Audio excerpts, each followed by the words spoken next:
哇塞，我的鼠标怎么那么的上头？没用力就会把全场爆头，爆头！我没有键盘，键盘自己在玩，在玩。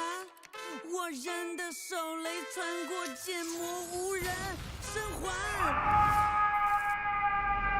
我用键盘打碎了屏幕，哥们才不是败者。虽然击杀这3个，至少数据颠倒是帅的。我是 bad， 但我 bad 得非常非常非常不快乐。是个拼命的 C 位英雄。那你们出门装先买了，连着输了，都是疯了。老周的微笑就自残不口渴，只怕是要我这种没病的人去跟队里的稿子们进行一个综合。我用物理打败网吧，进入弹跳，飞出框架，把它欠费的网费当成机器，管我当下，我不懂你的 gay 还有那种活法。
累了困了，喝东鹏特饮。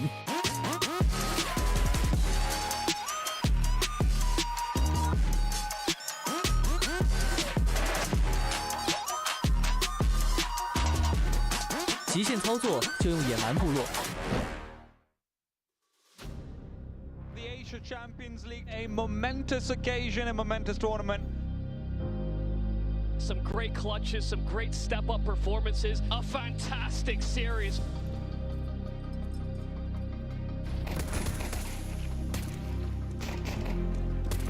Summers feeling himself okay. Rare Atom continue undefeated, undeterred. They are our first team through to those playoffs. But it was a really toughly fought game for both sides. They should go out with their heads held high.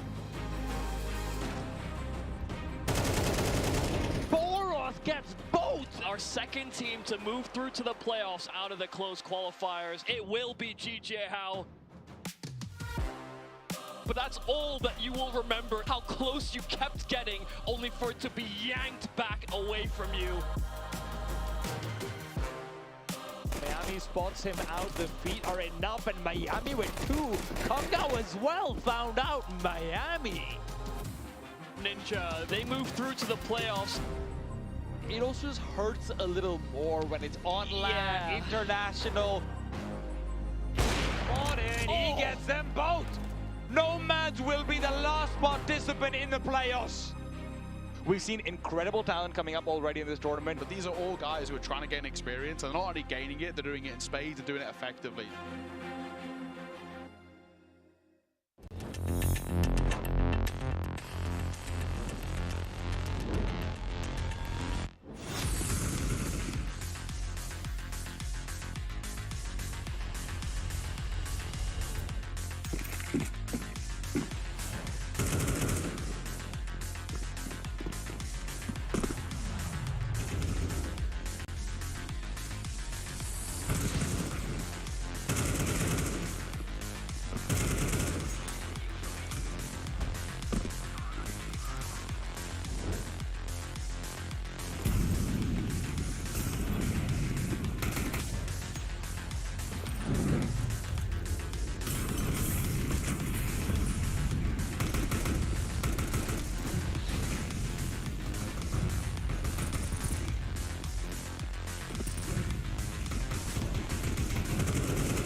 一直到现在20几年了，做烧烤就是我的梦想。我们中国人一个俗话说什么呢？开店容易，守店难。训练辛苦，但是还是快乐着，就是。成功的方式就是随便做什么事情都要坚持。You have to take risks if you want to follow your dreams. You have to find your own way. Every day, you have to show up. A lot of these teams looked unproven. Now we're seeing teams with layers. BKC on that ult can do nothing. It's a B-boot clutch. Risk puts him to bed. 13-8. Ninjas take it away. And in every single clutch, you can never count him out. Rare at it with 13. First team through to those playoffs. Our second team to move through to the playoffs. It will be GJ How. Ninjas will be going forward.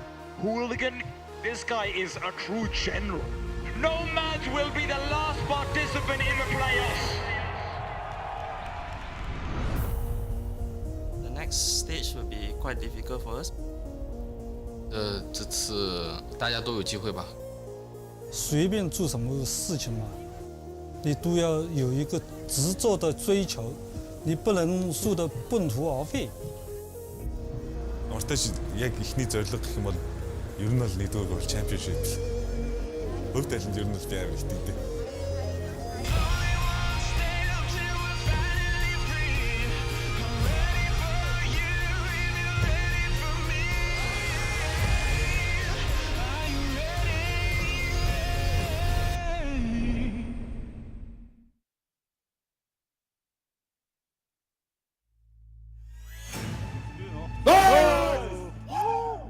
Nice. Too short. Two more short. One more. Low. Nice. 大枪，死的漂亮！哎，跑点，有道具的，没甲，帮我点。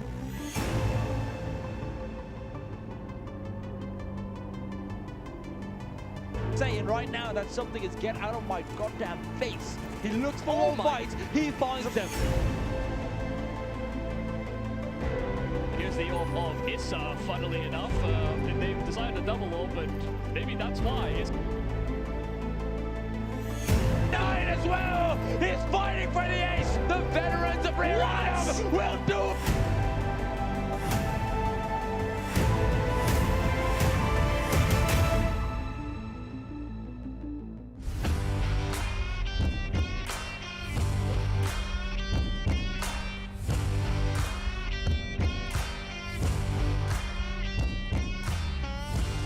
ACL for everyone. Welcome everybody to the Hero Esports Asian Champions CS2 League. My name is Veracity and I'm joined alongside my lovely co-host Gavin. Thank you, Veracity. ACL 创造下一个不可能，欢迎来到英雄亚冠 ACL CS2 的比赛现场，我是小蒙哥。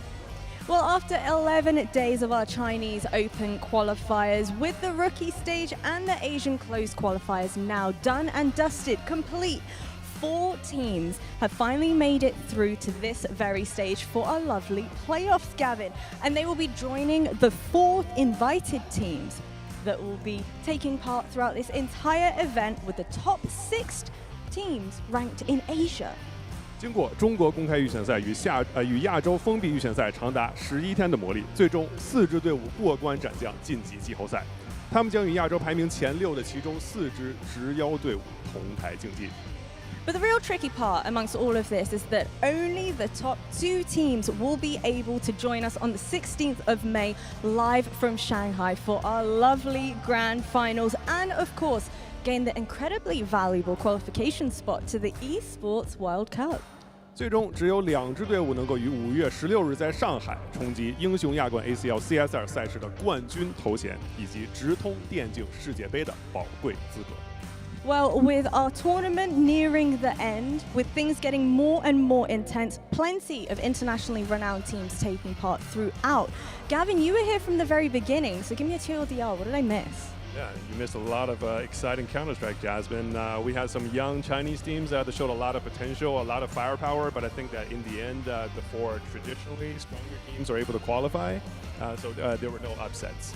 Well, you know what? I can't wait to see it for myself. But the real question is, will the Chinese team reign supreme, come out on top on home soil, or will the international competition prove to be a little bit too strong for them?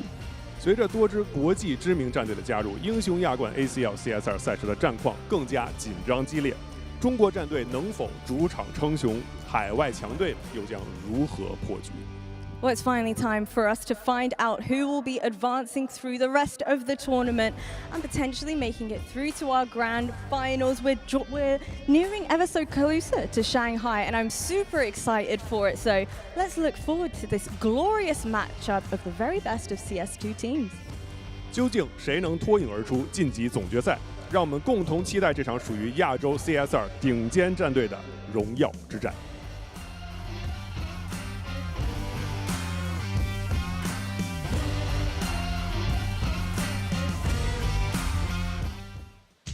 Hello and welcome back to the Asian Champions League. My name is Naokai, joined of course once again by Tea Time and Yubi. We are back after a week break. We had May Day, we had all the rest going on here, but we're glad to be back. Boys, it's playoffs, we're fighting for those spots. As always, EWC on the line, lion's share of 300k. We're just excited for some Counter-Strike tea. Oh, this is going to be absolutely fantastic, especially because now we're getting to the point where, you know, we know all of these teams. We don't have to be like, oh, it's a discovery period. No, no.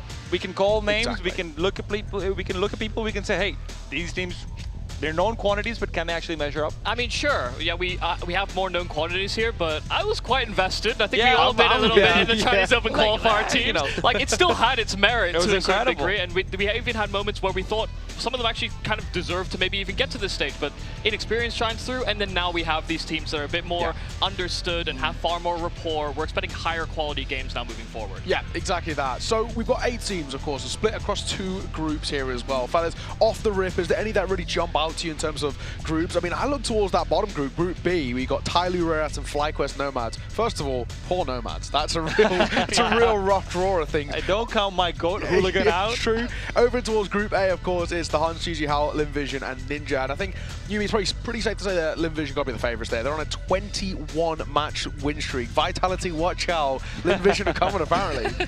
Yeah, I mean, Linvision absolutely are the favourites coming out of that. I kind of don't know how Group B has ended up becoming so stacked. Partly, I imagine, because of, you know, roster moves, a little bit of instability for teams like Rare Atom, for example. And so, you know, we find ourselves in this in that Group B gauntlet. But I don't know, man. I'm kind of excited to see if the Nomads can punch up. Yeah, we'll have to wait and see as well. And we've got, obviously, a late addition, as you probably have all seen it on the social media, Ninja coming in for Jing as well. So unfortunately, you know, for them, going to America, pretty tough getting visas. Yeah. You know about that, right? Yeah, and I think get that sorted. But this is a really good opportunity for Ninja. They said, you know, when we caught them in the groups, they said, do you know what, this doesn't work out, I think we might just disband. They said it on the video, and they said this might be it, and hey, that conversation might have already happened, but they've got the call off, and this actually feels like a really nice opportunity for a bit of a last dance. Just everyone's been swearing at each other, pointing fingers. I knew you were the problem, and suddenly you get the message. Wait, you want us to come back?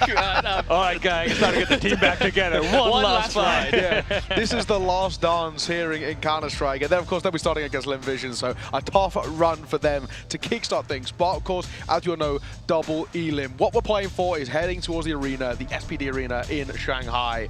It looks exciting. I was just telling you guys, I drove past it. It's pretty unreal. They've already got the CS banners out. They've already got all the ACL logos and stuff on it. So I'm really looking forward to seeing how that goes. But let's hone our attention into our first game of the day. The Huns taking on GG Hao. 2 sides that we all know quite well of now. GG Hao, of course, who came through the qualifier and actually did it, T-Time, quite effortlessly. Yeah, I mean, listen, these 2 teams are both in some ways shrouded by uncertainty about how good they actually are, right? The Huns were supposed to be that replacement of Atox on the top of the Asian sort of Counter-Strike ladder. They didn't actually make it through to the MRQ because they lost to God's Reign, who, listen, we've already had our conversations about them over here. And then GG Hao, who obviously coming off of a pretty poor week, you know, elsewhere in Asia. I mean, both of them had a pretty poor week elsewhere in Asia. It's very true. You know, I'm with you, though, about, you know, they're supposed to effectively take the spot that Atox were having as the next on the Mongolian ladder, and they do so with a lot of experienced pieces. Even if these players are quite young, I think there's a lot of, you can tell from the teams that they've been on in the past that they've been growing individually, and some of them actually just look way better now that they're in this team underneath 9 as this AWPing in-game leader, veteran within the scene. It does speak a lot to how quickly the pipeline is developing within the Mongolian circuit, considering it's still technically supposed to be like a fledgling region. It's churning out talent and experienced veterans to the lower levels faster than most domestic scenes do. The Huns are in a really interesting spot, and I think, you know, this is a conversation that I've even had with them, and they sort of agree that they're in a real rut, a down period right now. Of course, the MRQ, not what they wanted. Then you come off the back of Mesa, where they just finished dead last, couldn't pick up a thing there, just really couldn't get going at all. So they're really looking at this tournament as an opportunity to bounce back. But there's also then the flip side, T-Time, that if they come to this tournament, it's their third tournament in a row, and they don't do well, things become very, very interesting for the Huns side. There might be a couple of really tough conversations, but we'll come back to that in a minute. Let's take a look at our bracket. Double Elim, you know the drill. Group A in that top side, Huns, GG Hao, Linvision, Ninja. Then towards Group B, Tally Atom and FlyQuest Nomads to round it out. Double Elim, you know how it is. Of course, we'll be going all the way with qualification to the Shanghai Arena, right? And of course, there will be a third place match as well. Any games that jump out at either of you? I'm really looking forward to, honestly, FlyQuest versus Nomads, because I do feel like there's the most preparation to do for Nomads, right? It's a team, obviously, where we praise the calling a lot and whatnot. And for FlyQuest, who are supposed to come through and kind of stomp, it'll be an interesting litmus test to see where they sort of land. It's hard not to say that the main draw is Tally Atom. I mean, when we get to tomorrow, it will be Tally Atom, the two, like, gauntlet, you know. I mean, we probably actually do get a really decent turnout for it as well. We've already had when Rare Atom have been playing throughout that qualifier. That's when we've had the most fans in the arena, and a few people been trickling in. But I think when you've got Rare Atom Tyloo, which is a bit of a rarity to see them in a LAN environment on home soil, I actually might get a bit of a crowd for that one. But let's focus in on our first game. It's GG Hao taking on the Huns. We'll start with GG Hao, this side led by Issa, with a lot of experience as well across the board. In the first week in the playoffs, T-Time, Asamas was absolutely brilliant, untouchable. If we can get that Asamas out again, I'm going to be really excited for this team. I think I'd be surprised if we don't get the same Asamas out, to be honest. But for me, a lot more of it comes down to, can we get the same Mini? Because that was a guy who was destroying with the AWP in ways that I wasn't expecting him to do so. And now that 9-0 on the other side, someone who's, you know, a bit more experienced, who, you know, Huns is just a better team than anyone they've faced so far. I think that's just objectively true, right? So I'm curious to see if Mini can maintain form. I mean, 9 hit the clip of his career like a few months ago. So don't look at the scoreline, but I mean, that was a bit of a tragedy. But yeah, by comparison, I mean, the Huns have a lot more like weirdly regional experience than I'd say GG Hao do. I think GG Hao have had more opportunities to sort of bridge into a bit more of European Counter-Strike. They're competing online in some European competitions. They're also in a position where, because they are probably the best team within the Middle East as well, because of the ranking and some of the direct invites that can happen there are ways for them to grow more so. Whereas within the Asian market, especially for teams like the Huns, you're constantly overshadowed either by the Mongols, or, you know, there's Tyloo now to look at, there's Linvision, there's Rare Atom. There are other teams that could be higher up the pecking order than you. So yeah, this has to be an event where they try and bounce back in a significant way. Yeah, generally when we look towards the Huns as well, you know, there's a lot of names that can kind of spring out. Nine, as we mentioned with that clip, but, you know, Yami's a player with an incredibly high skill ceiling, and we've seen it already at times. Zeralt, another player who's coming towards his team and looked fantastic. But I think somebody that's a bit of an unsung hero, and what I've seen of him recently, Cobra. I've been really enjoying what Cobra's brought towards this team. Seems like a great addition. Seems like somebody with a really decent head on his shoulders and very crisp. I always thought Cobra wasn't going to make it. I'll be honest, I've been watching this guy since he was playing in ESE Open. I actually think one of my teams played against him, and I thought he was really, really, like, average at best. And his level up underneath 9 and in general has been incredibly impressive. And I'm surprised because a lot of the time Mongolian players, these younger players, were like, oh my god, think of how good they're going to be when they get older and they're getting experience. And that never actually transpires. Like, Yami, for example, was supposed to be a prodigy. It was like Senzu's caliber, and he never really made it to that particular level again. I would even say he was better than Senzu I always thought Yami was like the best player in Mongolia. I felt like the obvious pickup for the Mongols and whatnot as well. Cobra's been one of the exceptions to the rule, and I've been very impressed by that. Yeah, it's weird because alongside having this like veteran in 9, you have Zeralte, you have Yami, you have this up-and-comer in Cobra as well. You actually have a lot of like very, very strong rifling talent on this team in a way that, you know, a lot of other domestic markets would struggle to get. You know, you more naturally find like support players instead of these explosive firepower machines. Yeah, exactly that. They've got a really good core, and they're going to need a really good core, because on the flip side, of course, you look at GG Hao, Samus, Boros, both of which, in terms of firepower, are absolutely lethal. BB's been quite consistent in his anchoring too, so this does become a very scary one for them. Fellas, when we look at this, both of these two sides trying to bounce off the back of a pretty poor week, I think, generally speaking. GG Hao, I saw one of the worst series from them, but also maps out of the Samus in particular. 2-16, he went with like a 0.26 rating. So the fact that we can get these variables is maybe an opportunity, but for the Huns as well, there's a mental side of things. You know, even speaking to them at Mesa, they're saying that, you know, we're a little bit dejected after the loss to God's Ray. You know, times are tough for us right now, and I still think they haven't got that confidence yet. They didn't perform that well on kind of the, you know, home soil, and I think, you know, there's a real chance they could start slow again to this tournament just because they're mentally not there. Yeah, it's strange because when I look at GG Hao, I think of a team that is exactly the sum of its part, no more, right? I don't think this has been like an incredible masterclass of ice gelling or something like it, but it's also not needed. The problem is, on the Huns, it's a team that might be worse than the sum of their parts somehow, so it just feels like a strange combination. Yeah, exactly that. Fighting for Shanghai, as Lord has put it. But fellas, we can turn our attention, I think, right now to the Vita. I think it's a good chance to start discussing the map board in a little bit more depth, right? There's a pretty interesting sort of, I guess, comparison between the two of them, where they both don't play Train really a lot. I mean, I've seen actually, you know, having spoken to some of the Mongolian players, it's just kind of hated at the moment in the region. No one seems to be liking Train. And actually, in general, in the pro scene, is the least picked map. It's starting to slowly pick up as time goes by, but it's still not being enjoyed a lot. Given the timing of when the Mongolian market started growing within Counter-Strike, it makes a lot of sense because just Train wasn't in the map pool. Exactly, right? So Train's not kind of the perma for the Huns right now. GG Hao technically have a 7 map pool, but it's a loose term. They play Train a couple of times. So I think we can probably expect that that's not going to be picked. To where we thinking this Vito's going to head? I mean, the weird thing is, so personally, I'm expecting GG Hao to just ban out Nuke, right? Let Huns be the one to ban out Train. The weird thing is Huns have like 4 maps that they like to first pick, depending on who they're going up against. And to me, that's like a really major sign of weakness for a team. I actually think that this is the kind of thing that where if you are a team coming up, you want to be a specialist in maybe 2 maps at the very least, know that, hey, these are our upset maps. I don't feel like Huns has those necessarily. They have great win rates on a few of these, but that's also because they're punching down very often. Now, the problem is 2 of those maps are Duster and Mirage. You don't want to pick Duster and Mirage against GG Hao. So it does feel like the natural indicator for me might be like an Inferno or something like it for them.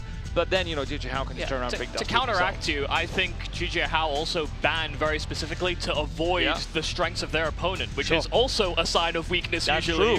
So, I mean, do we have any signs of strength over here? I mean, I don't know about you guys, but I generally, and having this conversation with a few people, I always think a 7-map pool is a sign of weakness. Like, there is no need to ever have a 7-map pool. Especially on a tier 2. Exactly. Right? You know, if the best teams in the world can't do a 7-map pool properly, why should you, right? I think, you know, you should just have that permaban and have the specialties because that you go they still have the grind set. They still course, believe that every day you've got to wake up at 4 AM and do demo prep work. Exactly. How could I forget? So we look at this, and I get what you mean. Inferno feels like a choice that maybe that could come through for the Huns because they play a hell of a lot. It is, again, though, in a similar vein when you look towards Mirage and Dust 2, it is a bit of a risk. It is a bit of a Pugger's Paradise. And I don't know, do you want to risk playing a Pugger's Paradise against Boros and Asamas when they're actually feeling it? I mean, listen, you're not going to go Ancient, in my opinion. Anubis is really the only other alternative, and even that, it feels like it's so good for CT aggression and whatnot. GG Hao could do really well on it. Well, we'll have to find out. We're going to throw it on over towards the stage now as you bring out your teams. We'll see you all in just a moment.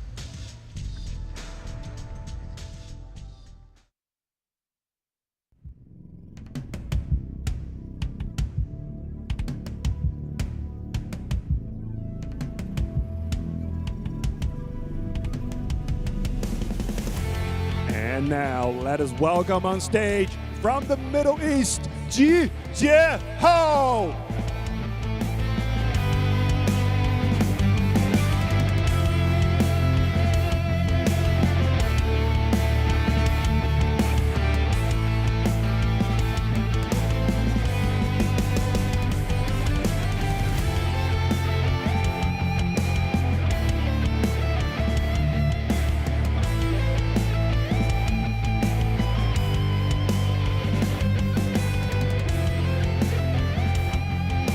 Their opponent from Mongolia, the Huns Esports.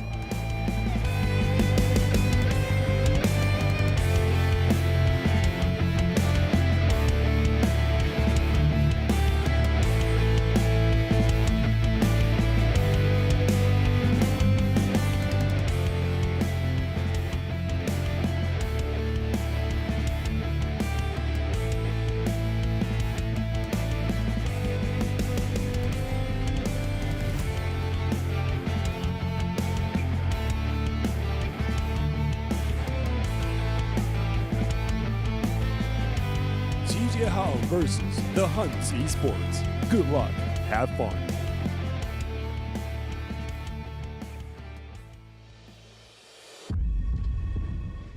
Alrighty, the guys are out ready to get this show on the road and, you know, looking calm and collected under what is actually, you know, some decent pressure. You want to start well, you want to try and give yourself as many opportunities to get to that group final, right? You know, only a couple of wins away, but you most likely have to face Limvision along the way, which is always going to be a little harder. But as we said, right, you know, this is two sides are in completely different forms as well. You look at GG Hao, Yumi, and then this is a side who are actually, you know, relatively new built and are still trying to find actually where their level is in the grand scheme of Asian Counter-Strike. Yeah, I mean, they're still trying to understand what the hierarchy is in their calling, what type of what style they want to play, whether they play, you know, slower, explosive Counter-Strike. Yep. We've actually seen them try and play out like very late mid-round takes, which is kind of uncharacteristic to a lot of the speedier players you have on this roster. For sure. But now that we have Vito's coming in, kind of no surprises. Train is instantly eliminated, but Anubis targeted by GG Hao This is a bold call, I gotta say. Anubis getting banned out. Both these two sides don't mind it. Yeah, they're pretty okay with it. I think this actually helps Huns so much because the only sort of pick for me was Inferno because I thought JJ Hao would ban out Nuke. Yeah. I really don't like JJ Hao's Nuke, and Dust 2 is a map that Huns are really comfortable on as well. Obviously, you know, they picked it themselves. Also, the last time GG Hao played Dust 2, Mini was basically saving them on that ult. True. Yeah. It's very true, actually. Ancient ain't going to get banned out as well. Inferno will follow. So, okay, in the end, you know, an interesting veto of Nuke, Dust 2, Mirage to see it off. Mirage, I always feel like it's the great litmus test, but yeah, TTs, I mean, you don't seem very happy with this one, and I understand it. You know, that Nuke, it does kind of feel like a bit of a freebie here. It does feel like that, because, I mean, sure, you could say JJ Hao might have been preparing this and that, right? They knew their matchup for quite a while, but I don't really care. Nuke's not a map that you can just learn based on, like, a little bit of anti-stratting and whatnot. It does feel like it's such a dangerous map to go into.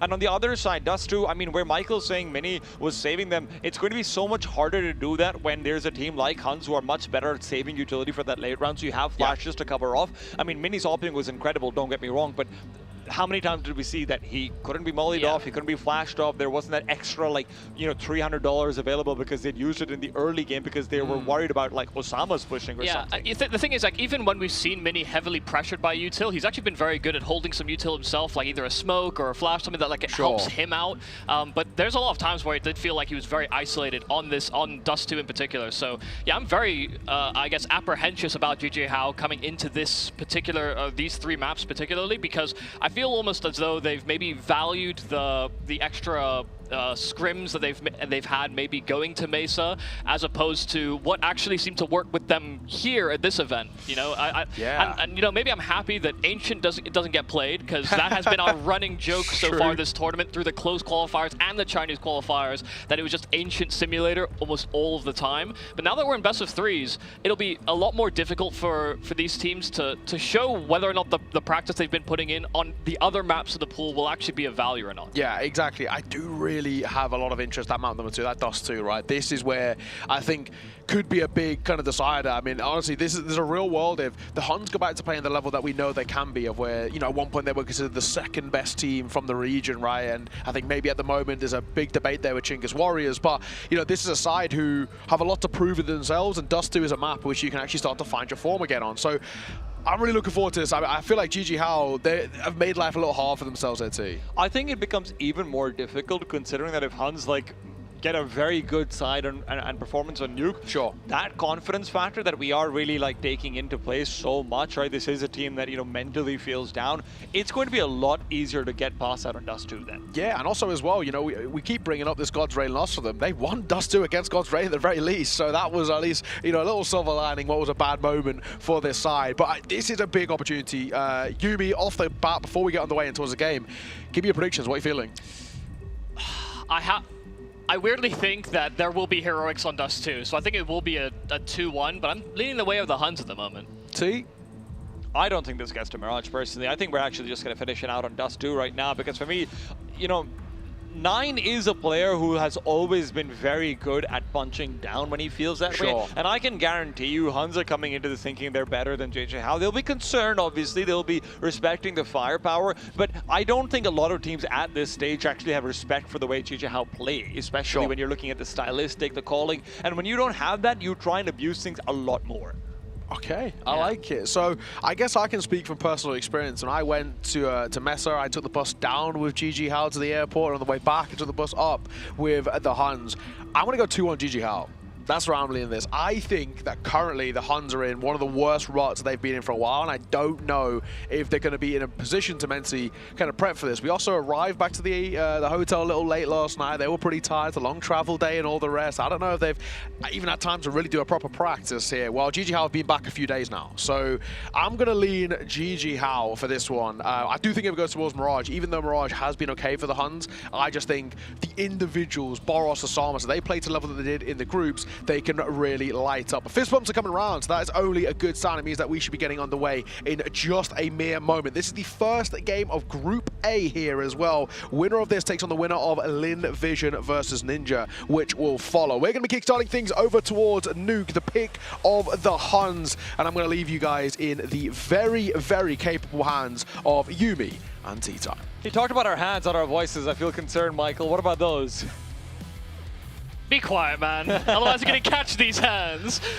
Oh, let's see who's catching whose hands over here, Michael. New comes in, a surprise pick that has been allowed through it. GG Hao prioritize the Anubis ban. Huns will be starting on that T side. Yeah, I am glad that we are back and ready to go here in Yancheng, China.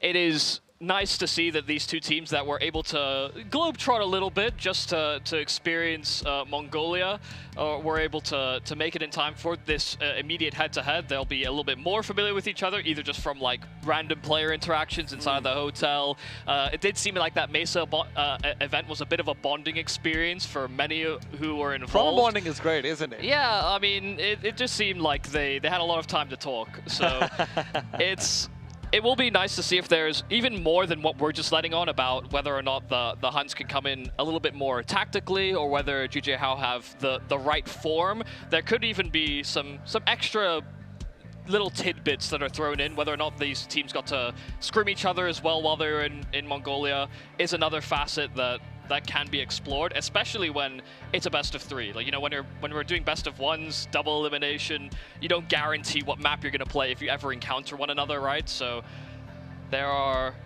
chances for this game to be a little weird and wacky. Yeah.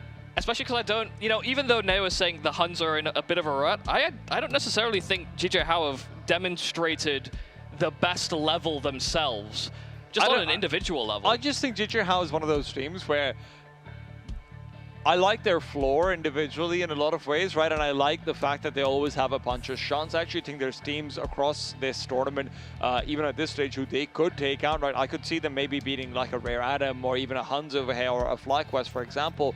But I just think this is a team that doesn't have really many places to go for their ceiling to improve. Like, I can't see it massively getting better unless we see how they fundamentally play, structurally change. And if that's going to happen, it's going to happen through trial, it's going to happen through periods like this, through tournaments like this.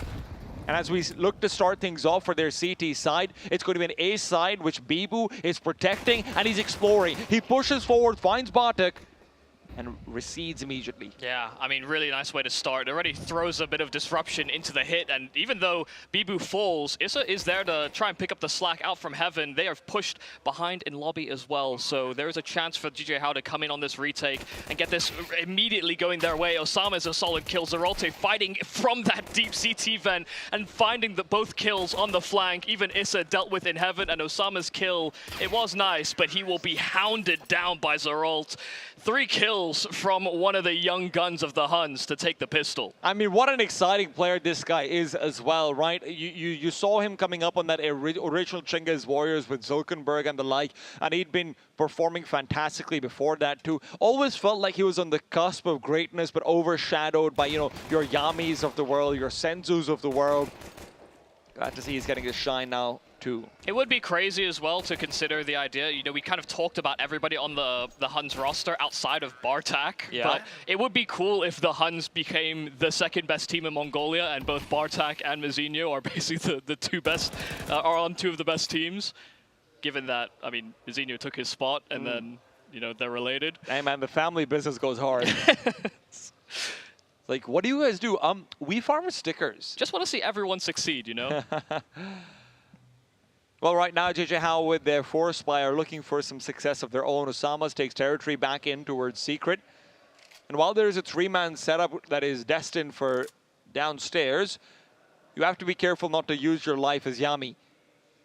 Left as the solitary lurker on outside, he will be the one to explore. Now, needs to be careful because if he gets taken down, they reinforce back over. Oh, Scout could be spotting him. Osamas turns away and he's had his head shaved off. Yeah, I think he was just checking to see where his teammate was through the wall and pulled his aim away at the wrong time. Here's the steps, Yami. It's a very messy duel, but making use of some running accuracy with that Galil. No problems dealing with both. And now he can just plant. He just doesn't have to do anything from his position. Nine's going to find Mini with the duel. He's long range. Did a lot of damage. Brought him down to 16. And while Boros is still hunting with the Deagle, 9 is playing Eco Simulator. That's not great. He's really good at that game too. Yeah. Well, both really close calls for Yami and 9, who survive on 18 and 1 HP. But, I mean, a solid job there from Yami. It took control of this round completely because, you know, the reason they had those 2 players down those secret steps was to serve as a safety net. And once the net is blown wide open, the Huns had a clear pathway out from ramp to link up on that B-bomb site.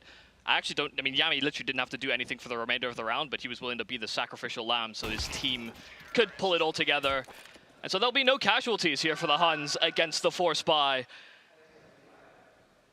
A good temperance from them to start out this map. I think one of the coolest things about Nine's career is that we've also seen, I mean, you know, Michael, we've managed to catch most of it, it feels like. Yeah, we saw the rise and fall. Yeah. The interesting thing is, Nine has always been this player who felt like he kind of bows down to superior opposition, doesn't go for those same peaks and whatnot. And in his veterancy, that started to shift. It's not common that we see, you know, that be the transformation that comes through. He's getting on in his years as well, but right now Boros is getting on with his life. He's pulled out of the round very quickly. Still 2 players to deal with out in ramp, so you could end up having damage dealt to you. But 9 is looking to hunt. That hunt has gone badly, not just for him, but Yami as well. Cobra will trade elsewhere, but while Bartek will fall, Issa's making this possible. Zeralt has to play control. Oh, I mean, he's so sharp there from Zeralta. A good way to control this back into your favor, but they have no idea where Bibu's shot off to. So there will be still hesitation here from the Huns. You would suspect that he would go and retrieve one of those rifles, but he could also be playing forward into that B-bomb site, hoping they get lured down the ramp. It's a good position for Bibu right now. I mean, if they're not going to be checking out Heaven while the bomb is being planted, Bibu could really just come through, get 1 kill on the other player. But with, you know, this being a second vent position for Zeralt, it will just be 3 for him.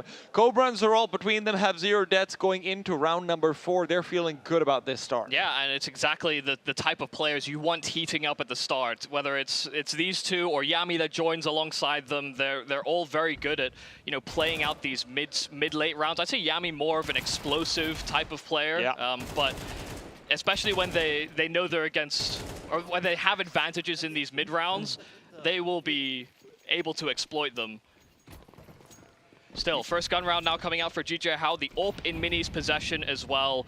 Last time they played against the Nomads earlier into this tournament in the closed qualifier, Mini had a very, very good game. And to be honest, most of the time was rifling.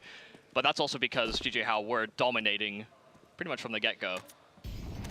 Mini's taking that secret position, looking to see what he can find with it. But right now, it's all about 9. He's not alone, though. If this shot is missed, this is going to be a real problem. 9 crouches into it, and with Mini finding the kill and the advantage, the only problem is that there's another player trailing behind him. Mini's still keeping an eye line out. Zeralt takes a couple of bullets, and that grenade's not going to be doing him or Bartek any favors. Got to be very careful there on Cobra. He's the one with the bomb still sitting around those secret steps, hoping to try and put some pressure towards Mini, while other teammates work other areas of the map.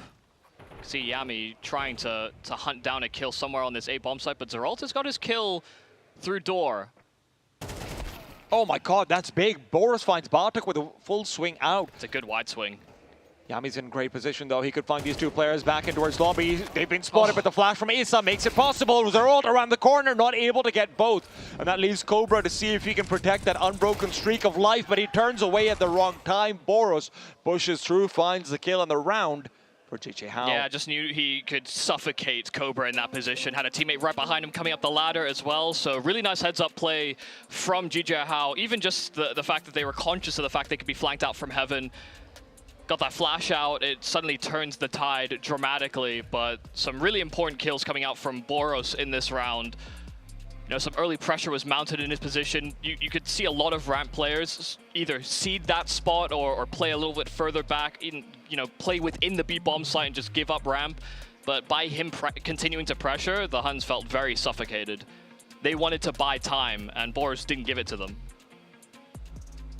And that willingness to fight can come back against you as well. But this is the thing about JJ Hao. This is sort of that randomness element that comes in. And I don't mean randomness in how they play, but randomness in what the performance might end up being and what you're going to get from these positions where maybe you're expecting a retreat. Maybe you're expecting someone to respect a smoke, this and that.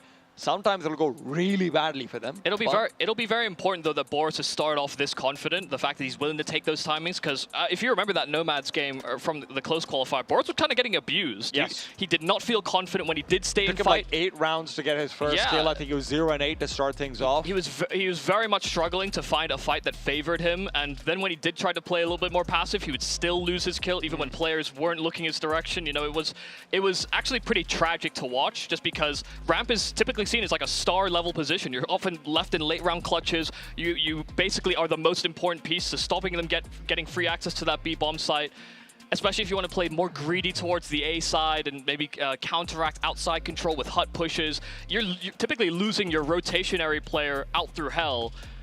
So considering the amount of weight on his shoulders as this player that has typically been seen as, more aim than brain. Yeah. He has a lot of learning to do, and he has been learning very, very quickly. I think that's one of the big things we've noticed with Boros so far throughout this tournament, and even just in the recent months, is that he has a phenomenal temperance to him that we actually haven't seen on some of the rosters of old. I do also wonder about whether that's why, we're sort of seeing Mini and Osama be the ones taking early presence out towards Secret and whatnot. Just give Boros more room to plant himself down, know what duels he's going to be going for and the like. Obviously, they've had a week for adjustments. They've had a lot of time to look into how they're going to be approaching this. This is undoubtedly the biggest tournament of the year for JJ Hao, in my opinion. I don't think there's even really much conversation about it. I mean, it's probably the... I mean, if my memory is serving me correct, this is the biggest single Asia-exclusive LAN event that we've basically ever had. Yeah, you'd have to go stretch back to, like, I don't know, maybe some of the crazy 1.6 days or something if you wanted to even have a comparison. I don't think we had the money back then. Hey. You might be right. Yeah, I'm thinking of those Korea tournaments that used to happen, but no, I don't think those were that much money in that way. Yeah, they were like 50K, sometimes 25. And of course, the scene has grown bigger, but even so, 300K, I mean, just to put it into context, this is just a fun, stupid stat that I had. Sponge has made 4 majors, Michael. Yeah, okay. Prize money-wise, that was like $40,000. But the sticker money. Those 4 majors, even that wasn't that much back then, back in those days, right? I mean, first place over here is like 100K. If only he got like 1% of all sales on all stickers aftermarket, He'd be rolling in it. No, I think that's a Steam market model. You might have just been like stealing Gabe's money at this point. Let's let Gabe have his money, okay? Yeah, that's CS2 fine. was expensive to make. And yet it still makes so much. The eternal game. And no, we're not just talking about the technical timeouts. Apologies, of course, there's this and that going wrong, but it's a good time to reminisce as well in a lot of ways, because Michael, I mean, just sort of on my very, very long journey back to Yancheng, I was thinking about this, right? Once upon a time, these Mongolian players, if they wanted to have a career, if they wanted to even think about, being a pro player in Counter-Strike that has international aspirations, they had to like join these weird Chinese mixed teams and whatnot, right? You think back towards Dobu and Cabal moving to China. I think it was under 5 Power and the like. Sure. You're looking at all of these difficulties that they used to have in actually just playing professionally. look at what's happened to them now. It comes off the back of sort of, you know, slightly better routing for them. It comes off the back of the equalization of COVID, where, you know, maybe you were forced to have better server infrastructure. You were forced to actually recognize how to properly run these online tournaments for TOs. And when the actual breakthrough comes in, it's just step by step the scene has progressed, and I don't think anyone could have predicted it getting this good, but I wonder what that next frontier will be now that we've got sort of Mongolia in and about. I imagine it helps a lot as well when you actually have a team that is fully Mongolian, actually getting more and more successful and growing up as you go, right? Without something to look at as a reference point, it can be hard to, you know, look at potential investors or other people that are interested in esports and go, we could be the next guys. True. And it will benefit them a lot that they are pulling from, you know, experienced players that have been in, you know, these rosters that have had salaries, have had opportunities to go boot camping, have been to some of these international LAN events where you know that there is at least a floor that you are setting for yourselves just by experience alone, from a tactical mindset, from, you know, just an understanding of the environment, where a lot of times when we see fledgling organizations or regions, when we see them in international waters, they get destroyed. I mean, that did happen with the Asian region a fair amount from, you know, either the Chinese teams or the early Mongolian teams, where sure, you're going to ESL Pro League and you're beating EG, but you know EG are probably the worst team there. You know, you need to have those reference points, and you need to have something to look at as a means of drawing more people into your own domestic market, because otherwise, like you said, you have to go elsewhere to try and find investment, to try and make it a career. And it's interesting because, you know, when you even look at how tournament formats as a whole in Counter-Strike have changed, I think they're very conducive now to Asian teams, to these teams from secondary regions, because you have a lot more double elimination now, right? If you're going to be the lowest seeded team in the tournament, you're going up against like a Vitality in the first match. You still have like a more reasonable second match. You still have a chance to actually prove yourself. You're not just, you know, being immediately knocked out. Or you're not just, you know, going up in a Swiss system where, hey, you know, oh, we lost one best of one, wait, another team got upset as well. Now we have to play against like the, you know, a team that's won 3 majors in the past, because now you have that 32 team, 24 team system and the like. So there's a lot more chance to succeed now as well. Combine that now with the domestic scene that's getting so much better. I mean, I don't remember the exact number, but I think this year, just in the first half of the year, across Asia-only LAN tournaments, there's like 500K in prize money, 600K in prize money, or something like it. You know, you're looking out towards, obviously 300K from ACL is going to be making a lot of difference, but then you've got the Xinchai Pro Leagues as well, you've got Extremes Land as well, right? You know, this is like more money than the European scene might have had in like 2014, 2015. Sure, yeah, no, I mean, that's a fair, I guess, point to put into perspective for us. I think the cool thing, though, about our transition to Counter-Strike 2 is that, especially with Go and how many resources there are, how many demos that were available, you know, even if I think it can be a little bit tedious for a lot of teams, everybody wants, you know, everyone's kind of caught in the rat race trying to climb further up. And so tactically, a lot of teams are just better. You know, we compare to 2014 up until 2017, tactically, the game did not look as good as it does now. Shout out to Nard out here, man. I mean, Nard out here has definitely helped, but you have, you know, resources like Refrag, you have Nader, you have all these, like, hell, there's one that I subscribe. There's like multiple different niche ones where, you know, there's one I subscribe to where literally it will pull every smoke that is thrown in a demo, and you can just be like, I want to know that smoke, and it will have recorded it automatically for your reference. You know, these are all resources that are available to players if they're willing to put the time in. And so, you know, tactically, everyone's foundation is a lot stronger than it was, you know, even 2 years ago. And so now when we look at Counter-Strike 2, even if you're playing against the likes of a Vitality or the likes of a Spirit, you know, these elite level teams, top 5 teams, when you play them in the opening rounds of group stages, you can actually learn quite a lot very quickly, or you could also understand that, listen, tactically, they actually didn't do anything out of the ordinary from what we thought they were going to do, but they are better players. And that can put it into perspective for yourself that, listen, all we need to do is shoot a little harder that day, and we, you know, threaten an overtime, maybe cause an upset. There's a lot more reasons to believe that you can continue to level up now in CS2 than you ever could in Go, especially when you look back at like the Astralis era where they were firepower better than everybody, tactically much better than everybody, and even then there were still some of these close games, but you just knew that those games were never guarantees. Like even if you had leads, there was going to be some way that they clawed it back. We're not in an era yet where there is that barrier for entry where nobody can break past it. I think Vitality will end up losing a game. They're not going to continue on the streak. Surely it ends at some point. I don't want to see my poor little Frenchman Apex looking Hey, listen, sad. I'm rooting for Mezzi too, but you know, you can be successful and still lose a tournament here or there, and that I find that fine.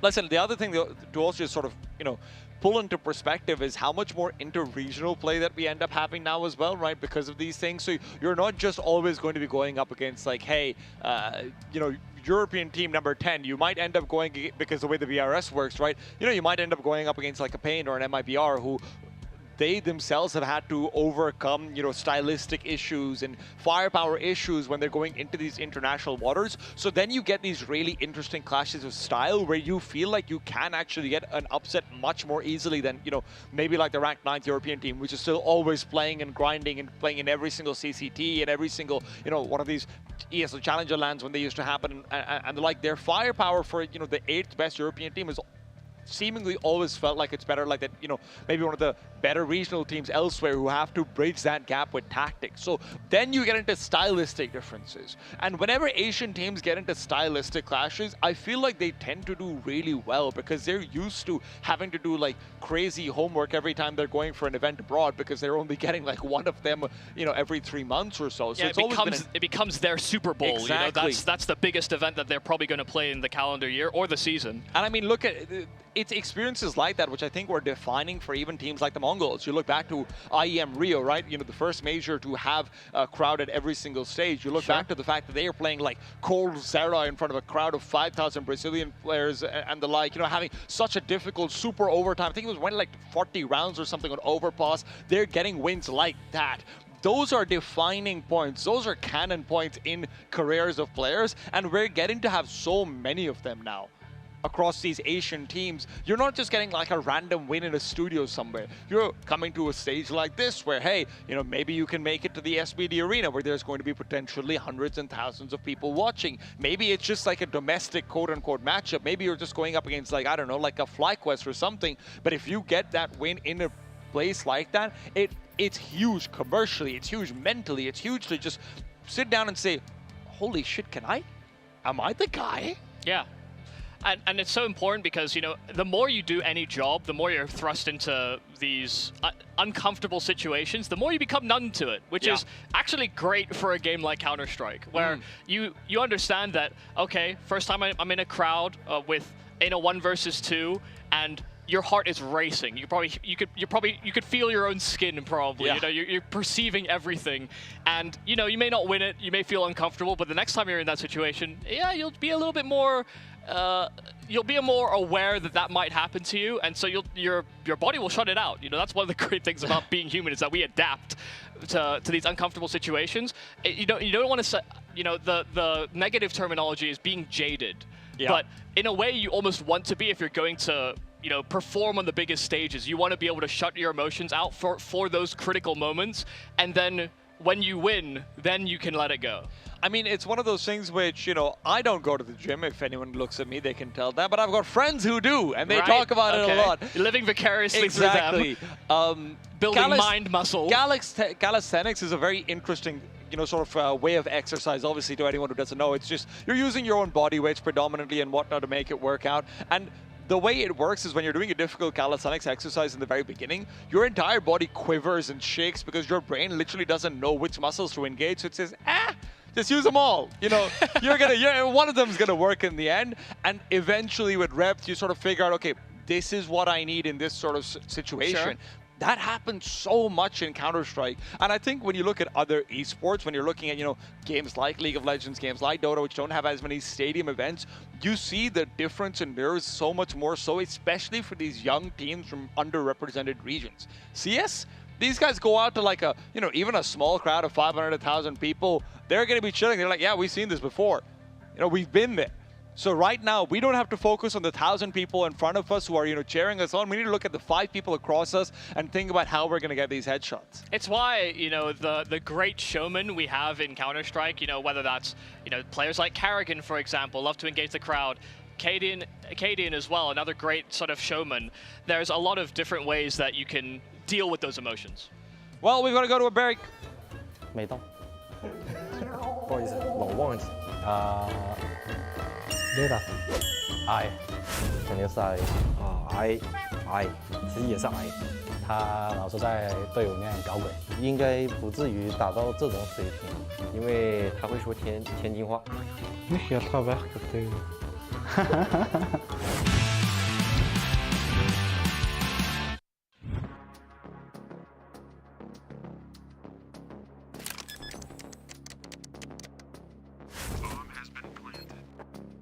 如果你从其他队伍偷走一名选手，你会选择谁？汉堡 ，I 的 Acl King 嘛。什么的？本届赛事最大的黑马是哪支队伍 ？CTG， 可能是我们吧。Kings Brothers。OW。如果现阶段所有战队都拥有贴纸，永远不会在武器上贴哪一支？EXU。CTG 吧。I。聚焦。如果有赛事最幽默选手奖，你会颁给谁？957。Terry。Rage。Control。本届赛事中，你认为最被低估的一位选手？SP。1337。Banana。B。最不想遇到哪个队伍？I。Ninja。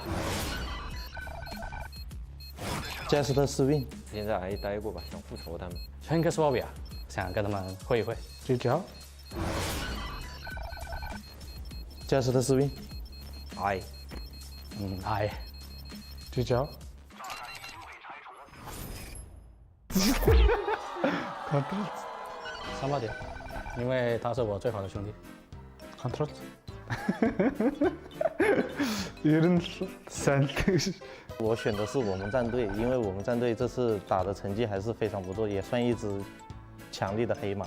我们可能第一场表现不佳，但是后面找回了状态，感觉谁都能打。OW， 因为是我们的队伍。我最不愿意贴上的贴纸是131，因为他们该被我们轻松的击败了。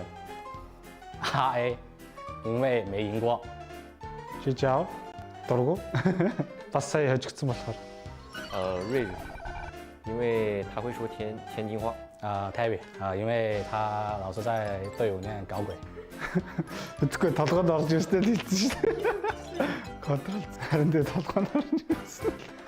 허르다 이랬을 Banana， 因为他每天都很勤奋的练枪看 demo， 帮我们分析战术所以我觉得他是最被低估的，虽然他的rating不是很好。 그래가지고 그 일은 앱을 뭐 어쩔 때 나갔다가 치트 最被低估的一位选手，我选的是NGAB， 因为我觉得他挺厉害的，应该不至于打到这种水平，可能是紧张的缘故吧。SP， 因为他数据不好，但是他脑子有点好用。Ninja， 因为他也是我兄弟的队，互相残杀。这届赛事最不想遇到的肯定是 RA， 因为他们毕竟是个职业队伍，与我们实力相差太多了。对了，тоглох ирнэ төгтө хурдан тэвчтэй дөө. Czechoslovakia， 因为之前在蒙古的时候就跟他们一起聊天，然后觉得他们实力很强劲所以都想跟他们会一会。之前在 RA 待过吧，可能风格不适合之前他们吧，然后被换掉了之后，我就想重新战胜他们。RA， 因为没赢过。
极限操作就用野蛮部落。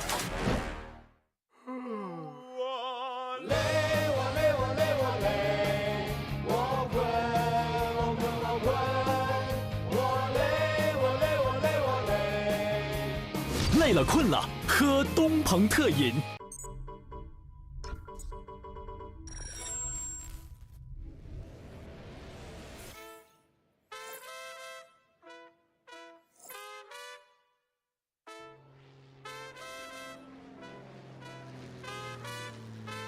哇塞，我的鼠标怎么那么的上头？没用力就会把全场爆头，爆头。我没有键盘，键盘自己在玩，在玩。我人的手雷穿过剑魔，无人生还。我是刀塔教授，不让爆头，给你爆头，突然爆扣，这就保留胖胖。不 FPS 当我 RTS MOBA 好牛，打到了对面10秒钟摇头。我想要 you can you got no BB no can，不灵的扫妹，滴滴答答到滴滴答答，滴滴的刀飞，流线炒作，我为自己陶醉，匹配一倍，干嘛几岁变到10位，却被以 Z 里对，你还起飞，一般玩个几位，怕是晚上的什么行为，不为别问，我在暗里出几位，不梦梦但不红问，老子自己见不自追，下来图我的游戏，忙了电脑，把你记住怎么你的某会。我要健身，我昨天睡觉打了通宵。我几天6天就点击酒店，大到来是黄店头晕母血，厕所美制人的那么每次我碗里的怼子像每次，最后他都没有位置。我要变成大嘻哈，我要去 ins 玩街霸。消息开了，我呆了，闹掰了，破坏火箭，然后兵抢的拆了，坏了，路基线炸了，好卡呀，有人他妈在搜查呀。我很心烦，我的操作太性感，电竞的人都把我当下心肝。去菜狗，去了带头，外面新的摸摸态度，压力怪是我的态度，带飞宇宙，收了什么关口，直播票的招楼，全靠我太熟。有种来考我，我做长宁，我要硬汉，这是真正的强行。杀我杀我杀我杀我杀我杀我杀我杀我杀我杀我杀我杀我杀我杀我杀我杀我杀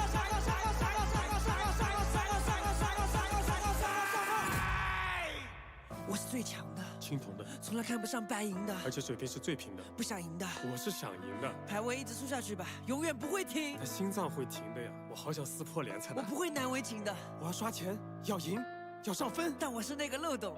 我要跟你说个道理，你用刷钱效率去对抗虚无，套上最贵的皮肤，挂机在排出体内的余毒。我做得到。我享受游戏纯粹的快乐，当一个追梦的骇客。我不是菜，我就是爱玩。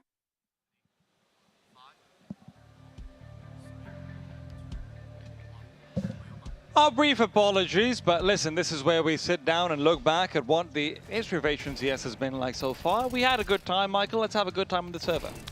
Yeah, no, it seemed like we had a couple of issues with, I think, a player PC or something to do with Windows, but I think we're ready to get back into the action. So after the tech timeout, the Huns still leading 3-1, but Muddy in a bit of an odd place. They don't come in with premium weaponry, with GJ How getting their first round together, but it's a quick A-side siege, and Bibu comes in with 2 quick collections. Osama's and Issa also providing support. It is a complete shutdown on the A-bomb site.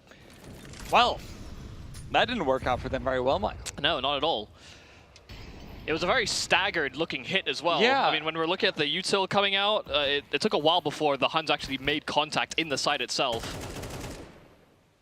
Also felt like Osama's was going to be the one to get away with all the kills, and then Issa just gets a double kill out of nowhere. Okay. Nah, that was Bibu that really held the line. Yeah. Bibu, not Issa. Issa rotated in and provided a helping hand. Indeed. Hope we get to see a replay of Bibu's kills, but it's okay if we don't. He was also another important piece when they played on that CT side against the Nomads. Yes. Bibu had a very, very strong game. And it's always felt a little bit like Bibu isn't necessarily fully aligned with the ideology of JJ How that I characterize it, right? In terms of, hey, we're going to run and gun, we're going to fight, we're going to be like muscle men of the highest record. Yeah, he seems more like a positional type player. Yeah. Oh, Cobra's hero, AK, is not much of a hero at all. Bartek shows him how it's supposed to be done. Well, yeah, recovering that AK is no problem, and now a potential for another weapon to be retrieved. Nine still hunting for this player that rotates through hell. Even the spam will be off the mark. In fact, Nine taking a lot of damage just for throwing a few bullets down range.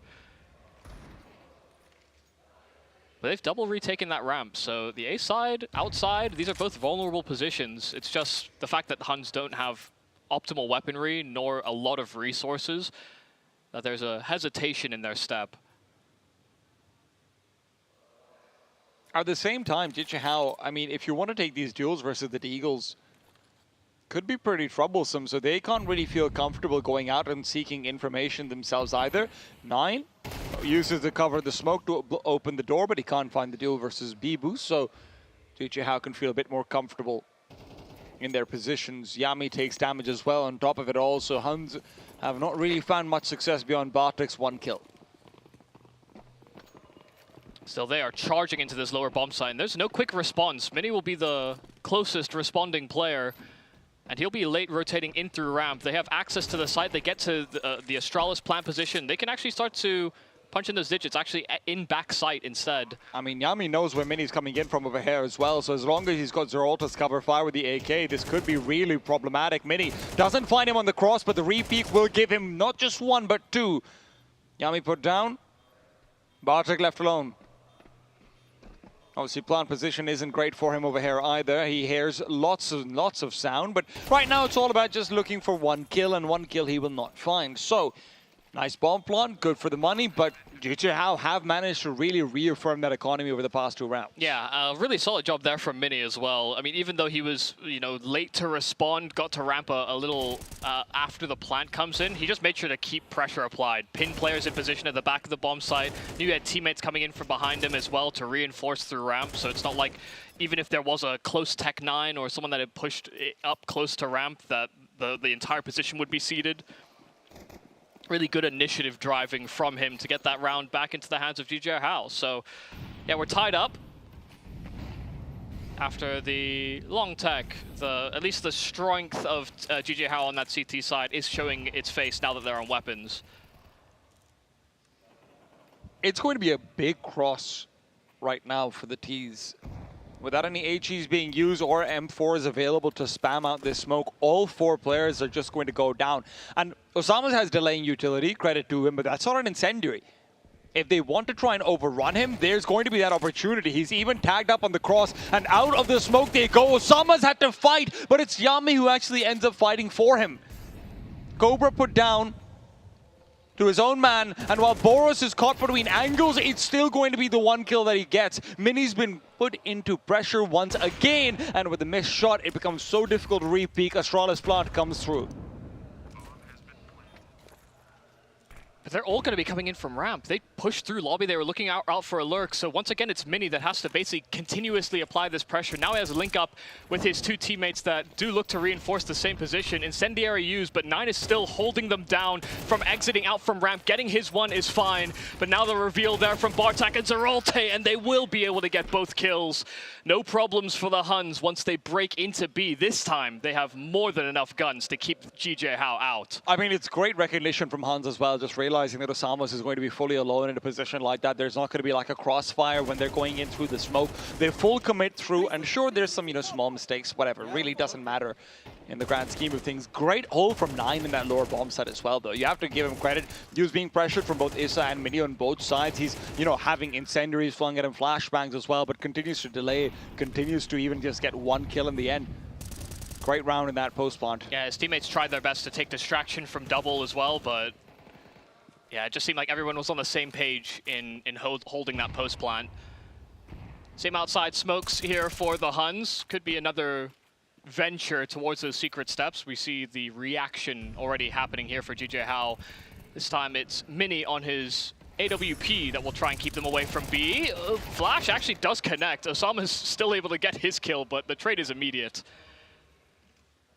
I'm surprised Cobra doesn't actually wait for the Molotov. Instead, just the full go button from Huns. It was just kind of crazy to see him fly across the screen like that. Didn't even try to route towards the icebox or anything, just full W.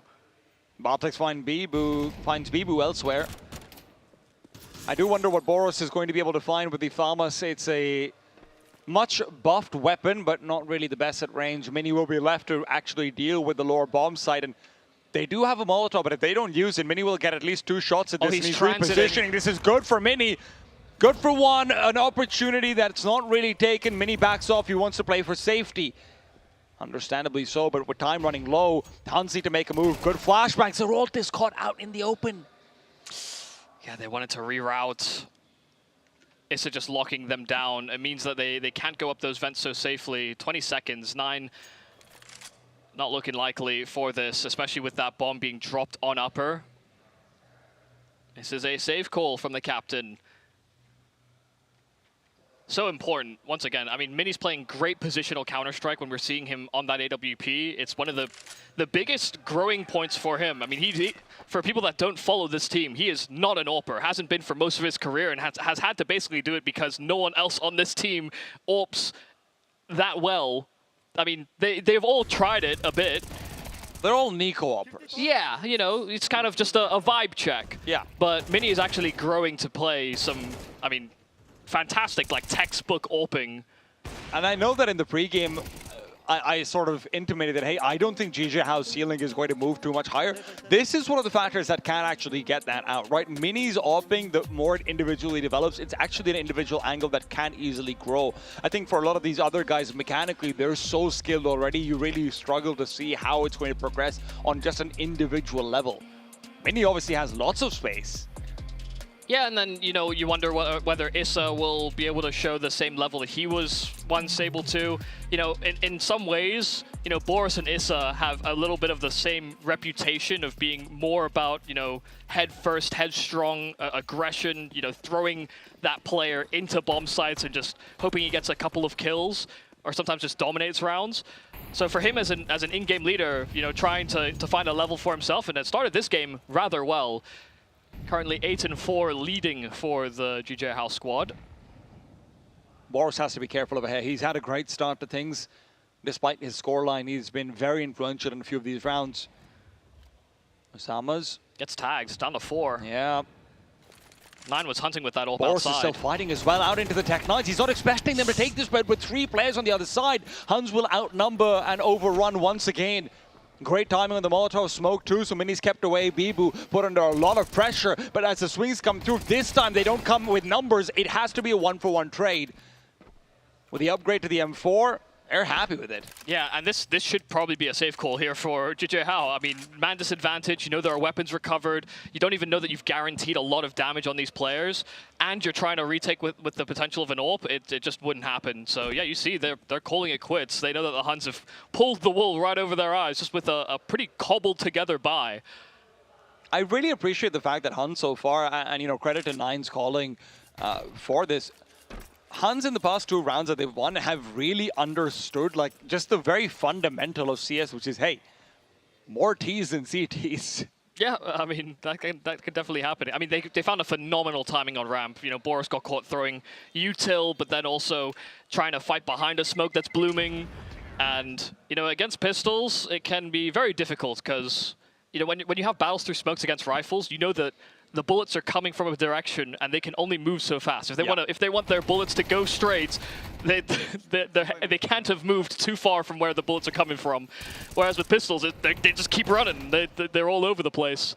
I do wonder if they actually fully understood the state of the economy for Huns as well. Maybe Boris was expecting maybe a couple more rifles and whatnot. Even then, I mean, his smoke did not land where he wanted it to. Yeah. I'm just thinking of why he'd stay in that position more than anything else rather than dropping down. But now, out and about as Bartek into the A side he goes. Flashes, why not face them all? Cobra will be the one to get the kills. Yeah, Bartek does all the damage and Cobra gets all the kills. That's sometimes the life of an entry, but he did what he needed to do. You know, got out from door, the flashes were perfect. Even though he got caught partially, you could see how disrupted GJ Hao were. They basically, he was on their screen, but they couldn't see him. So an invisibility cloak, a blanket of flashes, and the Huns crack in that A bomb site, lickety split. And one of the things that I think everyone should always remember about Bartek is that his career was kind of weird before, right? Like, he was sort of that 6th man on IHC when Cabal was, you know, sometimes there, sometimes not there. I think he might have been having a child or something like that. Yep. Boris is going for the defuse. Oh my god. Right now, he might get it. Wait. Bartek can't find him. He doesn't know where doesn't have him. Oh my god, GJ Hao almost get it done. Yami with a stray bullet will leave Boris with a frown on his face. Bartek didn't know where it was planted. He actually didn't know. He thought it was planted in between the silos. Oh my god. He was spamming the absolute wrong position. And it was only until Bartek's, sorry, I didn't even see who got the final kill. So yeah, it was only until Yami came back from main that he could see him. It's hilarious because JJ Howe was the one who's calling the timeout, and the comms issue was on the other side. Yeah. They do need that timeout though. Money is awful. But I also don't know if he would have had the defuse. It looked like it was like that close. We'll never know. Yeah, damn. I mean, a really, really nice attempt. Honestly, I'm really enjoying the seaside from the Huns so far, just in terms of, it's a nice breath of fresh air, right? This is not, you know, oh my god, we're going to be super defaulty and whatnot. We're not, it really is a, oh, well, 5 people push together. Yeah, let's just go for burst executes. Yep. And sometimes they have one lurker, or, you know, you've seen the round where Yami against the 4 spy, for example, outside. But yeah, predominantly pack Counter-Strike. And why wouldn't you when you've got Zeralte, Cobra, you've got Yami, you've got a very strong pack. I mean, in a lot of ways, sometimes you see teams lean the other way, like, oh, we can play more default because of how skilled we are. Boros looks elsewhere. What? He gets that kill? I guess so. Didn't seem like he should have, but he did.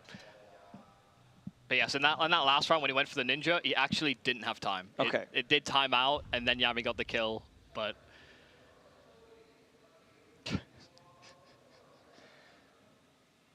Yeah, I guess my biggest fear for the Huns is always whether or not they try and overthink things. If they try and be too tricky or too complicated, I actually think, you know, GJ Howe are better in the chaos or in these mid rounds and figuring things out, especially when they're allowed to sort of put the pieces together by making counter plays. For them, priority number 1 will be hold on to this ult for the following round and see what they can salvage. Salvage is the right word. Not just in the round, but it feels like in this entire half. Yeah, I mean, 7 already for the Huns is pretty good. I mean, they're very happy considering they opted for this nuke.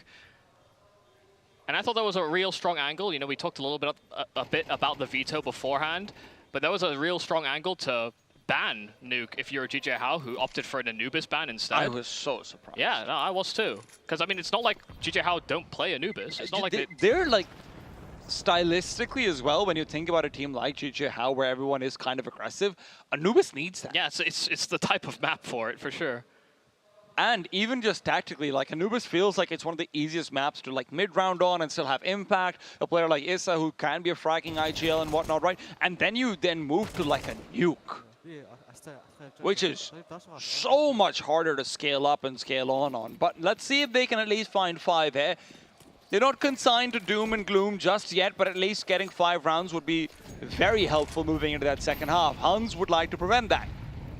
Understandably so. This is going to be an aggressive maneuver between Mini and Boros out in ramp. They want to make a change.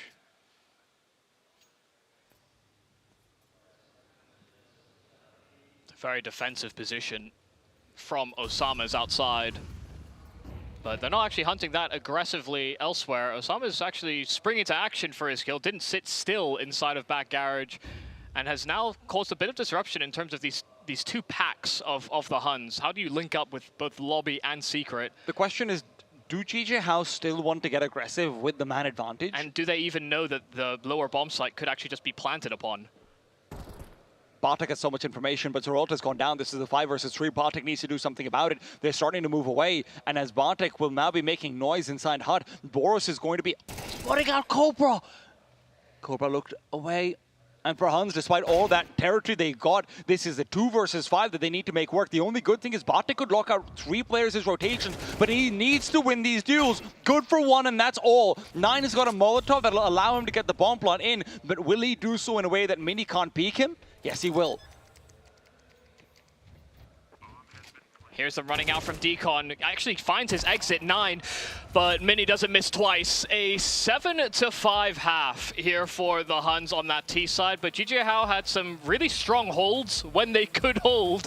It was only when, especially ramp and outside were exploited, that we start to see some weaknesses here from their defensive effort. But listen, if we're gonna see a strong half from GJ Howe, it will more likely be on the T side, where the difference in those styles and just being able to leverage the individuality of these pieces is actually what, you know, strengthened them. Hell, even when they played against the Nomads, for example, they had a pretty mediocre looking CT side for some of the rounds, and then we saw them on T side, and players like Boros, for example, didn't stay a slumber or weren't abused because he was able to take fights on his terms.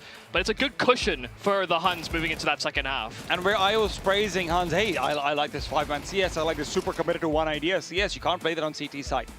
You need to know your individual rotation timings. You need to know, hey, this is where I can spam the smoke, this is where I can blow up that smoke and whatnot as well. And that's something sure GJHow themselves were not doing a great job of, but they're also not the team that picked it. Right? So Huns, I'm putting a lot more expectations on their CT side than I would towards the Middle Eastern team. Yeah, and you know, what I really like to see from nukes these days, especially at the high level, is just good coordination between the heaven rotate player, the main player, and outside especially, because when you see the wall of smokes, top level teams, what they're so good at exploiting is using HEs to blow open that wall so that safe crosses are never guaranteed. And even outside of the HEs, the timing on spams that players are able to do, you look at Donk as an example as an outside/main player, he has the timing down so down pat that it sometimes just looks like he has wall hack. Like, genuinely, he will shoot through those smokes at the exact right moment when a player is just about to cross those secret steps. And it's something that is a real sign of refinement and a lot of time spent practicing against those executes, a lot of dry runs in servers. It's something that shows good team coordination that I want to see from these types of teams that, you know, are looking to level themselves up and continue to grow within the domestic market. And yes, GJHow didn't really show that on their CT side. But like you're saying, if Huns don't show it, then it's a problem. Yes. I think one of the exciting things, though, is that we are getting Huns on, I wouldn't say all cylinders necessarily, but, you know, Zeralta's looking good. Yami had a couple of great kills over there as well. Nine's not looking like he's, you know, being left behind or something. This is a Huns side that individually, firepower-wise, they're looking decent going into this CT side, and that'll be very required if you're to win these duels and the like, versus a GJHow who do kind of fall very often on the other side of things, right? You know, you talked about how it's a very strong pack mentality for Huns based on like the players they have, but equally, this is a very strong default style from GJHow, right? Based on the players they have, based on the exploration they like to go for. Well, when you look at the Huns, really the only guy who I would characterize even as that kind of a person is Yami. No one else. Yeah, someone that will find a gap or an entry and maybe push a little too far sometimes, but also can just deliver an absolute killing blow on the round at the same time. You know, the odds are kind of 50-50. Sometimes it happens, sometimes it doesn't. But there's a lot of players that can do that for GJHow. That much is true. It's one of those styles, though, that can be very vulnerable if it's not reined in at the right moment. So that's where we're going to have to look at Issa to be that sort of leading voice, or you know, even if it's players like Mini or Osama's, or, you know, these players that can be a bit more vocal in those mid-rounds, just to tell everyone to shut up. I know you guys have a lot of ideas, but we're going to do this thing now. And I've spoken to in-game leaders in the past that have played on teams similarly, especially within the UK scene. Sometimes we like to run around and just frag. True.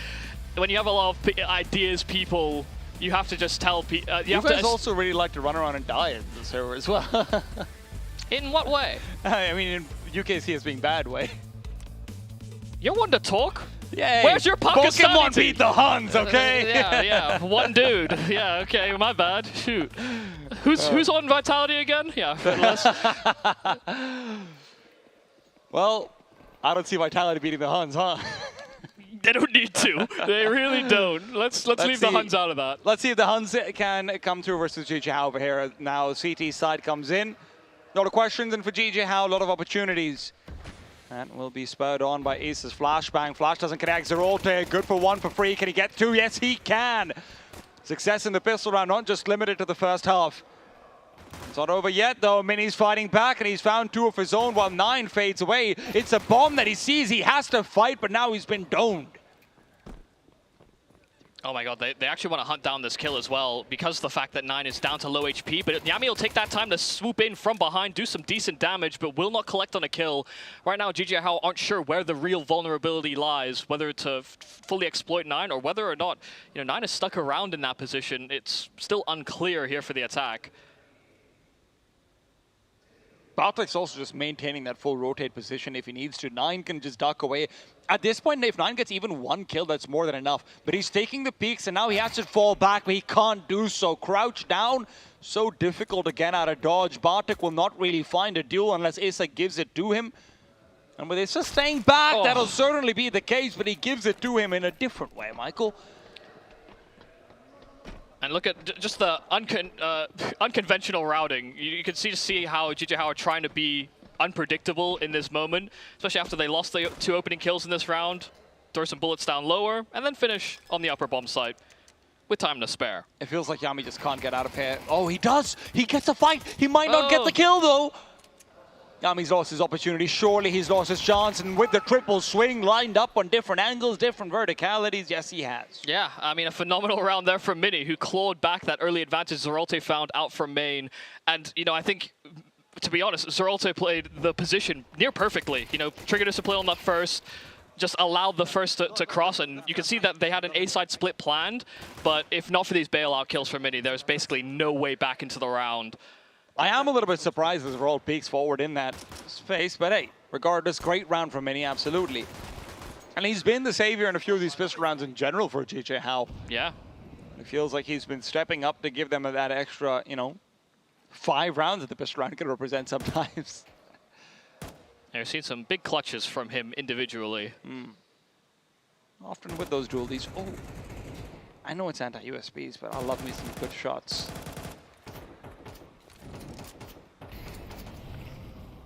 Well, that's not a shot, so you must be disappointed. I hate it. Incredibly so. Oh my god. Not a bullet fired. Eco round from the Huns means that we are putting all the eggs in the next round's basket. And the timing is good for Boros outside. So, yeah, no casualties. They are more than pleased with that for GG How. Now, Boros is rocking a scarf, I just noticed. You mean Issa? Sorry. Yep. I don't know what the pattern is on the scarf, but it is, yeah, it looks cozy. Though I have to say, that's what I'm thinking. It's kind of warm. I'm currently so warm. So how is he surviving? Maybe it's colder on the stage. Yeah, maybe. Flashbang dodged out by Boros. 9 takes the fight, regardless gets the kill. Damn, those kills were instant. Yeah. Both sides. Yami has an opportunity over here. He'd love a flashbang, but he's not going to get one. He also isn't really going to get a sightline, to be fair. Didn't notice the waterfall. Osama's protected by the gray. So there has to be some kind of counter reaction in some way for GG How, or rather, sorry, for the Huns. You can't be confident knowing that you've ceded so much space towards outside. You don't have a rotation towards lower as a contingency plan. Spam timing is pretty good there from Yami. Does decent onto Issa. 65 taken off the leader. But while he commits towards the lower side of the map, Bartek will be there to try and greet him. Thing is, they're trying to pincer into this B bomb site somehow. Bartek could be a total misconsideration. They may not understand that he's already made his way down. Yami, really nice damage out from ramp. Everybody is within an inch of death. And Cobra is also trying to close down that inch. Hot on their heels. Osama's will not be able to cross easily. Oh my god, he is! I lied! The timing could not be better. Issa right now could not be a better target as well for Bartek. Keeps on peeking forward. These are low players, and with Cobra closing out that distance, Osama's is left in a 1 versus 3 where he will not find even bare minimum. 3 kept alive and a great round from the Huns. Yeah, I mean, good safety net implemented there towards that lower site. For a while, they left it as an open cast net, basically thinking, okay, well, nobody's crossing outside. We don't see anyone. We don't know if there's spam happening. And they picked the right moment to get Bartek in position.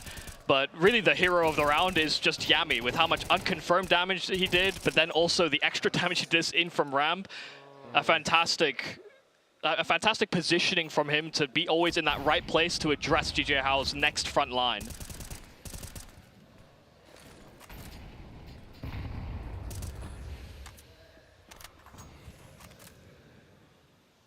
DJ House still have a chance over here to make sure that Huns can't run away with things. Yummy, what a kill. That grenade might have been poorly timed, but he still makes the best of it. Second nade, second smoke. This is the pressure that GJ Howe was just not able to inflict on outside. And with Zeralt pushing through into lobby as well, Bibu's flanked on the side. The Huns are working GJ Howe. They are showing those layers. This is exactly what I was talking about moving into the CT half. It's what I need to see from teams that are confident enough to pick into nuke. If you don't have those timings down, if you don't communicate smoothly enough that you can do that with your outside player, then, you know, basically why are you picking the map in CS2? So that's a really, really promising sign for the Huns that they're able to implement that and have it work so seamlessly. Another great knockout round here from Yami. But to be honest, you know, we've said Zeralt's name quite a lot this game, but I also hadn't realized he's like, he's 17 and 8. He's had incredible numbers. Obviously, him and Cobra were the ones who started off really hot. Cobra has cooled down pretty substantially, but it feels like the trade-off is that Zeralt has just got that level. One of the first times I was actually truly impressed by Zeralt, though, was actually in a studio LAN environment, was last year's Misa event. Sure. With Chenga's Warriors, right? And I do feel like this is one of those players who doesn't cave under pressure at all. It helps that he's not this hyper-aggressive, I will go out first and headshot you style, right? It does feel like it's more sustainable the way he plays, but if he can keep on delivering the output, mate, I don't care what style he has. Yeah, I like that he's not always shoot first, ask questions later. Sometimes he asks a question to himself, like, is this worth it? And then he shoots. Yes. And that's fine, you know. So often we look at players, you know, we glamorize players like Nico or Donk. And, you know, we don't often see them in these positions where, yeah, you can play trigger discipline, you can play more positionally. No. These guys love fighting, and they're damn good at it. So you can understand why it's so flashy, but those plays where you just know you've got like kills confirmed without having shot a bullet yet. Oh. And so long as you're able to actually convert on the kills afterwards, that's class. That's class that excludes the amount of years you put into Counter-Strike. You know, it doesn't matter whether you're 35 years old, so long as you get yourself in the right spot, sometimes you can just have these massive highlights. GJ Howe have found a roadblock in front of them, and they believe that a force buy is the way to get through it. Getting around it might not be an option. Huns will be given double digits, but they might take them regardless. Yami not pursued down as Mini was feeling worried, and he should be feeling worried. Nine's on the other side. Taking shots. Not anymore, though. Yeah, deep reposition from 9 gets found by Boros, who retrieves the AWP. He's still hunting for it, but he's also lost his bodyguard, and so he should be a free kill in, yeah, less than a second. So Zeralte sweeps that one up. They lose possession of that AWP on GJ Howe, and they will have to venture elsewhere because they have no second line over on outside. Bartak, yeah, I mean, it's a hell of a shot.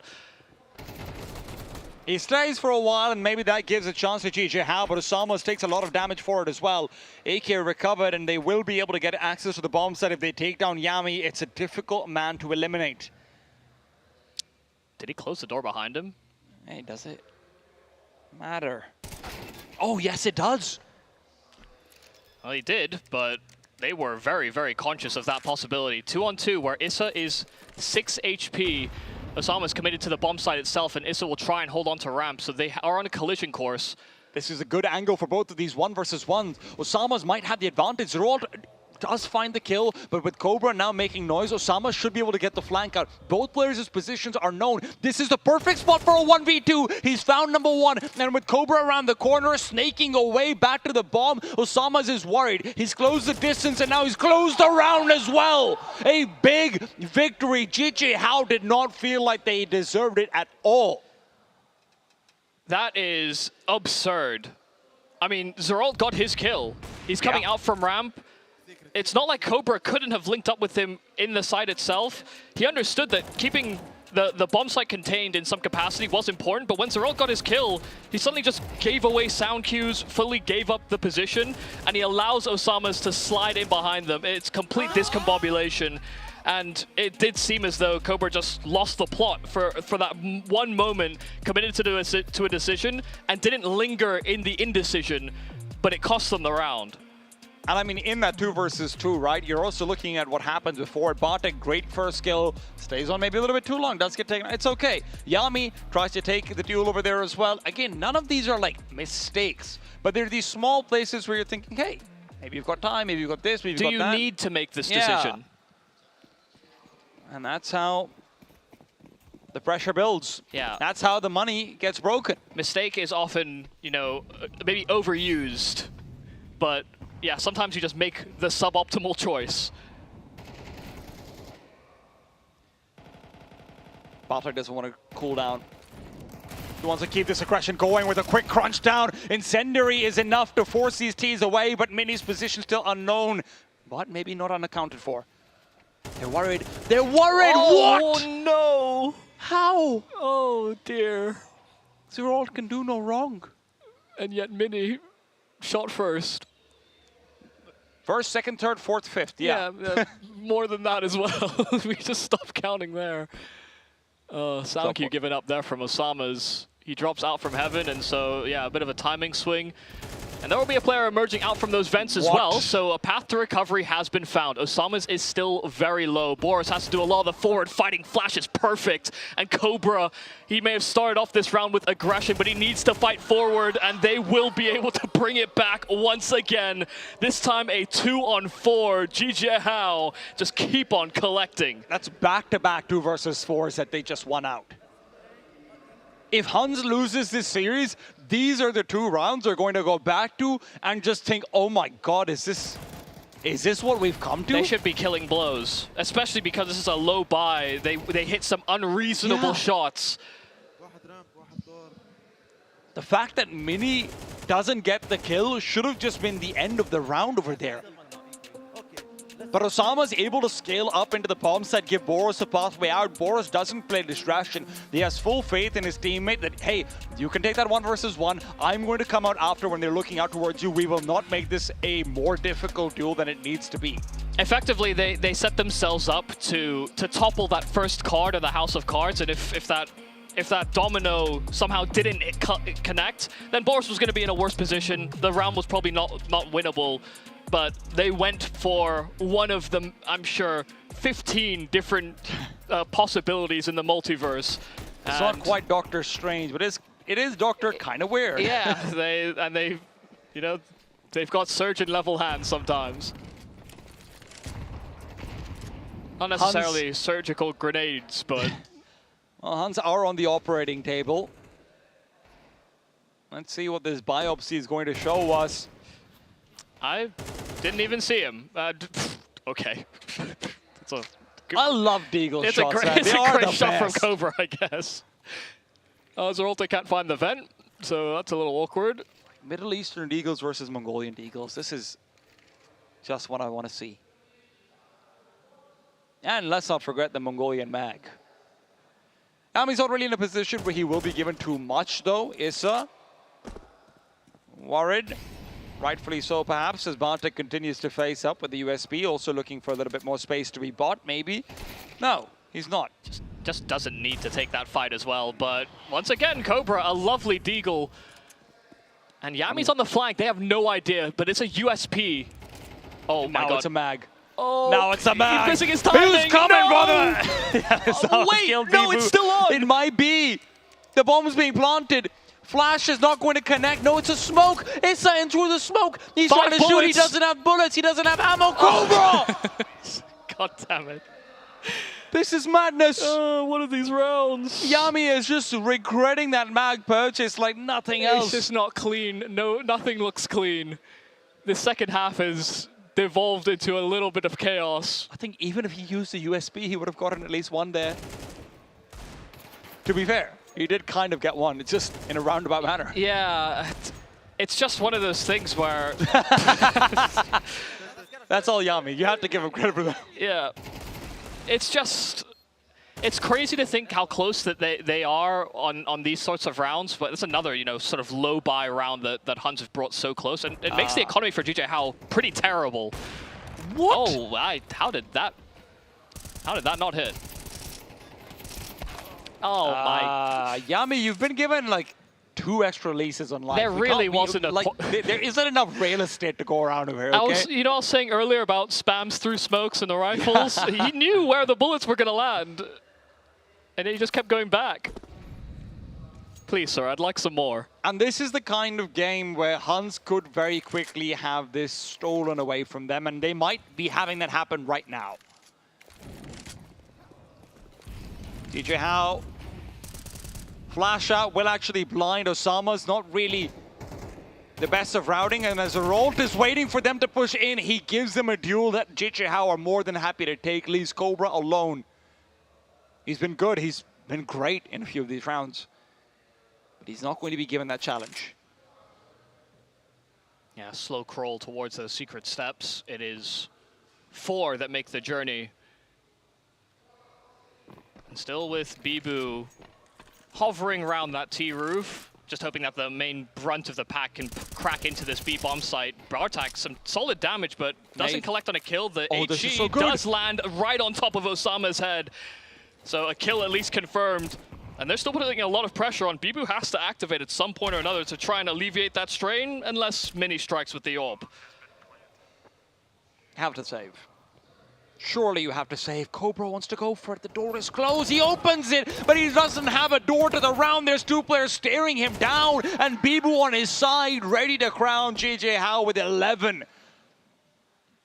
And listen, we talked a lot about how strong the core of the Huns can be when the rifling looks good. You know, all these pieces from Cobra, Yami, Zeralt, all of these are very, very influential pieces in the Huns games. But also simultaneously, with the amount of rounds that have gotten so close, when they found themselves in advantages and they're ceding those types of positions, that's where the fact that they are young and you know, less experienced on international stages will become more of a factor. I do side with you in the fact I worry that the Huns have kind of let this game slip out of their fingers and are now already seeing that it's this game as a defeat, or this map as a defeat. I'm already seeing that. Not yet, at least. They will have one more real chance, but we've seen some of these unreal opportunities work out as well. I'm not going to count any force buys out. Not until 5 players are dead. And with the push forward, Boris finds Yami. Osama's finds an empty bomb site. They're not out of the woods just yet. I mean, still having a player out of those CT vents would certainly help. Zeralt does find his kill, and Cobra this time cannot wrangle the Deagle. So that was the biggest test they had to defeat, was Cobra as that solitary defender. Only 2 more players remain, and both come out from ramp. Bibu there to greet them, and even gets a free one. 2 for the price of 1. He didn't realize it was a combo deal. Yeah. So coming into this map, the Huns did look strong. A 7-5 half on that T side. Yeah. But all it took was a couple 4v2 losses, and now GJ Hao sit at the finishing line here on Nuke. We were worried about this map for them. We weren't sure if they were going to be that good on Nuke, considering, well, historically, and from even what we've seen in this tournament, even though they have a win over the Nomads, it didn't look clean. Through the chaos, they've been able to get near that finish line. Oh, Yami's found Bibu over here, and maybe that's an opportunity. Cobra as well, just positioned for the push. But no one's committing. An incendiary down underneath him. If that was a flashbang, he would have liked to make a go call. Instead, he has to wait for the deals to be given to him. He's happy to take them. And maybe a semblance of sanity has been presented, but GJ Hao have won enough 2 versus 4s to treat this 3-on-5 with seriousness. Bartek can't find the kill, and he also won't really fully fade away. HE tickles Mini, brings him into 1-ding territory, but he's still feeling like a healthy man. I mean, these A players are going to be very, very vulnerable if they stick around on this A bomb site. Where else can they go? There's no one that can pick up the slack. There's no one that can address Mini and the fact he can come out from heaven. The problem is I don't know if GJ How feel comfortable going up that ladder either. In this 3 versus 5, they'd really much rather look for isolated duels of any sort than make a collective committed play, but there's not much time. They're setting up for a flash play to see if they can entry back into this A-bomb site. That bomb is going to be so far off, though. It'll take those extra few seconds to actually make that way over, but Mini comes out, great flashbang, and it's almost an empty site. Zerolta, I thought he'd be taken care of by Osamas, but Osamas is about to be flanked as well. Yami comes in from behind, and Zerolta will end it. So the Huns, despite getting into a bit of a scary position, avoid disaster. Yeah, this time they don't let it falter. They understand that they've got that advantage. This time they consider the possibility of that heaven ascent, and they address it quite well. Really nice round from Yami, just not only getting his opening kill towards that door spam, but then serving as that rotationary man down B, finding good timing back in the A-bomb site. Good way to address what seemed to be a potential end to Nuke, but there's still more that comes from. One more round here, and again, the buy for GJ How will not be ideal for that last round of regulation.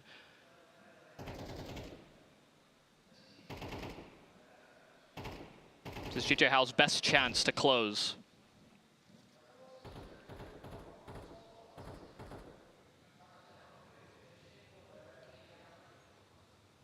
Bartek has taken a lot of very aggressive fights out towards ramp. Let's see if this is going to be another round where it's needed. Boris can't throw utility, he knows it as well.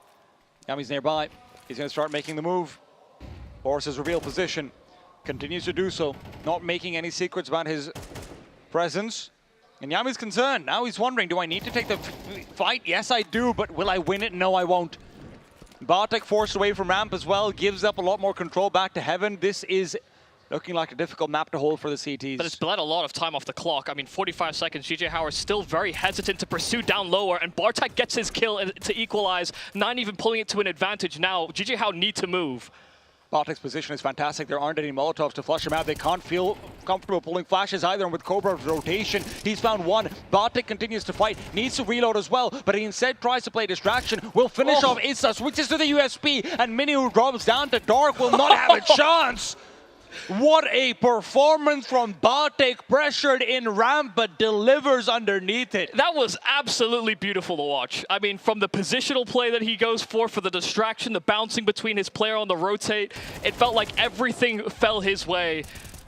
Not only just to keep tabs on ramp, maybe even think about re-aggressing it, but playing a ring around the Rosie, they could never tie Bartek down. And now we come in with a very bargain bucket buy here for GJ How at the end of regulation. Not saying they can't do it, but the odds are stacked against them. But it has already been on this map a few times. One more HE left where that came from. Flashbang overhead, spam is being delivered. 9 misses his chance twice over. And with Yami being damaged, everyone is downstairs. Cobra is either going to have a feast or he's going to have death. They've got a second layer to that B-side approach as well, though. It's not just Cobra here. Bartek's inside. Yeah, he's the safety net. Will it be needed? Cobra starts revealing position, backs off. He wants to play crossfires, understandably so. Closes the door behind him. Bartek maybe not giving that call up, but as they open the door, their lives, they were oh so short. It's overtime as the Huns claw back a lead that they maybe should have never given up. I mean, that's a really, really nice setup there from the Huns. Full understanding, full address, heard the pistols as well, and knew that there was going to be a numbers game from GJ How.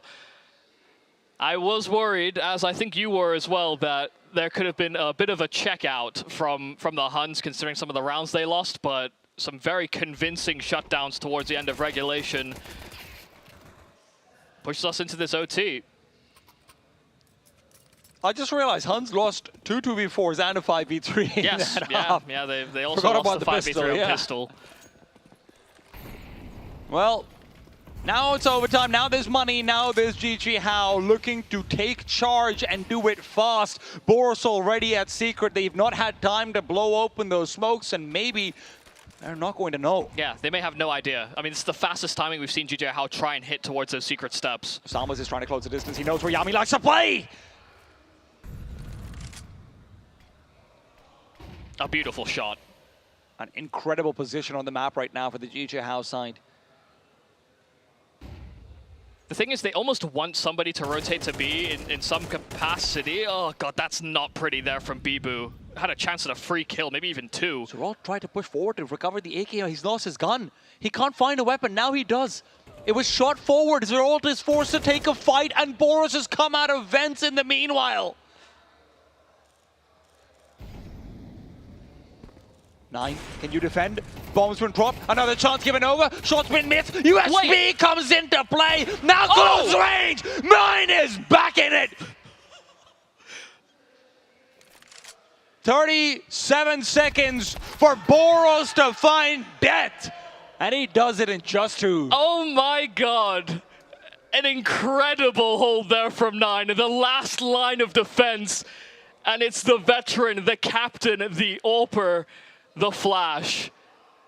I mean, he saw, first kill, easy enough. USP, fine. But that third kill, he saw a shadow for a fraction of a second and flicked before he saw the player. Pure flow state. Frustration on their faces. GJ How look to close the gap in the distance. Quick ramp hit is going to give them success. The Mac-10 overruns, and now Cobra, he's the only player here. That's quickly going to be changed. Zeralt comes through. Zeralt has to be careful not to be run down, but instead the running and gunning is coming from the A1ings. The two young duos, young stars, making sure that this is not going to be an easy bomb plant. Mini out and about, another fight to take, another fight to lose perhaps. Cobra. Oh, I thought he was going to shoot. It looked like he was. Nate to open. And well, it feels like Issa, I don't think he can close. Oh, shot on the feet and an emerging Cobra from the smoke. It is lethal from the Huns. Some round successes in minor heroics, but we see some great adaptations to this faster play that GJ How are trying to implement. What a recovery Cobra's had as well on the CT half, right? He's now come neck to neck with Zeralt when he was like 10 kills behind him or something of the sort. And it felt like it started off with some big mistakes from Cobra in some of these 4v2s and doing more than enough to make up for it.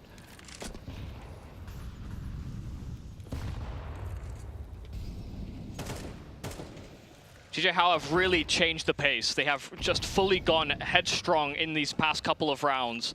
And it's netted them advantages, it has found them openings, and yet they still have not closed. A successful T-side campaign, but in the OT, wow, that flick back from Bibu is lethal. But this is another man advantage, another opening that GJ How find. They need to be able to convert from it. Is there going to be a flashbang from 9? It may not be needed. And all pulling attention out from heaven, even if Yami's flashed, oh, they full clear it. They doubly do so as well. Uh-oh, 9 spotted as well, and executed. GJ How have been doing a great job of exploiting Yami on outside, actually. Just like tracing him out every single time, and as Zeralt is called in, can he get the spray down? Gets the 1, gets the 2, Pistol is out ready for 3! Way. And just when you count them out, they're back in it. Bibu trying to crouch down, but he's lost the timing, and Bartek might be able to close the distance onto the bomb. Drops it on the site. Bibu in pursuit, comes in from behind, but Bartek is ducked away. Bibu will save the day. Oh my god. How does Zeralt get away with that? The first 7 bullets that came out of his A1S at CT vent all hit the wall. He thought they were going to come out fast into that A-bomb site, and he was wrong, and yet he's still able to get away with a triple kill. It's so interesting to see sort of the differences in GJ How's T-side and what the Huns was bringing. Right? The Huns collapse. They're 3 people together. You say swing, they're all swinging. GJ How, they're taking fights. They're saying, yeah, we're better. It's okay. We're going to AD into this one. We're just going to stand and fight. It's okay. A lot of the times it hasn't been. But fortunately, Bibu was the insurance policy. DJ How, they've dipped into the funds from that insurance. It's a double up to try and save it.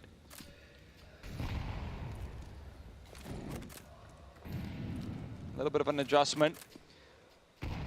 But Osamas is not going to know. I don't know if he's heard it, but I think Mini should have. The full send on the cross from Yami. Mini's been great down here. Oh, but a miss. And he's being chased down. They're going to go through the smoke. Of course, they are spamming away beforehand. Cobra trades.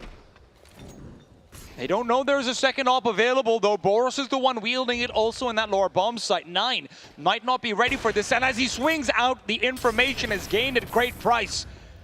Molotov is late, but Boros continues to perform. Oh, even the flank there from Issa as contingency. No surprises, no way for that 1-on-4 to happen.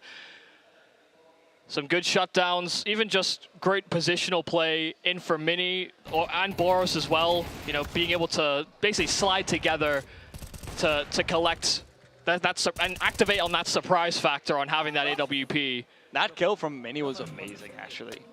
The fact that he was fully zoned in on Yami wide swinging out when there could have been a player pushing forward into him. Yeah. Yeah, I mean, you're more likely to strafe wide than run W at an AWP. When there's 3 people? Yeah, it's just, you know, it's built into being a rifler. But some good rounds out of GJ Howe at the very least from the end of the first overtime, or first half of the overtime, now into their CT side. This is not over and done with yet for the Huns. Sure, they had a successful T half, but also, you know, that's the thing with OT is that so many of your rounds actually end up being economic breaks and against lower weaponry. In fact, you know, I'd wager half of them are, or at least 33%. So without the empty calories, GG How can afford up exactly what they want. This double AWP setup once again being something they implement, and Mini, even after the smoke rebuilds, taking some damage around the side of it. Not even sure they spotted him. They have now, but 9 misses his chance. A boost up was a good idea, but he just goes through the smoke and he's hunting for it. He wants his duel versus Mini so damn badly. And when he doesn't get it, he'll settle for Osamas, and that's a settlement Osamas is not willing to make. Boros on the other side, they know about that second re-up. They still want to contest it, and now Boros knows Bartek's nearby. Not just 1 op, but 2 on the other side, Bartek, and he's going to get them both. He was the king of ramp on CT, but now just breaking in solo as he moves into this lower side. Issa there to collect, and it's a labored spray, but at least wrangles back control of the lower side. Bibu needs to stay alive over here. He misses. Zerolt's been given another chance, Michael. He's going to be able to plant the bomb. These CTs, they're segmented off. Osamas is blocked by a smoke. There's no way for Issa to come up. He has to go all the way around, come back to secret. He's been spotted as well. The grenade pulled out, and Zerolt has dodged the damage. But they don't have things to stall. They don't have things to cut off the approach. Issa's showing all intentions. Osamas is out of the smoke. He gets the one. He gets them both. A 4K from Osamas. Start off on a smoke spam outside, decapitates 9 on his main approach, and then on the retake. Even with Issa drawing all that attention, all eyes were on him. Osama sweeps in at the perfect moment to come back into the A-bomb site. There were definitely chances back there for the Huns, but Osama is having a hell of a moment. Completely overshadows Bartek's double, that's for sure.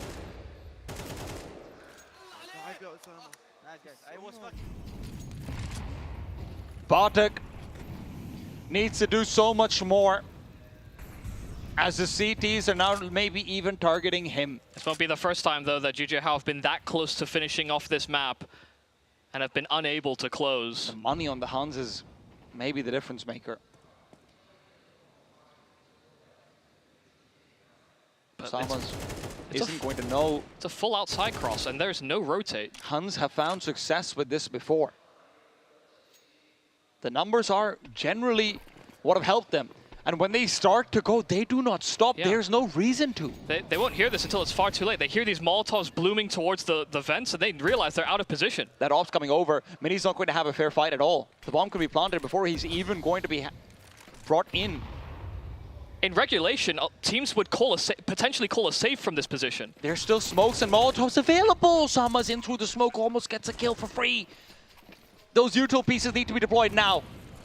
Otherwise, the T side will never have a chance. Oh my God! Mini's been sent off to hell and beyond. And as Boros swings with the AWP, he's being spammed. GJ, how? Is this another opportunity to close being taken away from them? Util just will not stop. They're inside the smokes. Yami's fighting away. Cobra will save it, and it's 15-15. They just completely disregard it. They call the bluff of the Huns, and they are completely off the mark, totally out of position, totally focused on an A-side siege. They were looking to reinforce ramp. They were reinforced on A as well. And you had so much util available for the Huns. They threw a single wall of smokes. They contact down secret. And by the time they break into B, there is zero resistance. So they have smokes, they have HEs, they have Molotovs. That's why I'm saying, you know, if in a traditional gun round in regulation, CT sides would probably save, but in the overtime, you cannot justify it. Bartek is out and about. Speed helped them before. Will Speed help them again? He's already at second vent. Bibu's never been this blind.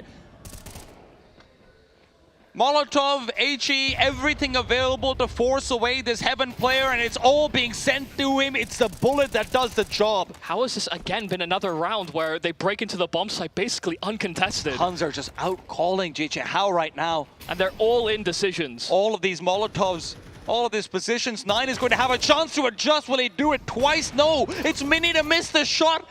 It wouldn't be the first time we've seen him unable to collect on a sitter, but even if he'd got the kill, I don't think it would have made a difference to the round. Oh my god, I mean, they need to now try and save the AWP if they can, but they're losing every single one of these weapons.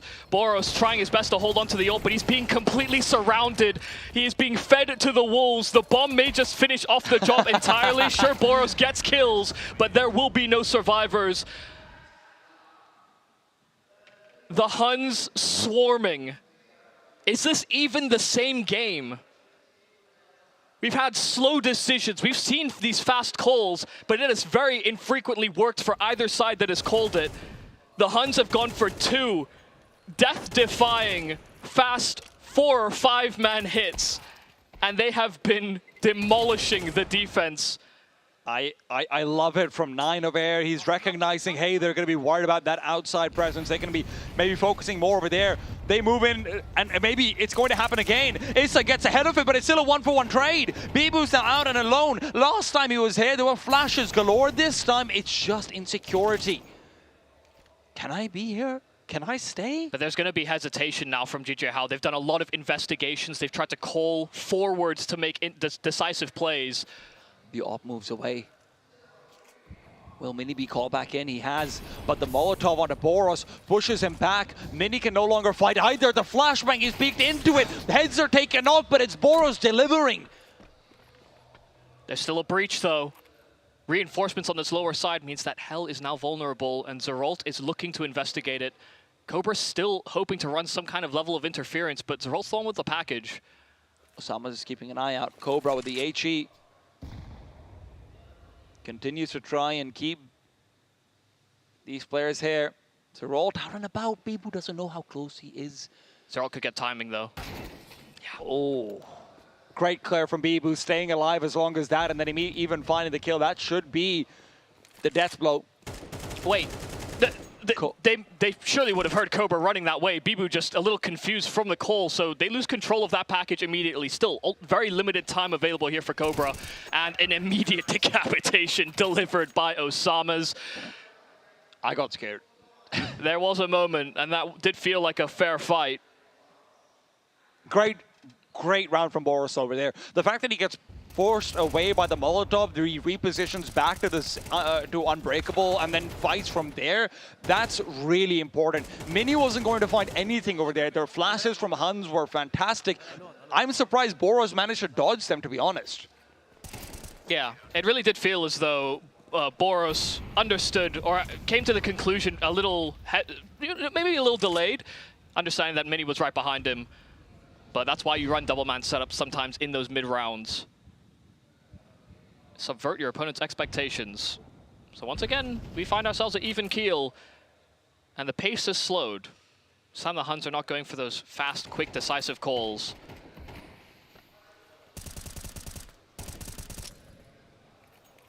And maybe it's a good idea to stay away from Boros. He warmed up coming into this game.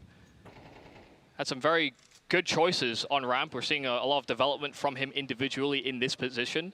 Mm-hmm. This time he didn't show the same vulnerabilities. Still got caught a couple of times, but that'll happen even to the best ramp players. I mean, we are seeing Huns now set up for what should be a full A-sided execute. Issa and Bibu are getting antsy, and in that repositioning have somewhat been spotted out. The time is the issue. Molotov out onto Issa. He's been forced into a fight. They know his position, but they're caught with utility in their hands. Issa gets 2. And now it's all Bibu. He's not going to be fully cleared. They're worried about Heaven. They're worried about rotates, and they're going to avoid that completely. Guess what they're going into? It's Osama's spray. Scylla 2 versus 3, and 9 to block off the rotations means Mini is under all the more pressure. If Yami can close the distance, he could close the scoreline as well. 1 is down, and with Mini now afraid to peek, the bomb planted. 9 singed away. Mini switches to the M4, and with that, Yami can still take the peek. The problem is that backstabs just don't stop from GG How. Yeah, the timing was pretty much flawless there from Bibu to come in up from behind because he knew that his teammate was going to be pushed forward. A nice attempt just to bring that round back into favor, almost exploiting that missed shot from Mini to cross on the bomb. But being able to strike him with that man advantage, being able to have Issa lock down the door. I mean, it's so wild that Zerold had util over there for the flashbang. I know that's probably a protocol, but they just spotted Issa moving up onto Hut. Even if he's repositioned away, you're going to be expecting him to take a peek, to try and get the fight out. Well, especially because they Molotov'd off top Hut, exactly, right? So you're expecting him to drop into you. That's exactly what the play is for. Great job from Issa, but honestly, man, Bibu's been great on the CT side. A couple of very critical late round positioning advantages he's got. 9 spots ahead.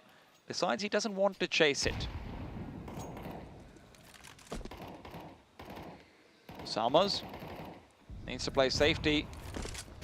Besides that, offense might be his best defense, to be fair. 9 stepping away, forced off the angle. Garage has been fully given up. They're hunting for Yami. They found that kill so many times before, but with this double off setup that Huns have also opted into, Yami doesn't need to take the fight. Boros has found full territory. 9 just not ready. Yeah, they slowed down, understanding how far Boros got without being spotted. Good awareness on how to leverage an advanced position. But Boros is still looking for more. He should be accounted for in some capacity, but he's also in a position where he can link up with Osamas to provide that layer of security for a trade. No one's really watching for this. They should be considering it. I mean, Yami's trying not to expose himself too much. He doesn't have someone to watch his hut. Cobra's watching now. No, he's looked away.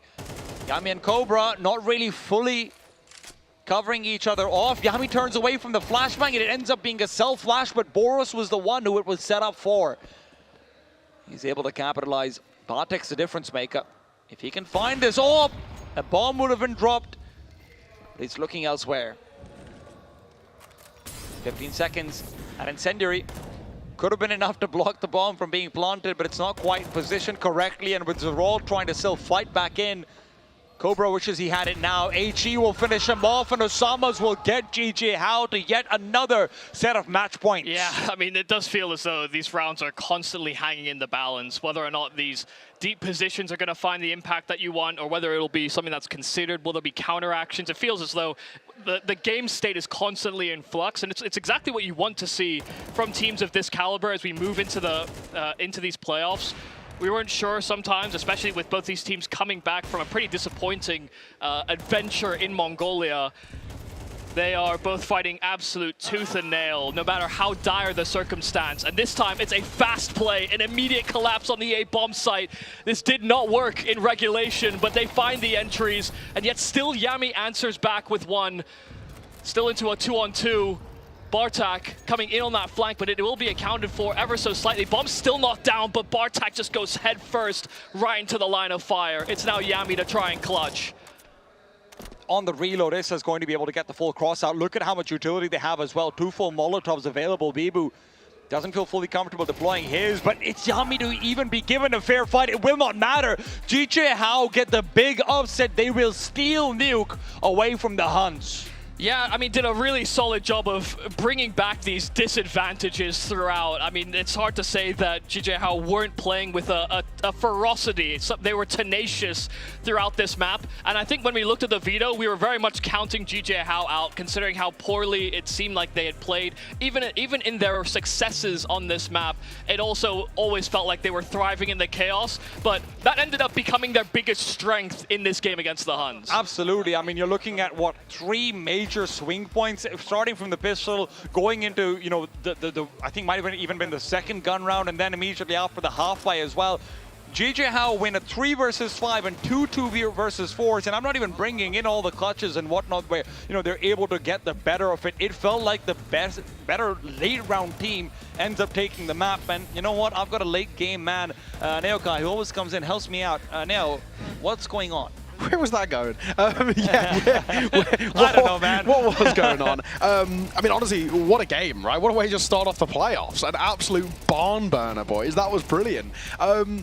Things looking pretty good for you know, on the desk. You know, we kind of had a feeling that Huns were the favorites because of the veto, but in the chaos, I think Huns are still in this rut. I mean, you know, I hate to single someone out, but 9 is still underperforming quite woefully for me. It took all the way until OTs getting to double digits in terms of the kills department. It also looks like the calling feels very loose as well, and it doesn't feel like he's got the structure to break down GG How's side. When we've seen GG How lose recently, especially if you look towards Mesa, for example, he's losing against structure. They're losing against teams, right? You know, if you're going to pug them and you're going to play scrappy, you're not going to win out this battle. And I think that's what happened. In a lot of these instances, the Huns were relying on individuals to step up in big moments, which, hey, don't get me wrong, it did. Even though they didn't win the rounds, Rolls 3K from Alt Vent was pretty insane, right? How he's getting away with that. Small things like this, but you just can't afford to play chaotic Counter-Strike against GG How. I'll be completely honest, I'll isolate Yami. I actually don't even think the calling was that bad. I think Yami is actually propped up to be the front man and a very important piece on outside.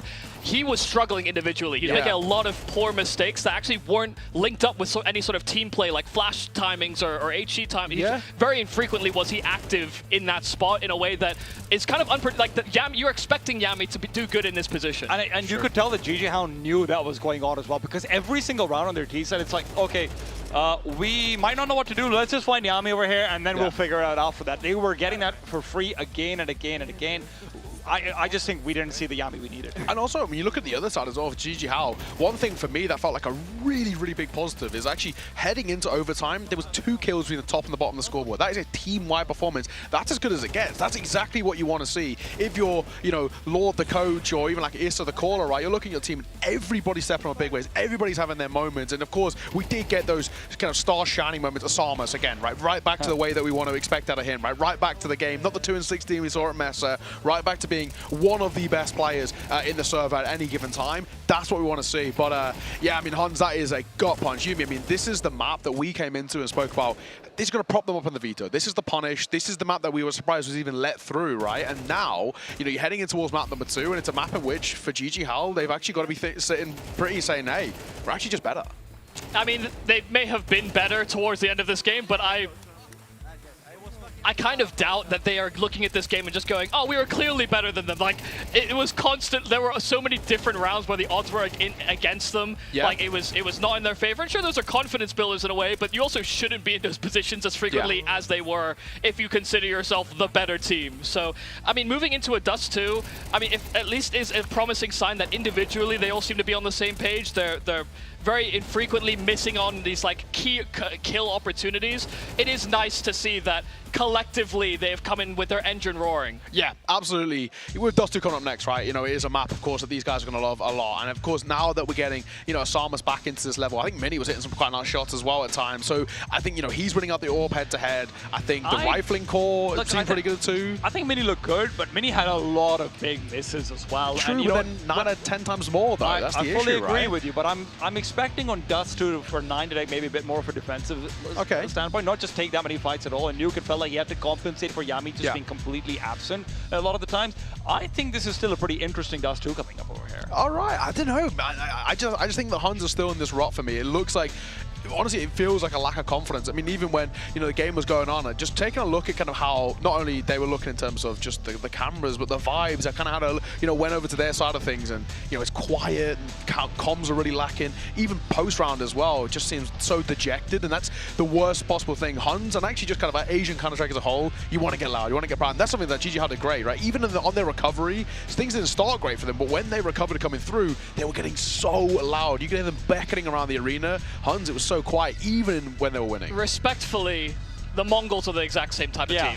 That's just doesn't get that loud. It's just a Mongolian characteristic. Like they don't scream, they don't get overexcited because they know the job's not done. No, I disagree. Chinggis Warrior is one of the loudest teams we've had at the group stages. The Nomads were also incredibly loud. Back in Mesa, Eruption were the loudest. I disagree. I thought all the teams that aren't supposed to be winning. The Huns were loud when they were winning rounds in Mesa too. I just think they're in this run, and they've even said it to me that they still think they're in a really bad run of form at the moment, and they're in a bad headspace. I think it's showing in the game. Well, listen, Zerold wasn't in a bad run of form in that game. He was having a fantastic time. Obviously, his 32 kills wasn't enough to actually propel them forward. It did feel like a lot of that impact was coming in sort of in those early stages, and later on, he just had a solid performance. Osama's had so many critical late round performances between him and Bibu. I mean, it was just such a step up from those two. Well, I will say Bibu at least had, you know, he had his important moments, but he also had some really, like, free kills sometimes that just didn't happen for him, which was strange because we saw the duality of man almost. It was like it felt like that was the game to us a little bit. He was lot like, of misses. Positionally, he played great, and then it was like, how did I miss? What is going on? He just like me for real. Yeah, exactly. He was so human, but he played very, very smart the entire game. On the flip side as well, I mean, we highlighted him. Cobra again, I think, had a really, you know, big step up. A lot of moments from him, and the good news is that you are getting your two main riflers. I mean, sure, Yami gets a lot of the heralded, but I think Yami has a super high ceiling and at times a low floor. This has always been a bit of a critical point about him. At least with recent forms, Roll's actually been recently the #1 player in terms of statistics over the last couple of months. He's, you know, performance the way we want to see. But Cobra, who we've been impressed with, against that, probably against a really difficult side to play against as a rifler, you know, trying to get in the thick of it against people like Boris and Osamas, who are so unpredictable. It is good signs, but Dust 2, I think that might help them a little bit if they want, right? They are at least are going to expect when we're against them on the CT side, we know that they're going to try and play things quite quick. The problem is that, listen, Cobra, I love that he's there. I love that he's been able to sort of recover as well in that second half and whatnot. Yami just plays such incredibly important positions. You can't have it all for. Should you maybe switch them? If you're the college, maybe say, right, you're in form here. Maybe this is the way to go. We'll have to wait and see. We're going to find out. Dust 2's coming up next. It's going to be very interesting. This is going to be the end of the Huns to kickstart this series, which we don't want to see, but we'll see after the break.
们正常发挥吧，因为他们肯定硬实力上面要比我们强。我感觉今天发挥都挺好的吧，不管是 KK 啊、QQ God 啊、露露啊，他们打的都挺好的。一爆弹假骗一下，然后从W从黑屋主动出击，抓对面一个措手不及吧，堵黑屋的人，然后拿下这个击杀之后，就全面控制底线附近，然后就做一些对枪，赢得对枪的话，这把就赢了。他们当 CT 的时候，对中路的控制欲望不是很强吧？然后说，对于我们来说，后期中路的话还是比较好控的。我们第一时间有一名选手跳 B 小嘛，跳 B 小击杀掉对面送出中路的队员之后，中路没有动静 ，H 也没有动静，那他拱门的人出来之后，把整条中路控制下来，然后必须他们开始做一波的时候，马上反应过来，对面大部队都是在 B， 要在 B 区结束，那我们就全部往 B 区压过去，然后在那边长枪打小枪，用枪械优势就可以拿下这一分。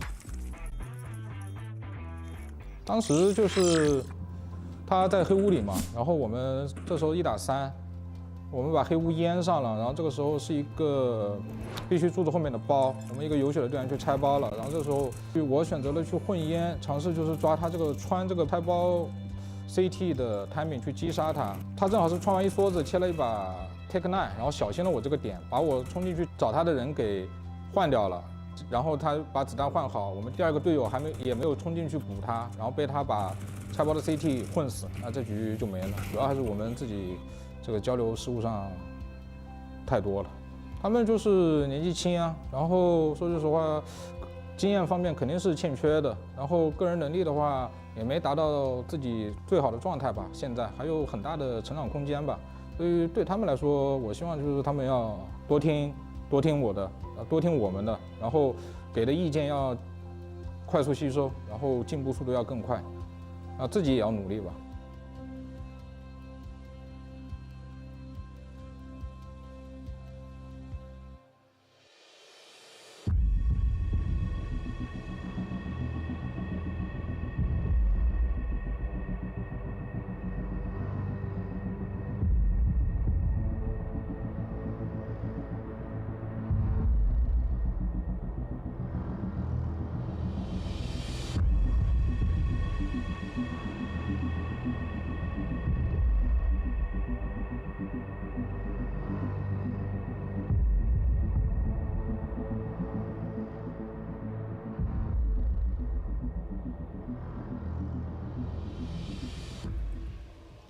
Hello and welcome back. We're just getting ready for map number 2. It's Dust 2 up on the docket.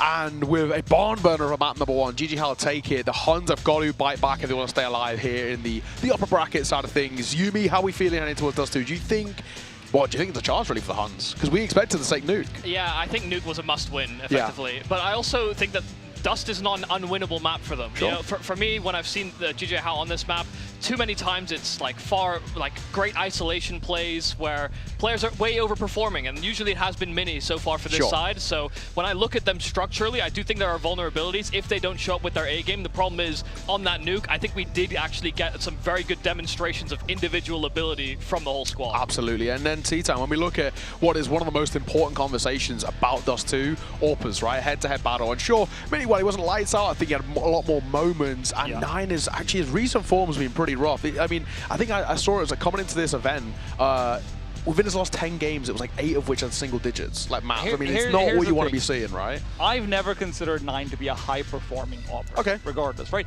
One thing that I will always give him credit for that I also felt like was happening in Nuke, he's really good at figuring out mid-round timings where he just has to take a fight. And that's what I'll give him credit for, though. That being said, I'm actually more concerned, even though I do think Huns will take Dust 2, I'm much more concerned about the fact that, you know, that 5-man style that I was praising them so much for in Nuke, it's a lot harder to make that work on Dust 2, especially up against, you know, a side like GG How who will feel much more comfortable on that Dust 2 than they did on Nuke. So I'm a bit concerned about the calling, but not because it was bad, just because they're going to have to drastically change their style. I don't necessarily think Dust 2 is a map where 5-man calling is bad. I mean, you see a lot of teams that are just content taking 5-man long and just sitting in long for the longest amount of time. Yeah, have you seen my 5-stack? I mean, I'm just saying. But you have 4 friends. There's a reason, you know, B fast executes from spawn actually are good on CS2, is that the skyboxes has opened up. There are great positions to throw from. Listen, you can do it, but when you compare it to a map like Nuke, and what they're doing is just, getting access to one part of the map and then slowly, rather quickly overwhelming one duel,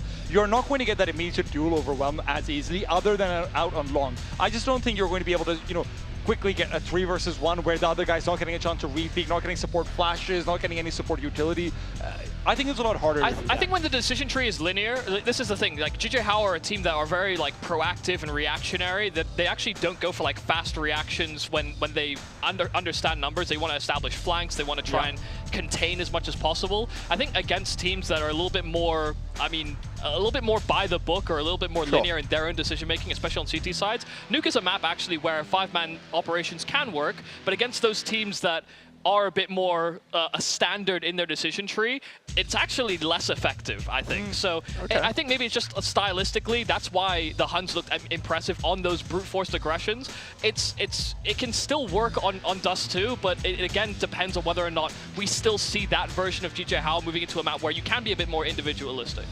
One thing that I'm going to keep an eye on, I don't know if you guys agree, is actually for the Huns on the CT side about how they try and play aggression. I think when you start to see teams become really good on CS2 within Dust 2, a lot of it becomes and how aggressive and how proactive they like to get in the early part of the game, right? We're going up, taking cat control, trying to fight out for long, making sure that we can't get, easy fights out there. And that's something that the Huns are really going to have to contest with. We know that GG How are going to really test them in the early part of these rounds, get a bit of map control. They want to take fights, right? They're going to send Boros and the Samas into the thick of it. So we need to see how they tactically go about it. Or do we see kind of, some of these rogue pushes that a lot of the top teams do, which is getting upper control, for example, wrapping through in towards lower, starting to get information in towards short, these sort of things. Or even just charging mid on CT side exactly, sometimes. Right. Just trying to get and make the T side feel uncomfortable. That's a big thing that has made teams become very good on Dust 2 on the CT side. And for the Huns, when you are in a bit of a crisis of confidence right now, that can be quite difficult to, mentally say, yeah, right, this is what we're going to do and we're going to do it. I know we've been focusing on the Huns a lot, and I think rightfully so, because we're obviously down a map, but also we have to keep in mind the way that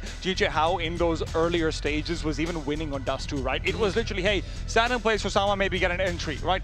That's a style that's a lot harder to make work when you've got Zeralt on the other side, when you've got Cobra on the other side as well. So I would really like to see a bit more tactical depth from GJ How, which I know they can display, is able to get a very good grip over this map, but we really need that. Yeah, we'll have to find out for now. We're heading in towards our second map in just a mere moment. It's Dust 2 coming up to see whether the Huns can push it towards a third, or whether GG How are going to start off the playoffs with a very nice win under their belt. They already had a barn burner of a Nuke with a double OT there as well, and they were able to close it out in relatively decent fashion. And the hope is that the Huns bounce back off of that. I think we are just getting everything ready before we get underway in towards this one.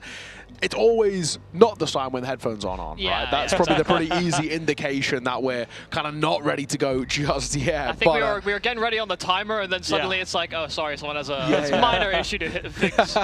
Yeah, exactly. Headphones aren't on, so it looks like a tech issue of some sort seems to be over towards the Huns. I see a couple of admins over there, so hopefully that can get fixed in just a moment. But another thing, while we've got time to talk about it, one thing that I do want to see, and again, I know we're kind of coming back to the Huns, but there was, some glaring errors from them. One thing I really didn't like was actually their post-spawns on T-side were really quite rough.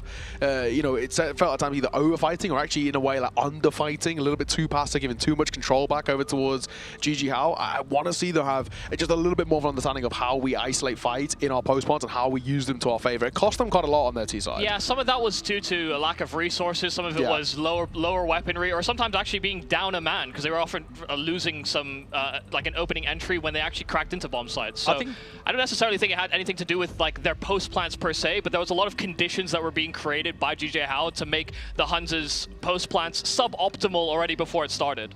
I think the interesting thing is if we go deeper from that post plants and just sort of look at what, for me, the T-side problem was on the Huns was that it really felt like with Yami sort of being absent, you didn't have anyone who's able to play out these scrappy situations where they're not relying on a call to be made overall. When you see them with utility in those post plants on Nuke, you look back towards like that lower bomb site pop where they great double nade being lined up. Clearly 9 is calming a lot of things and whatnot. They're fine then. But when it falls down to, hey, individual decision making, I have to know where my teammate is. I have to be the one to call him. I have to be the one to call for a flash, etc., etc. That speedy communication was actually missing, I think, in a lot of the T side in general. It just manifested itself the most in those scrappy post plants. Yeah, fair enough. Well, boys, I'm going to push you for an answer. Both of you went for a Huns. I think it was a 2-1 for you, Yumi, and a 2-0 for Are we sticking with? I mean, obviously you can't stick with the 2-0 T10, but are you I'm sticking going to with? say 3-0. Are you sticking with a Huns spiritual win? win for me? I think so, because, you know, personally for me, I am concerned, actually, to be honest, after Nuke. I do think that there are weaknesses in those comms, like I just mentioned.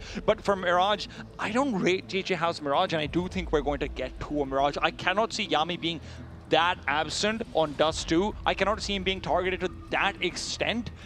It just feels difficult to me. Yeah, that's my condition, is that if Yami is asleep, then yeah, easy GG How 2-0. I also think, you know, 9 is going to be far more active on the AWP instead of just constantly playing catch up, you know, making up for lost slack on those CT sides. I think he'll be far more active in taking long control, for example. So I'm really looking towards the captain and Yami, especially. All right, well, we are ready to get this show on the road finally. Tech issues out the way, Dust 2 about to begin. And a question mark shrouding the Huns right now. Can they push this towards a decider? Well, we'll have to find out. Thank you very much, Neo. A lovely discussion as always, but yeah, a little bit of back and forth for us here on the desk about whether or not the Huns can recover or whether the GG House squad can continue to run a reign of terror. Starting on that T side, though, is the Middle Eastern team, and 9 already opening up the affair by taking a fight deep towards top mid and still hovering around with this smoke, finding damage on his retreat. 9 and Yami out in middle. This is exactly what I want to see. Boris, very low. And it does feel like options are being closed down. 9 maintains position, spots out 2. He's still waiting for that cycle out from Zeralt to be able to push forward himself. And with a double swing from the CTs that could start to come forward, I don't even think Zeralt has been spotted. Bibu now given the call, given a chance, and he'll make good use of it. Surely this can't be another one of those moments, another 3-on-5 that GG How find themselves in on the pistol. We call back to their T-side pistol on Nuke, and they did bail themselves out of that one. A lot of that was due to Mini on dualies. Mini? Yeah, still hovering.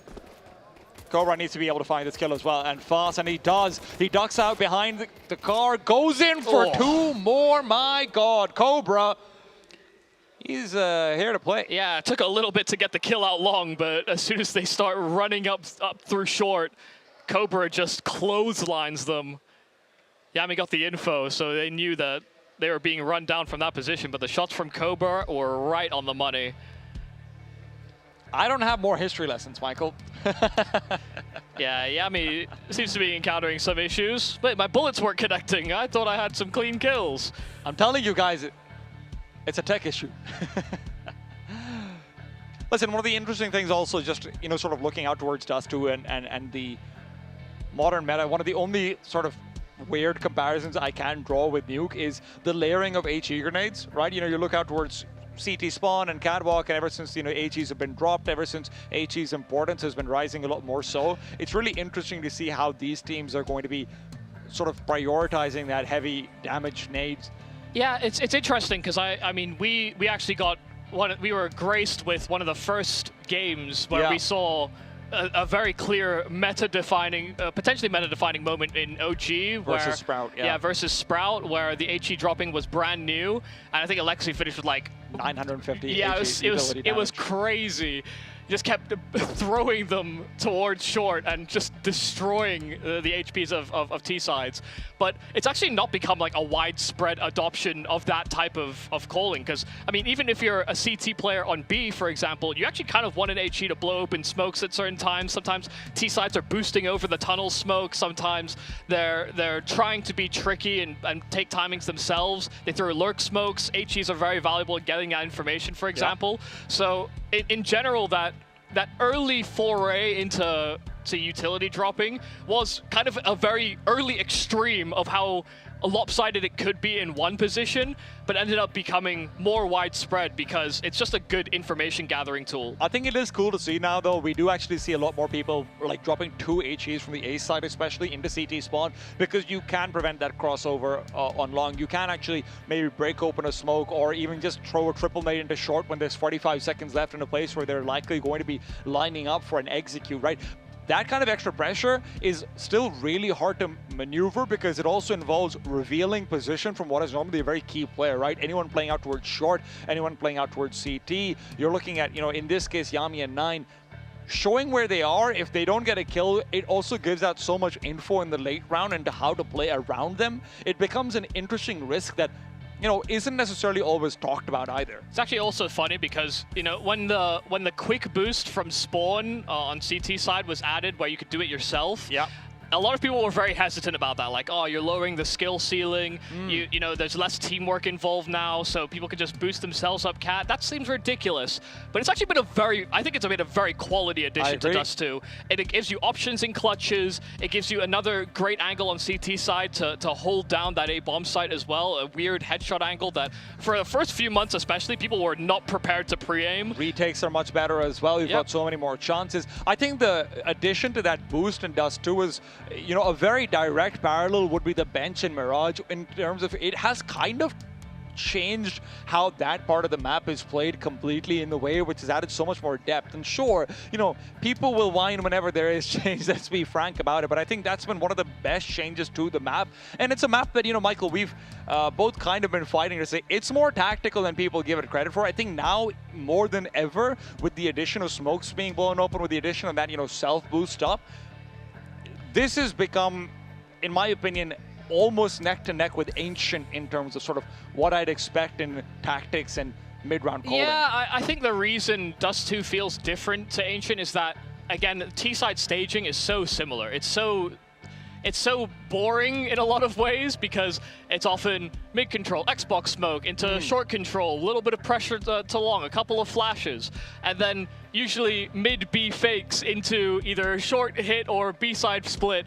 You know, the decision trees feel very limited in a way, but I think Dust 2 has always been the best map, probably for late round clutches. You know, some of the post-plant positions you can get it on T-side, some of the deep retakes on A, man. Yes, exactly. There's so many incredible moments that Dust 2 can, as exclusive to this map, can deliver upon that make it one of the best late round maps in the pool.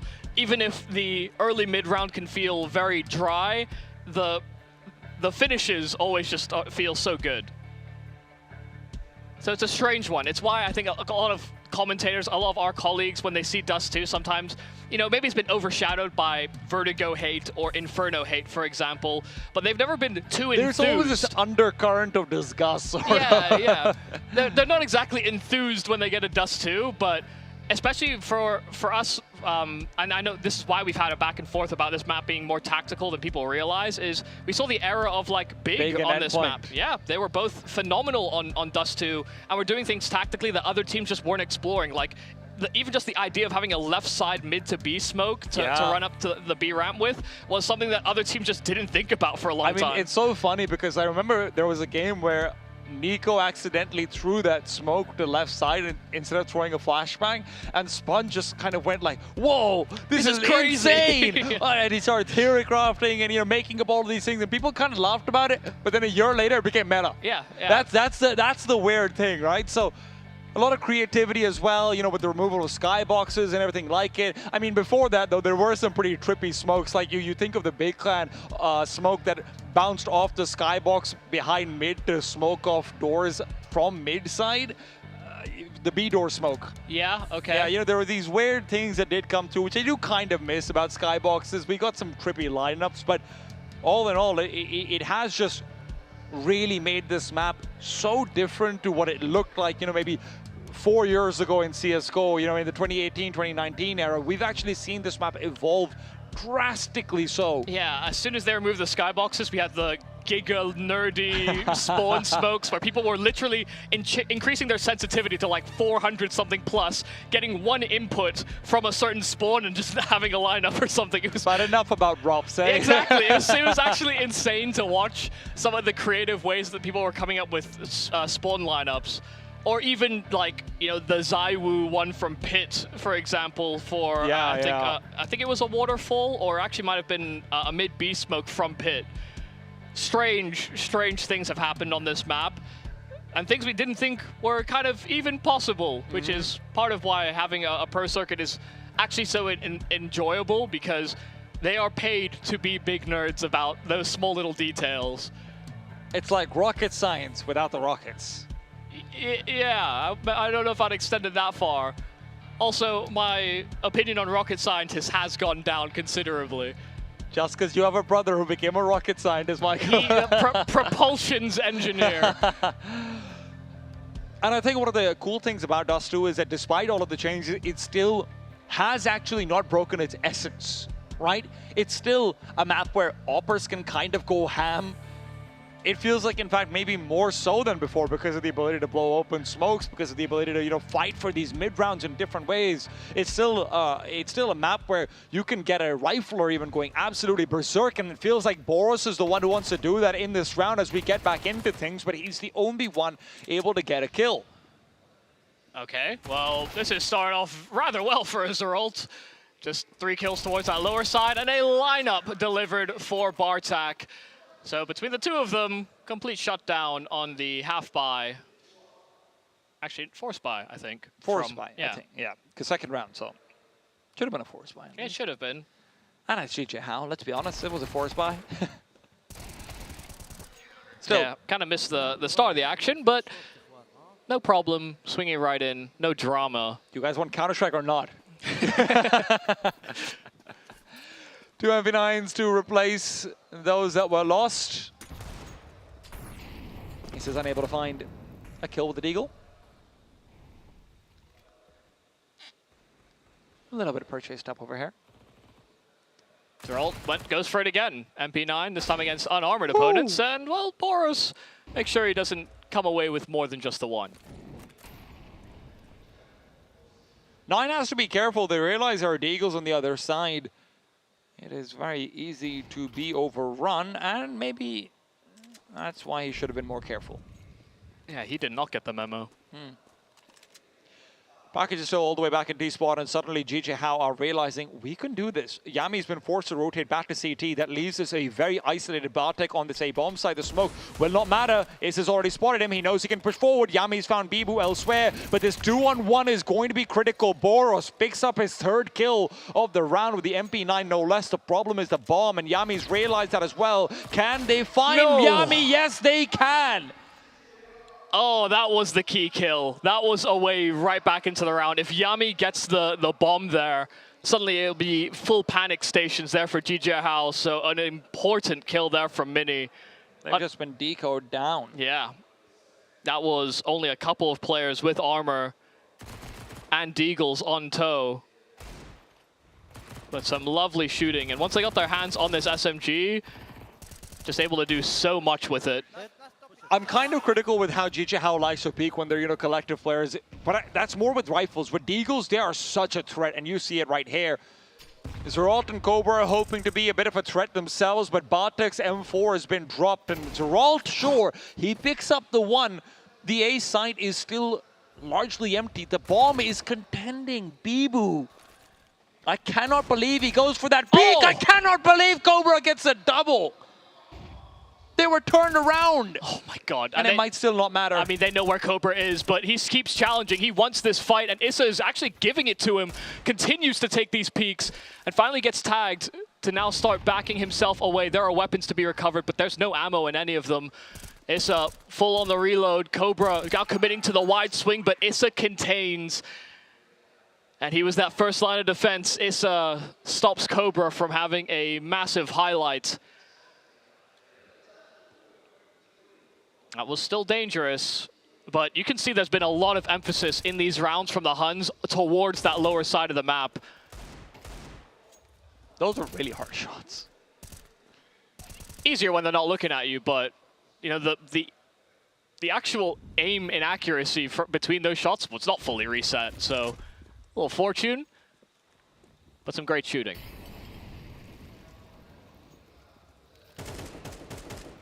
TJ, how now it's time for them to build up the cash. I am surprised Yami actually invests down to 1,300. That does feel like it might be a mistake, but hey, it's all good.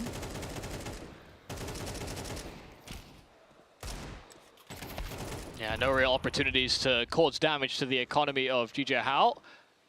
Zeralt is hoping to get this 1v1 with Bibu, who is very patiently waiting in spawn. That is the biggest strength of Bibu. Sometimes a little too much patience, but He knows when he has to make a move and when it's not required. Zeralt tried with that Zeus, but he will fail. Great anti-eco. Coming out from Jicha Hao. Yeah, all players survive. Barely felt threatened. Huns feel threatened right now. Timeout's been called presumably by them. We're going to find out in a second. No, it's been called by the admins. This time I think it's Jicha Hao that seem to be encountering some issues. All headsets are still on here for the Huns, so just a couple of minor teething issues as we jump back into things. Of course, getting the teams here was one thing, but setting up SSDs and the sort, you know. I also think the stage might have been used for other games in the meanwhile. ACL, of course, has a lot going on at the same time. So, you know, switching setups between, you know, titles is always kind of strange. Do you think they were playing games on May Day? That was like a whole public... The entire Dota tournament just happened this weekend. Okay. Sorry, my head's in the sand sometimes when It's Counter-Strike's okay. not on. I understand. I watch Counter-Strike. That's kind of all I've got, actually. I watch ACL, Michael. I'm an Asia Champions League enthusiast. Name the other games they're doing outside of Dota. Outside of Crossfire, too. You got this name. What do you mean? What do you mean? That's 3. Honor of Kings, Teamfight Tactics, Crossfire, Dota, Counter-Strike. I got 5 in total. That's fine. You know what?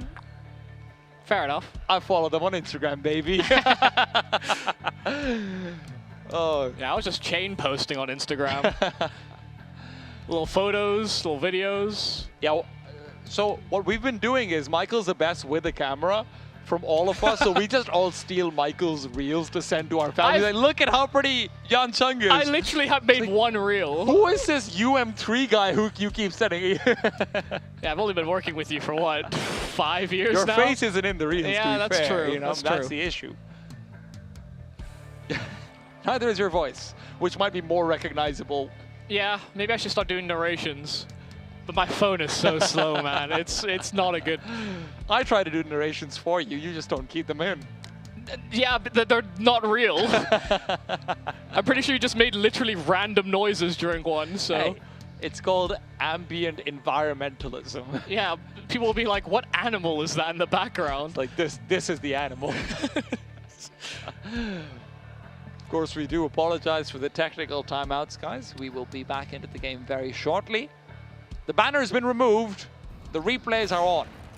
Which is always a promising sign. Yeah. It is, of course, important to us that our players are comfortable with their setups. True. I hate it when teams come in with excuses. Yes. Whether it's jet lag or whatever, that's the job. Oh no, I'm jet lagged. Oh no, I understand my PC is lagging. Oh no, my wireless mice have to be used with a wire. Yeah, I mean, well, that's actually, you know, I've never even heard of that being a problem before, so. There is just a lot of, you know, there are a lot of things that go into being a professional player, whether it's practice schedules, tournament schedules, your travel schedule as well. These are all things that have to be carefully considered.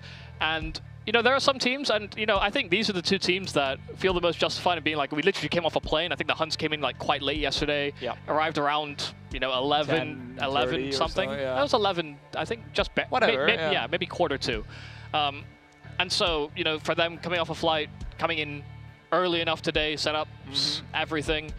It's hard, man. Yeah. I mean, it's a lot to consider, but it's also, that's the job. That's the luxury. You know, this is, I think everybody has to also understand. And we sometimes, you know, we'll have minor issues, but when we're doing late night games, weird time zones, when we're traveling and, you know, you feel a little worn down, that's what you sign up to live the dream.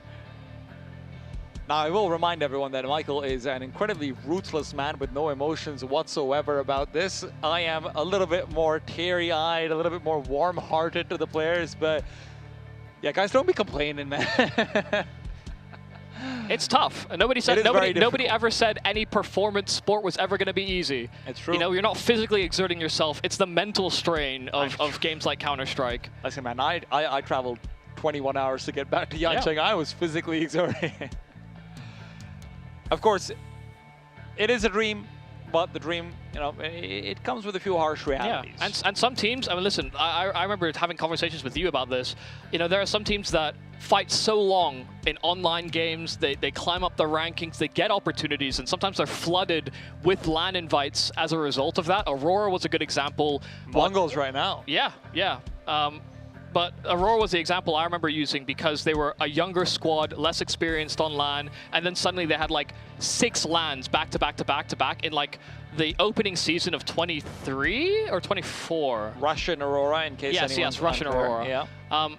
But they basically got flooded with them, and you saw the cracks start to form. And you know that's part of being experienced, as part of engaging with the circuit, is that when you get to those opportunities, sometimes even good players, they suddenly either are more stressed or they don't perform when they're in the LAN environment, partially because of those conditions that are created around it.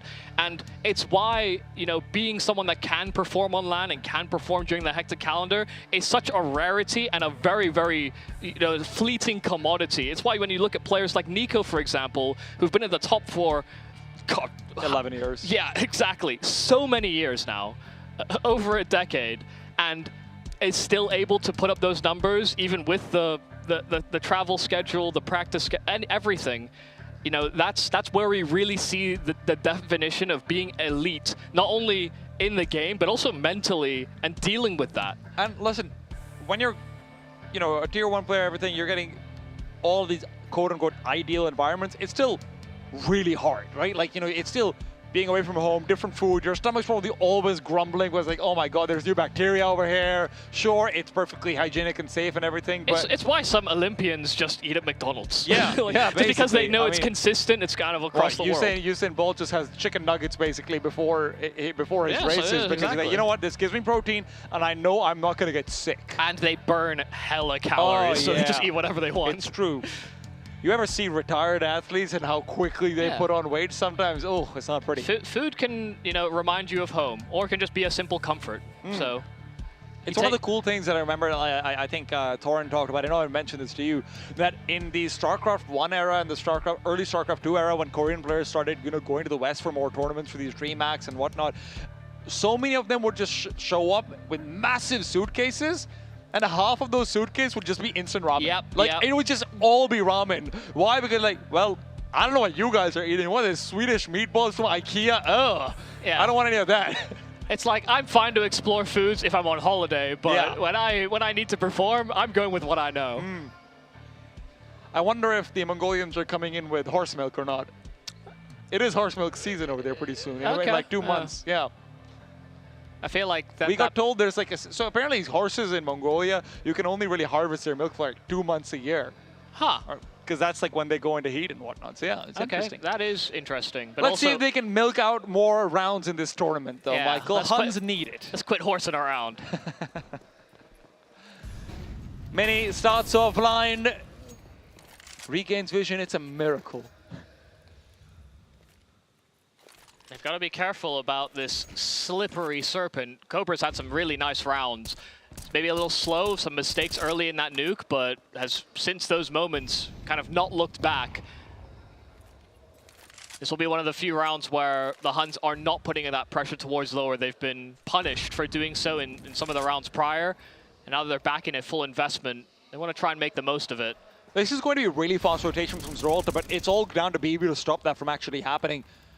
Still, a lot of presence shown, and Cobra's about to go into an AWP, not flashed off, so hard to flash that slim angle. Bartek already, of course, knew that his position had been revealed. Didn't even spot the second rifler, if I'm not wrong, so information is very limited. For all they know, that was just Mini there. Yeah, but they could also disregard Bartek if they're not too careful. A very recent HE, something that they will have to at least try and pin down, but the lineup is beautiful there for Bartek. A double kill and a smoke down on short, so the 2 players that sit on that position cannot approach. They do find the spam onto 9, but it's a quick-footed approach in from Yami into the site, but he just gets decapitated, instantly deleted. Zeralta will try and hold the cross, but the bomb will be thrown over by Issa. It's a descent from Boros. They don't prioritize picking up that bomb. It is still sitting on that A ramp. 10 seconds. And they are trying to force this fight. Zeralta inside of spawn. He's completely trapped, and the double swing will find it. A hectic close to the round, but GJ House still wrangle control. I mean, this round is prime GJ Howe, it feels like. You know, Boros runs out of the smoke and gets that kill, which is what sort of unlocks that round. Yami makes sure he's not able to do too much. And then immediately after, they lose control of the bomb because the man is dropping down and they have to fight to win it instead. I just don't know what Boros is doing there. Like, why? They threw the bomb over for you to pick it up. Why'd you drop spawn? Well, it's all fine. They win the round, and against the half buy, they find an opener via mini. 5-7 of 9 does put some pressure on, but Boros there to make sure he can't escape. Huns has been pretty consistently getting a player up middle to actually take that fight in versus a bomb carrier, it feels like, but they just never win it. Yeah, they've been very aggressive in these early segments. Unfortunately, aggression has not really given them any kills, which is kind of what you're looking for. Double mate to send Bartek off to the races. Yeah, it's falling a little flat here for the Huns. Nice early control of this map, but since guns have been out, it's been pretty smooth sailings here for GJ Howe. Hell, since Deagles have been out. First round that GJ Howe won, of course, in case anyone tuned out. Yeah, true. Was a Deagle Eco win. That's not going to give you anything, buddy. Boros! Oh. 2 big frags. And a reminder to the Huns about who they're dealing with. 13 and 5 right now. Dusting them on dust. And you can see the compensation. It's Zeralt now just alone on this B-bomb site, but they're hoping that he's going to be playing more towards the ramp. Nobody is clearing for him, and so he's playing Trigger Discipline. First kill easy, but a Bibu turn.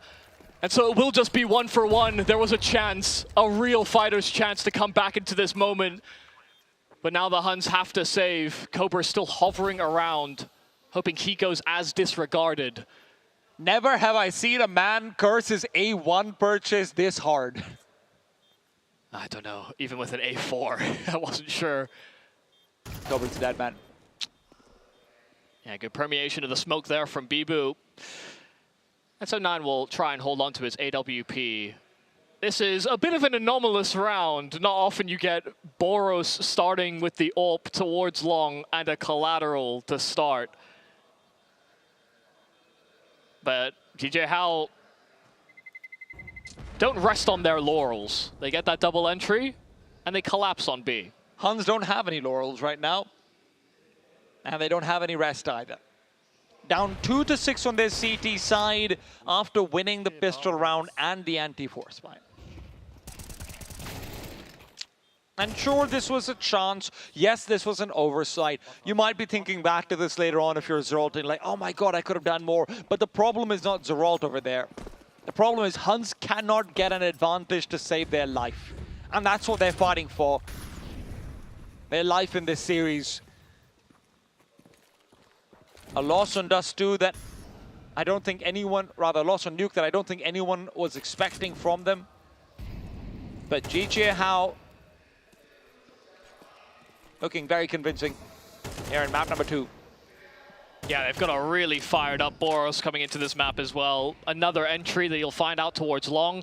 And while 9 has pinched them in, things do get a little awkward. Bibu in spawn trying his best to contain 9 in some capacity, but he also doesn't want to give him a clean one-on-one. Flick from 9 will not connect. And that was the most dangerous weapon employed here by the Huns. The rest are on pistols. The recovery of the SMG there for Yami. Strangely enough, that might have actually been still the round-winning play from 9.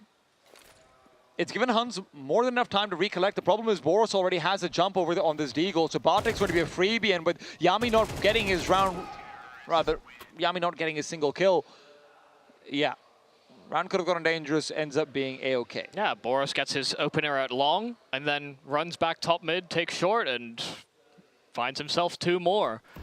I'm getting used to that sequence.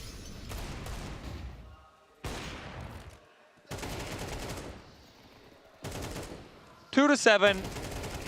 This is getting a little bit scary. Yeah, a bit out of hand. Now Yami's ulping. Well, maybe that's how his woes will shift around. 1 and 8, highlighted as a key difference maker. And he's been making a difference, just not in the way you'd like him to. Yeah, it's been odd to see Yami as a liability, because it's just frequently not the case. He's missed out his opportunity as well, flashed off the angle. Osama's is headed back over to the B bomb site, which is going to be smoked off, but the smoke, it feels like it's even missed. It hit the door. Zeralta's going to be able to find Osama's, but that's all. Bibu immediately trades, and Cobra behind the smoke is covered off. Boros was watching for that very play. God, we consider how, back and forth it really felt that nuke was. Constantly hung in the balance, even at big, massive, man deficits. It always felt like there were ways back into the round. This just feels so open and shut. GJ How are finding advantages. They're collapsing on sites. We don't get these critical doubles that are necessary from anchors to bring you back into the round. There's kind of a lack of counter reactions. The only real thing we've seen from the Huns so far on this CT side has been early aggression, and it's not really always paid off. Yeah, and it only worked for the opening 2 rounds of this game.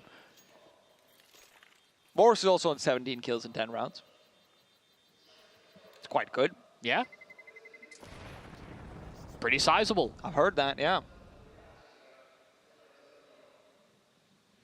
Look at that man. And look at his score. There you go. Cameraman coming up clutch.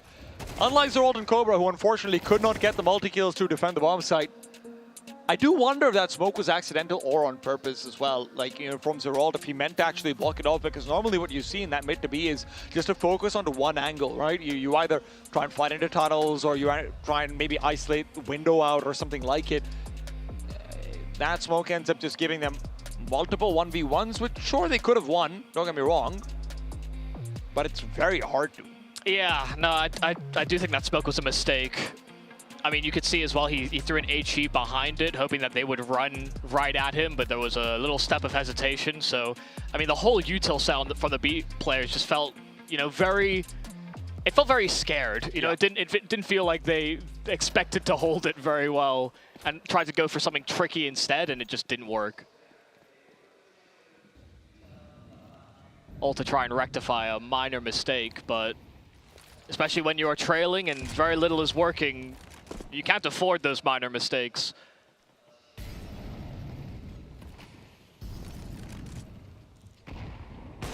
Oh, nice shot from 9 will cripple Boros. But even bleeding, he is a bit of a dangerous man.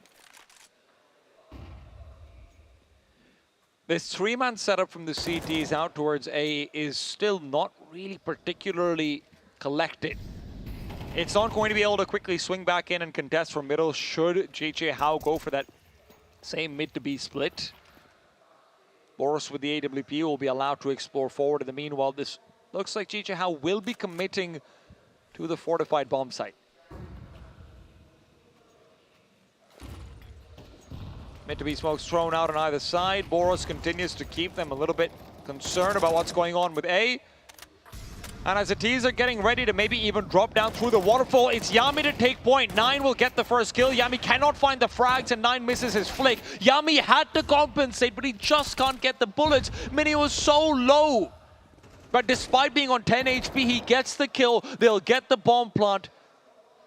And the CTs have an advantage, but might have been short-lived. Zeralt and Bartek find their respective frags. Osama's caught off by his own gun model, and Huns will be given a lifeline. Yeah, the HE stopped the plant, and I mean, really nice job just individually being able to silence the approach there from GJ How. They try to collapse up short, and they just keep on losing numbers. They're constantly stalled out by Yami, who stayed alive for quite a long time. And even then, it felt like they're, these are ambitious plays there from GJ How, exposing themselves to spawn when they know that they've taken their fair amount of time getting up short. Boros just... They keep on jumping up that ledge, and it's so unnecessary. But they haven't been punished for it in prior rounds, so why stop now?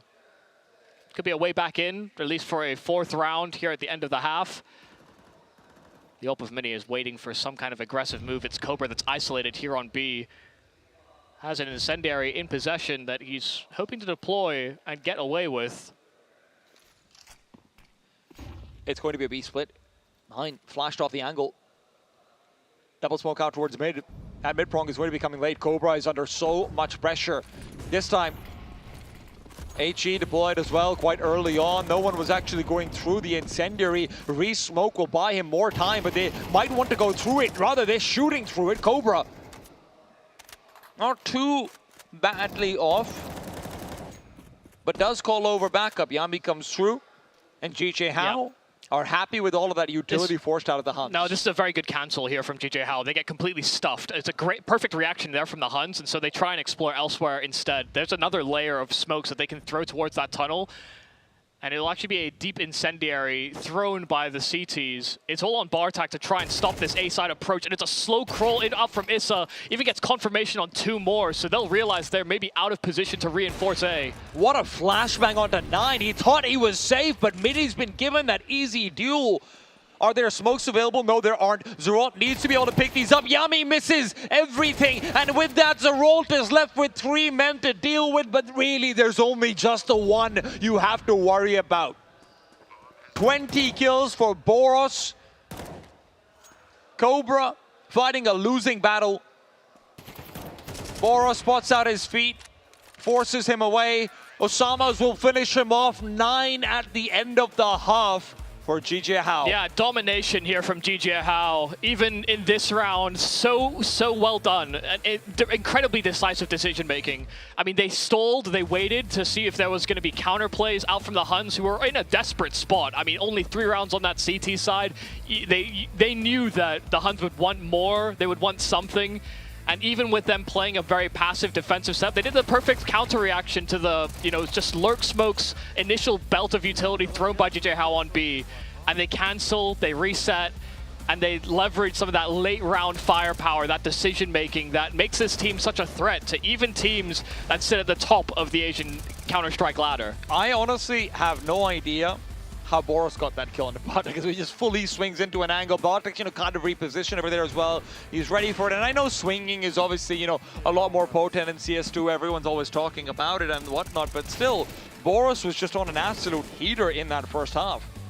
That T-side really did feel like, as much as I've talked about how, oh my god, look at Osama, look at how they use him to get these entries, Boros was just swinging.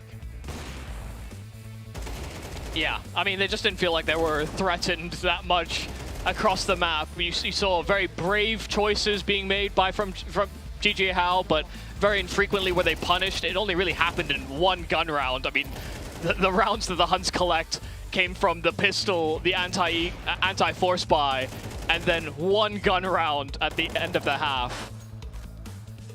It just didn't feel as though there were significant threats that the Huns could throw at the GJ Hao side, who ran some solid defaults, but just importantly kept a lot of their util they needed to go in for these executes, and then they could just focus on shooting. Unfortunately, Yami's missing all over again as well. We haven't seen that performance at all. And in the early game, maybe I say, hey, okay, they're going mid to be a lot. They're smoking an awful lot. It's really not the best of positions. Those last 4 or 5 rounds, it felt like Yami had so many opportunities to actually turn things around, to start picking things back up, much similar to what we sort of saw from Cobra in Nuke. Start performing towards the end of the first half. It's okay. You can still give your team a chance. Yami just never showed up. Yeah, it just felt like he was doing anything he could to try and get into the game. We started seeing him AWP as well while he was holding mid instead of 9, who is typically that player. Yep. It just felt like there was massive discomfort for Yami. And I don't necessarily buy into the Huns as a squad having this crisis of confidence. I could definitely see it on some of the individuals, but I don't think as a team I would characterize them that way. And I know Neo said he had this discussion with them.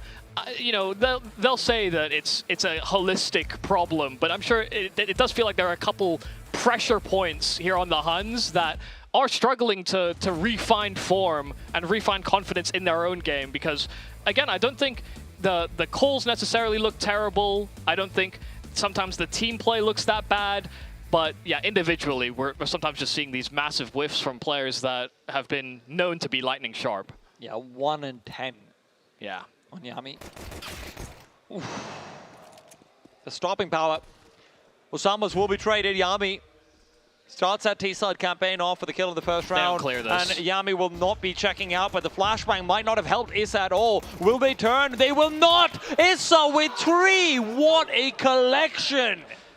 Yeah, beautiful flashes as well from Spawn. A little bait and switch setup. And working with what little is in the audience in support of GJ How. Issa clearly revved up because of that. Is Issa the real librarian?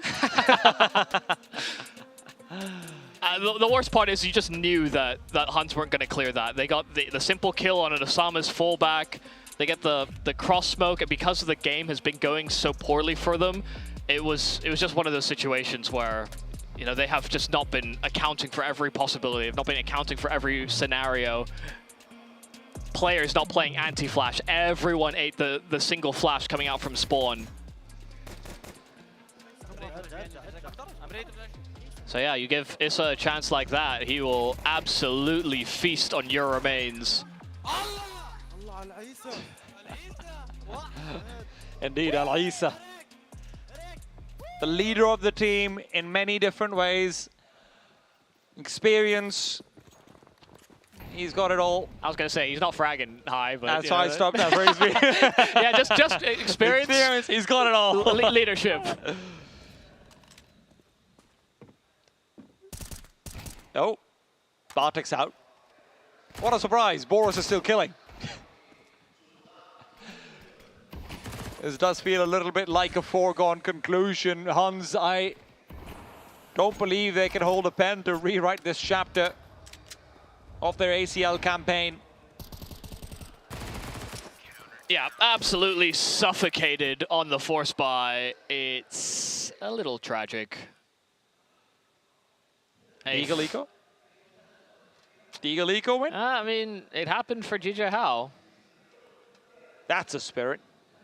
A little 1v4 for 9 on the Deeg. Run it back. He did it versus Dong. He can do it versus GJ How. I don't know, man. You seen Boros? Wait, 9's on a Glock. Boo. He's going to pick up someone else's. You know that? It's a 1v4, Michael. Come on. He thinks forward. He needs to buy the AUG, too.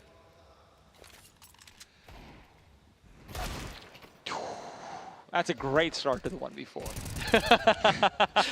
It's all falling into place. Just as 9 planned. It's still in place. You know, they need to get 1 kill before, right? That's all 9's asked of them. Ideally as well, you know, they're in like a post plan or something, you know, decent position. That would help. The plan's failed.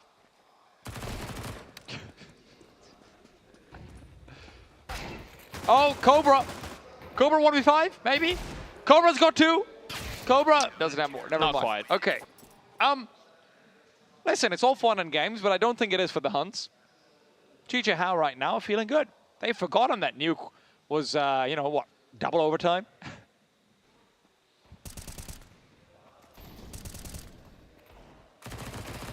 (12-3).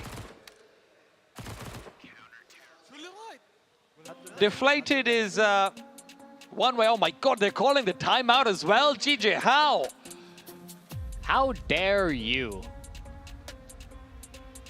I imagine this will just be a simple decision that Lord has decided to take to say, listen, Huns, T-side, when they, you know, maybe spotted something in their demos about how they like to run their first gun round especially. So I don't think that's the case at all. I think this is just full disrespect. I would disagree. I think Lord's he's a pragmatic man. If they extend the tactical though, then we know. He'll know that the guys have been a bit comfortable with the lead that they've gotten so far, and so this is just to rein them back in and say, guys, you know, every game is still losable. Yeah. Until it's won. Sure. I don't think they believe him. You're very sorry. Like, I hate that you're responding so sarcastically because when this is actually so serious. Let's see if the Huns so for real right now. Let's see if the Huns can make the impossible happen. HE from Issa. Bartek doesn't take too much damage. And Issa is in a kind of isolated position of air. That's fine. They won't go short. Lord told them so.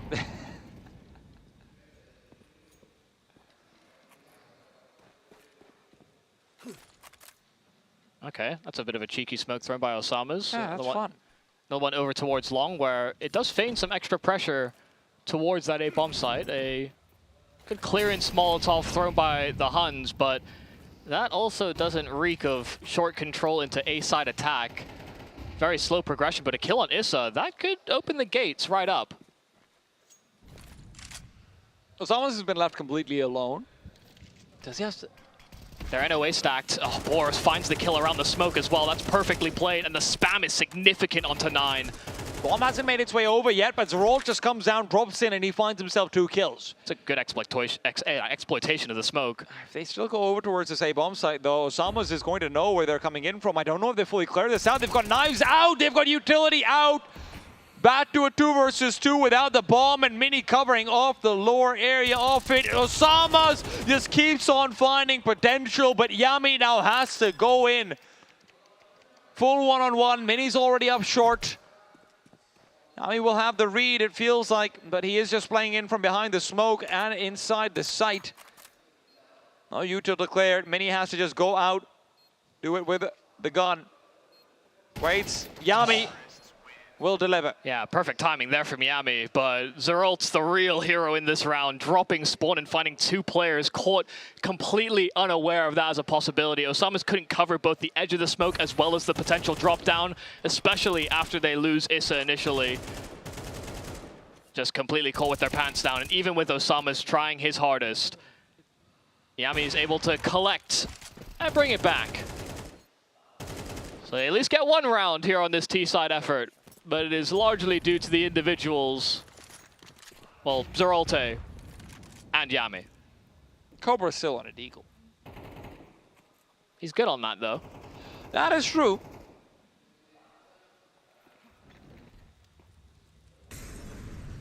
Mini's going to be in a very aggressive angle with Issa to defend. 9 will get 1, 9 will get 2. Thank you for not buying head armor, guys. Yami is now in, and sure, Boris does respond. But it's all down to Cobra's deagle, praised for earlier performances, but now swapped out for the AK of Zerolt. That barrel just made the whole duel so awkward for both sides. So Boris put at least 7 bullets into the thing. Yeah, no dramas here for the Huns. I never doubted them. I'm telling you, a game is never over until it's finished.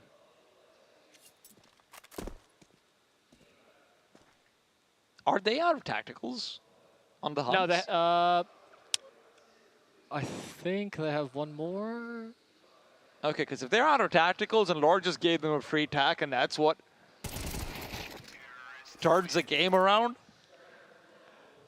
any game is losable. I know every game is losable, but I wouldn't hinge it entirely off of 1 tactical. Yeah, I mean, they get 9 rounds off for that one. I wouldn't say so. You know. I know for sure that GJ Howe at least have 1 more. So. No, I mean if Huns. I know. I know.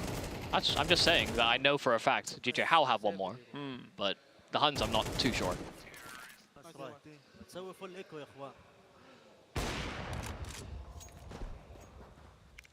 Well, as you may have heard, I'm not sure if that goes out to you guys on stream or not, but they just call it full eco, so... You speak Arabic? No, but I can read between the lines. Good head shooting there from Zerolt against the lack of weapons. Like, you're so multilingual. Arabic, Mandarin, I could have been so wrong, and it would have been fine. Yeah, I really do wish I knew Mandarin, having been in China now for 3 weeks, 2.5 weeks, something like that. It would have helped me a lot. Nothing quite as fun as seeing people try and talk to you. Yeah. Well, I mean, based on where I'm brought up, I should. You know, I just don't. Well, now we can look out towards the gun rounds. This is not going to be a fully kitted out CT side. I believe that Mini either has to choose between utility and an AWP. And I say this just to bring up that storyline with the last time we saw GJ Hao on this map, but the CT side really was where Mini saved the day very frequently. You know, their T side was a little bit more sporadic, a little bit more successful in general, but it did feel as though there were vulnerabilities. It was my concern coming into this map, but you know, with GJ Hao finding themselves in this position where they have 9 attempts to close out the map, I don't think it should be much of a factor, but it's something to consider at the very least if the Huns do bring this game closer.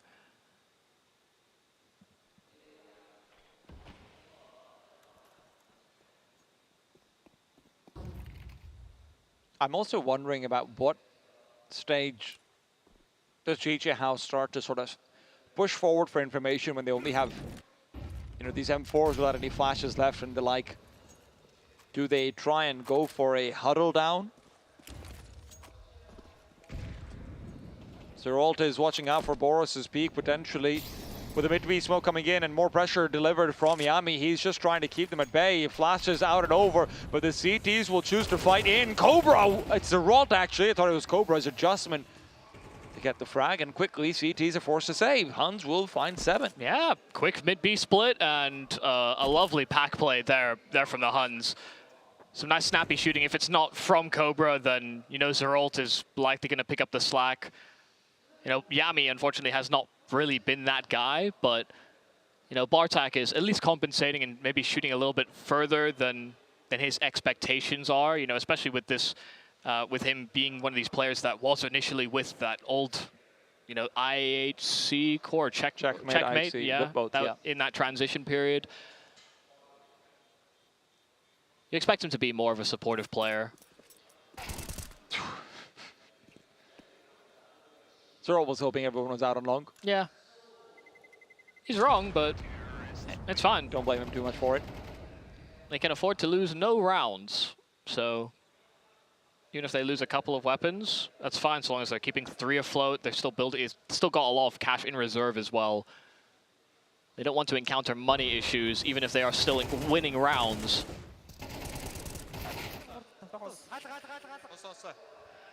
It feels like it's 1 round to sweating. If GJ Hao lose this one, and they lose their members, money's going to be reset as well. 9 puts away the AWP, now worried about a faster short play, but with everyone watching out for lower tunnels. This could be a killing blow. This is going to be Cobra to find himself the first. Bartek is out and about as well. They still haven't committed to the bomb site fully. Boris is there. Boris will spot out the head. Worried about the full cross trigger. Discipline will work out. They're not checking for him at all. Boris might be able to find 2 freebies. Then as the bomb starts to be planted, he's waited perfectly. Bartek has to fight, and fight he will. Issa all alone. Bomb on the ground, isolated duels, and 9 does not want that isolation.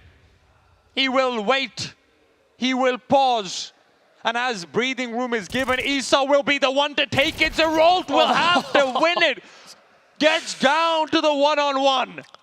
That was an all-in call from Spawn, full on the gun round, considering that the Huns have been targeting this B bomb site time and time again. GJ Hao stacked everyone there. They were going to crunch those B tunnels and then re-finagle the setup after the fact.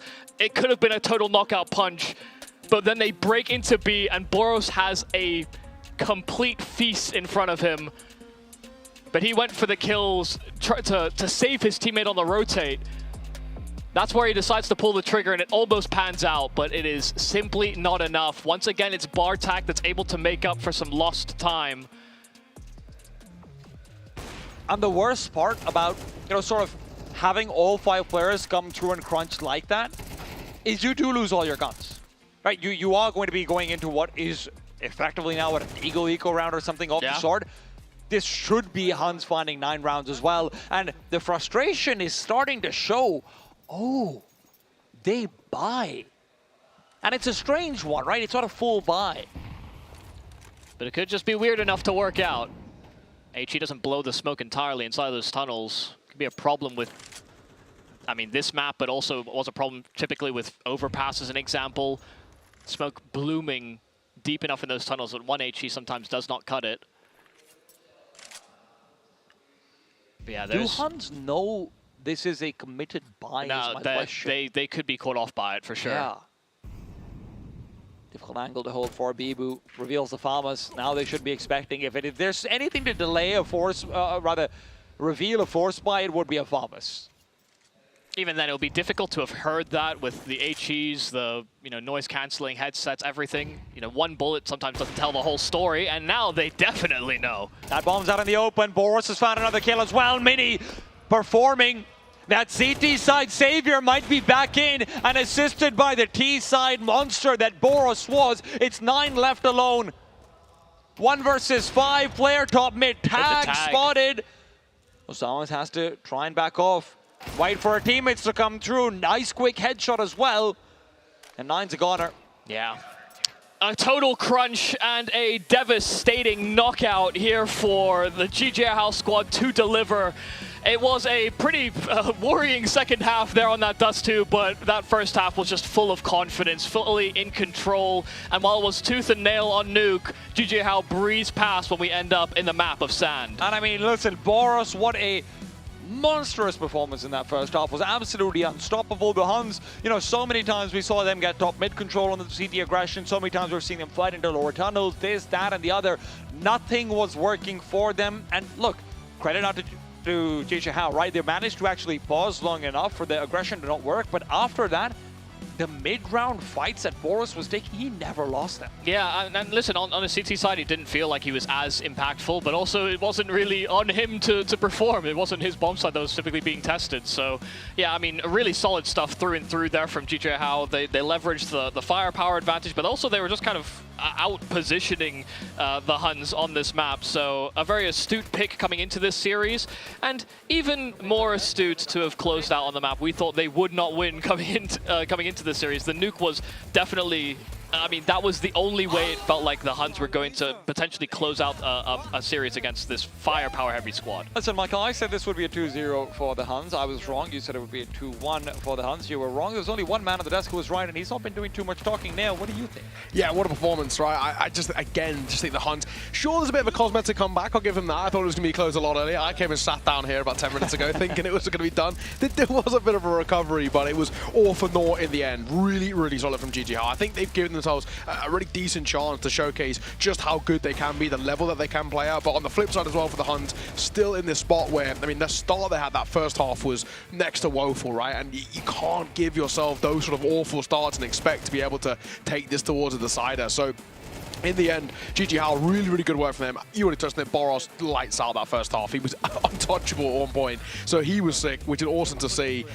I don't know what's next for the Huns, right? Even when you look towards what is potentially going to be their lower bracket game against Ninja, I don't know. Ninja have had some nice moments at times, right? So he can still get a little bit awkward there. That's obviously with the assumption that LimVision are going to win. But let's be honest, LimVision 21 win streak, they probably should be absolutely fine. It does actually make, though, I will say for the future, the potential of a GGHow LimVision game quite spicy. But we'll come to that at a much later date. All that matters, GGHow start off the playoffs well, and I think that's the only way you would want to do it if you're GGHow. For a side that I think are quite confident-heavy, quite momentum-heavy at times as well, you come off the back of a pretty bad messer where you really couldn't get going, nobody really could get going, and you start so well like that, that must be great. I just want to know what Yami's been up to on the CT sides, because both Nuke and Dust 2 CT side was just abysmal. And I wouldn't say Dust 2 was all down on him, but considering how influential of a position he was playing, considering how many opportunities he had where he just literally whiffed. I mean, I'm thinking about that shot on Mini where he's playing out from a ramp and Mini's like 15 HP. He shoots 4 bullets. He doesn't get a single one of them on him either. This is not the Yami I want to see. This is not the Yami I thought I'd see. And listen, if he keeps playing like this, I'm not going to be seeing him for much longer. Yeah, I mean, even for his teammates, this is not the expected output for a player of Yami's caliber. So, I mean, this is where I would push back. You talked a little bit about the crisis of confidence on the Huns. Yeah. I don't believe it is team-wide. I do think it is largely individuals that are experiencing that strain. And sure, they're going to have to shoulder that burden as a team, but, I think we're very clearly seeing some depraved performances from players like Yami, hell, even sometimes 9 individually. But I mean, this is the problem I have with the Huns, is that tactically, I actually don't even think they look that bad. I think it's just simply their pieces do not hit as hard as they are supposed to. whereas for TJ Howell, they have both the tactical side as well as the firepower to boot. That's fair enough. I mean, you know, I think you are entitled to that. I will just say, having had a conversation with all 5, they've all agreed on it. But I don't know. I think it shows this is not the Huns of. I mean, so even the ways I was asking Nine, how are you guys feeling at the moment, and all the rest, and he said if this was 2 weeks ago, prior to the MRQ, I would think that we could come to a tournament and actually really get at least in towards the playoffs and actually really be able to punch up. And he said, now though, I don't think we can, right? This is the spot that we're in. And I think he is right. This is not the 9. If we were talking the Huns before the MRQ, they were so fun to watch and really looking super, super sick as well. Good ECL runs, good games there. But this man, I mean, untouchable. This is the Boros that we know. This is the Boros that became so famous through Monty, top 8 of the major, was able to just hold W and become impossible to play against. When Boros gets in this sort of mindset and just actually has the thought process, which is a very common thought process of his, of just, I'm the best player here, he can play like the best player here. Yeah, I think Endpoint is just going back and like, maybe we should form again just so we can sign Boros all over again. Yeah, no, this is a guy that I do think is like definitely still growing. He's learning a lot as he goes, and I think he's becoming definitely a smarter player as we've seen him develop. But especially when he's able to let loose like this, it does just tap into that strength that was just so devastating. Even in the early days of the Falcons, where it's like, Boros, you were sick on your Katowice, man. Just don't change your mouse. And listen, he's doing a great job with the mouse he has right now. I find it really funny though, because Michael's been, you know, obviously talking about how he has become more cerebral, how he has become, you know, more complete as a player. And then Dust do happen, he just swing and kill, just and reminding everyone. I'm seeing him jump up the ledge on A ramp all the time, and I'm like, he doesn't need to do that. I keep telling you, you're better than this. I will say though as well, I think a lot of this for me actually comes down to, which also, you know, live and die by the sword of Issa and the calling style, right? Because I think when you're Issa and you've got a player playing as well as he was in that first half, you actually don't want to do anything different. You want to say, Boros, do what you want. You've got all the space, you've got all the resources, we'll play around you, because it was working, right? And I think at times though, you die with the sword, he's like, actually, I'm going to take this fight. Like, why not? Like, you know, I'm me. So you've got to, I guess, if you're Issa, try and get the other players just to support as a just in case, be a secondary player in that sense. Issa, I think, just needs to yank the cord a little bit sometimes. Like, there's that one round where it's like 3 versus 1 from spawn. Issa throws the bomb over A ramp, and it's like, Boros, pick up the bomb and go plat. And he drops spawn. I'm like, well, come on, man. But I will say, part of that is like, I feel like there's probably a mindset of like, when you got a player playing as good as Boros is in that sort of stage, you're like, do I actually want to tug? Like, maybe if I just like try and pull him back a bit, he goes all the way back and he regresses and then because actually, if you break it down, I mean, the rest of the team, second on the team was 13 kills, he had 28, right? So if you break it down, then you know, if he isn't playing lights out, that map actually does get a little spicy. To be fair to the rest of the team, this was one of the rare occasions where it did feel like there just weren't enough kills to go around, because Boros was getting like clean entries, going back after long into short, getting 2 more. Yeah, exactly that. Well, we're going to throw it over towards the stage. We're going to interview over there with Veracity and Baseline J before we head into game number 2 of Linvision taking on Ninja. We'll see you all in just a moment.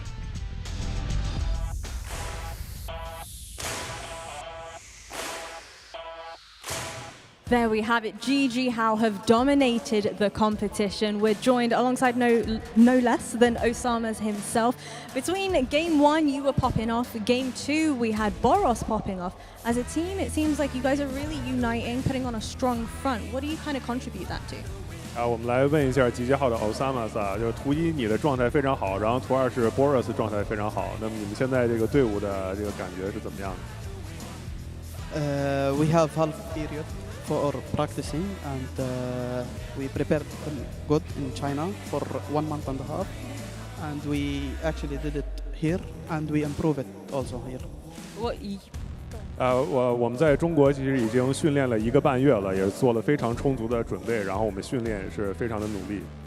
You individually on Nuke especially were absolutely popping off. You impressed with your individual performance? Sorry, give me 1 sec 啊，你在这个 Nuke 的发挥非常非常的好啊，状态非常好。那么你对自己的表现感觉怎么样？满意吗 ？We are using our aim, and Isa is helping us with micromanaging for the game after blood. 就我们在 Nuke 我们的枪法表现得非常好，然后在战术上呢，就是 Isa 来帮助我们制定这个战术啊，制定怎么打。Your after plants on Nuke were absolutely astounding as well. Every single one of your T rounds was due to the sheer amount of kills you were getting. Talk me through the process that you had as a team for that. 你们当匪的时候，你们手包守得非常好啊，然后手包当时都发生什么了？ He's helping us with the confident, of course we have it, and he's helping with micromanage Isa, and also everyone is confident and like helping us more than we prepare. 就现在我们每名的队员都非常的自信，然后伊萨的存在也给我们很多的自信心，然后呢，伊萨也会帮我们布置来怎么打好这每一次手包。My final question for you is Lord joining the team with the sheer amount of experience he's had under his belt. How has he really helped to elevate yourself and the team as a whole?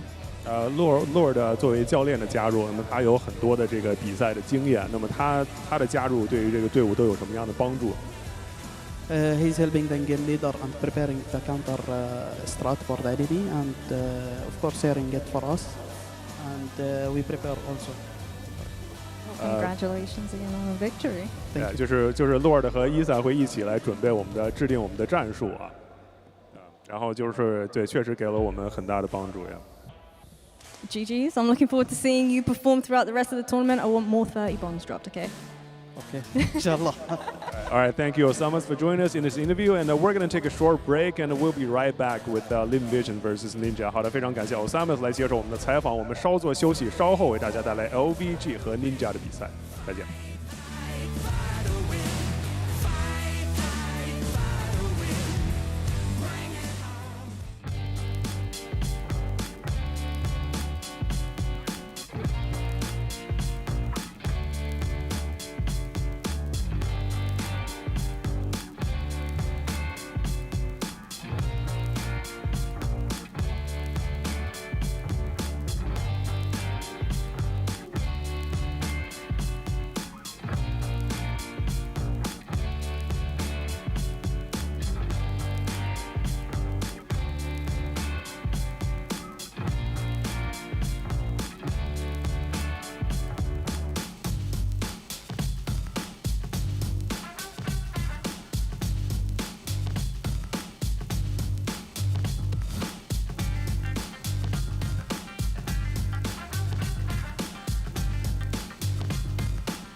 们正常发挥吧，因为他们肯定硬实力上面要比我们强。我感觉今天发挥都挺好的吧，不管是 KK 啊、QQ 的啊、露露啊，他们打的都挺好的。地爆弹假骗一下，然后从大部队从黑屋主动出击，抓对面一个措手不及吧，堵黑屋的人，然后拿下这个击杀之后，就全面控制底线附近，然后就做一些对枪，赢得对枪的话，这把就赢了。他们当 CT 的时候，对中路的控制欲望不是很强吧？然后对于我们来说，后期中路的话还是比较好控的。我们第一时间有一名选手跳 B 小嘛，跳 B 小击杀掉对面送出中路的队员之后，中路没有动静 ，H 也没有动静，那他拱门的人出来之后，把整条中路控制下来，然后必须他们开始做一波的时候，马上反应过来，对面大部队都是在 B， 要在 B 区结束，那我们就全部往 B 区压过去，然后在那边长枪打小枪，用枪械优势就可以拿下这一分。当时就是他在黑屋里嘛，然后我们这时候1打3，我们把黑屋淹上了，然后这个时候是一个必须柱子后面的包，我们一个有血的队员去拆包了，然后这时候我选择了去混烟，尝试就是抓他这个穿这个拆包 CT 的 timing 去击杀他，他正好是穿完一梭子切了一把 Take 9，然后小心了我这个点，把我冲进去找他的人给换掉了。然后他把子弹换好，我们第二个队友也没有冲进去补他，然后被他把拆包的 CT 混死，那这局就没了。主要还是我们自己这个交流失误上太多了。他们就是年纪轻啊，然后说句实话，经验方面肯定是欠缺的，然后个人能力的话也没达到自己最好的状态吧，现在还有很大的成长空间吧。所以对他们来说，我希望就是他们要多听我的。多听我们的，然后给的意见要快速吸收，然后进步速度要更快，啊，自己也要努力吧。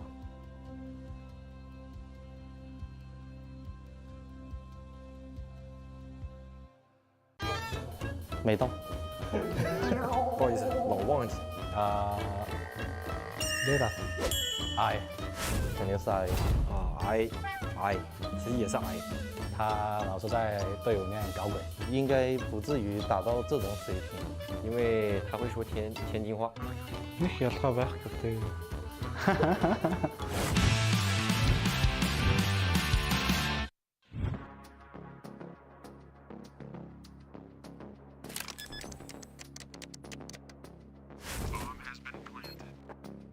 如果你让其他队伍偷走一名选手，你会选择谁？汉堡。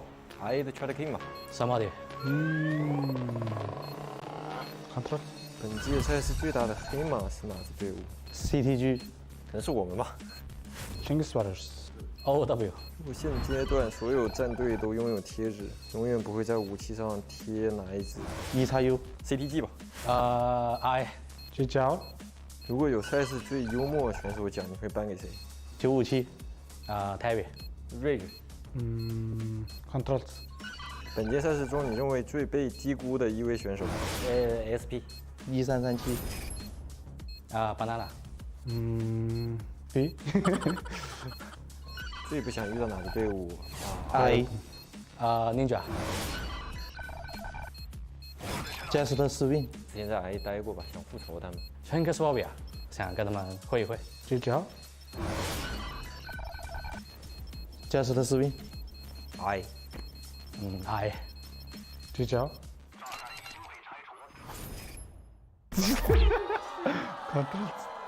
3点，因为他是我最好的兄弟。Control。有点3对。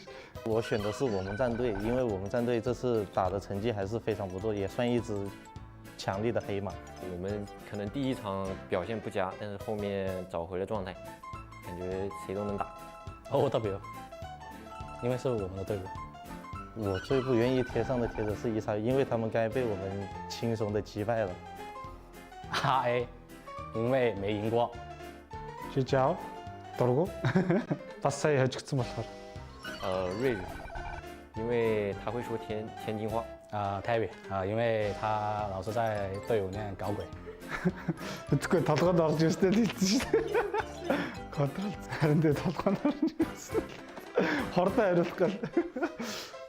banana 因为他每天都很勤奋的练枪看 demo 帮我们分析战术所以我觉得他是最被低估的，虽然他的rating 不是很好。 Яг тийм. Тэндгүй ер нь амар муу зүйлтэй байгаа одоогоор.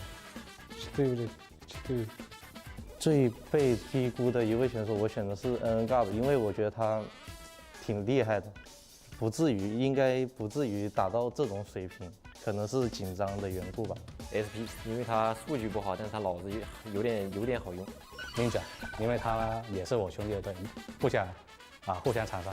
这届赛事最不想遇到的肯定是RA，因为他们毕竟是个职业队伍，与我们实力相差太多了。对了，тоглоход ер нь амар төвхтэй хурдан тэвтэй тоглож. Pengaswabia 因为之前在蒙古的时候就跟他们一起聊天，然后觉得他们实力很强劲所以都想跟他们会一会。之前在RA待过吧，可能风格不适合之前他们吧，然后被换掉了之后，我就想重新战胜他们。RA，因为没赢过。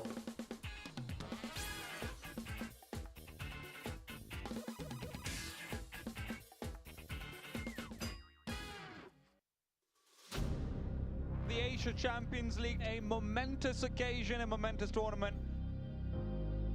Some great clutches, some great step-up performances, a fantastic series.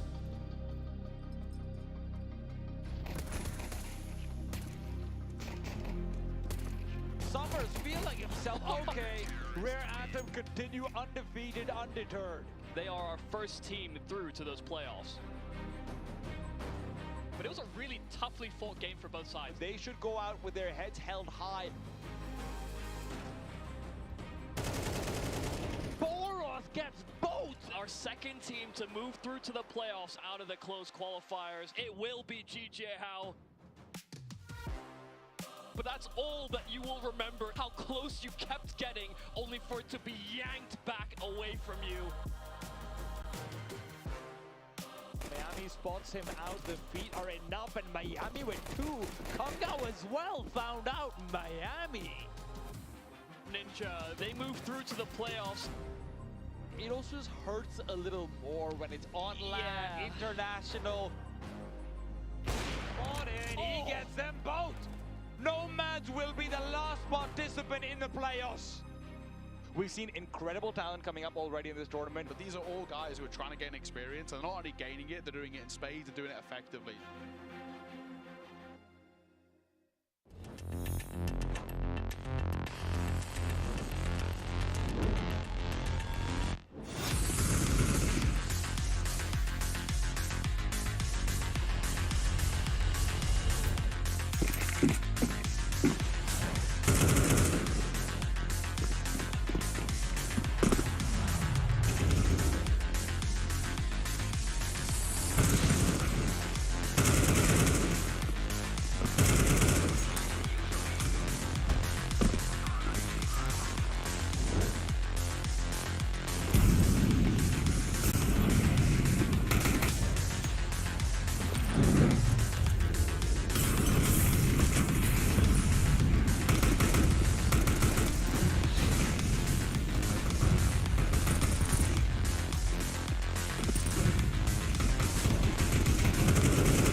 极限操作就用野蛮部落。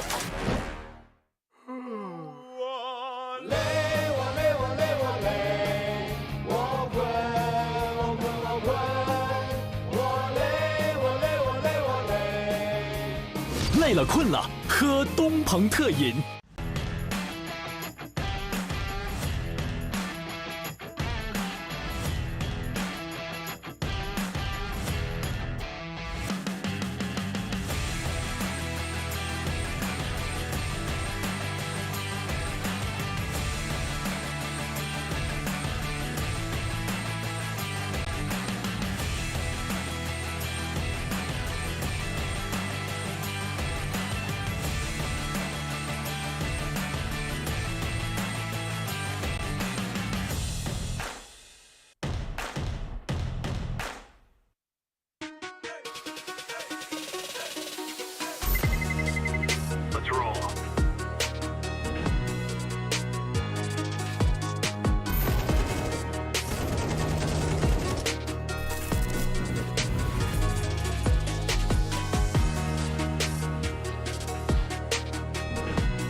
哇塞，我的鼠标怎么那么的上头？没用力就会把全场爆头，爆头！我没有键盘，键盘自己在玩，在玩。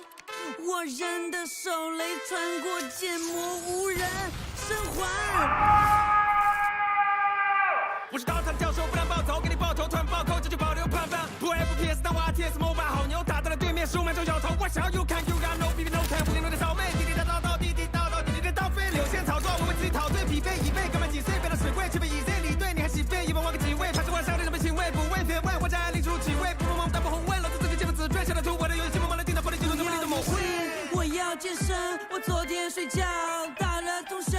我骑车柳天说点击酒店，大到来生活天天头晕目眩，厕所美制人的每次我把你的怼，就像每次最后他都没有位置。我要变成大嘻哈，我要去 ins 玩街霸。小车开了，我呆了，闹掰了，破灭火箭上我兵场都拆了，坏了，路基线炸了，我好卡呀，有人他妈在搜查呀。我很心烦，我的操作太性感，电竞的人都把我当下心肝。去太狗，去了带头，外面新的摸摸抬头，压力怪是我的抬头，带飞宇宙，收了什么关口，直播秒的炸了，全靠我太熟。有种来考我，我做长你，我要硬汉，这是真正的强行。杀我杀我杀我杀我杀我杀我杀我杀我杀我杀我杀我杀我杀我杀我杀我杀我。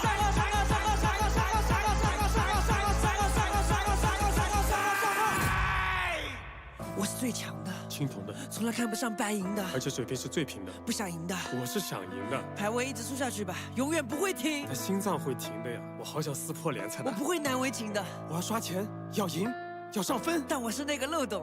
我要跟你说个道理，你用刷钱效率去对抗虚无，头上最贵的皮肤挂机在排出体内的余毒。我做得到。我享受游戏纯粹的快乐，当一个追梦的骇客。我不是菜，我就是爱玩。有多少兵才算合格？都在骂孙权哥哥。为什么画面永远是灰色的？因为你死掉了呀。这还能输的？别奶呀！保持我 play loud 的特质，我只会对你呵斥。管好你自己。可我真的需要一场单排放空，我好在乎这次比赛。我要发疯！我用键盘砸碎了屏幕，哥们才不是败者。虽然击杀知道的3个，至少数据颠倒的衰了。我虽然 bad， 但我 bad 得非常非常非常不快乐。我是个拼命的 C 位英雄，那你们出门装先买了，练着疯了，动作就疯了，老周的微操就退散不口抗，这把是要我这种没病的人去看队里的稿子吧，进行一个重合。我用物理打败网吧，进入弹跳，飞出框架，不带欠费的网费，等着记忆，管我当下，我不懂你的 gay 还有那种活法，我是复数的差异的拉，也能永远有敌的1号位。谁都不能拿走我的 S5杀，不要接触外面和洗澡水。别总拿电竞不能运动，做有趣的灵魂也影响比赛。失败也可以是胜利，酷毙的游戏卡当然是快乐崇拜。主公，你明白游戏的意义究竟是什么了吗？是赢，这把我要赢，有意义比有意思本身更有意思。那你现在知道你该做什么了吗？我悟了，现场的朋友们，把你们的装备送给我吧。我不是这个意思，我不是这个意思。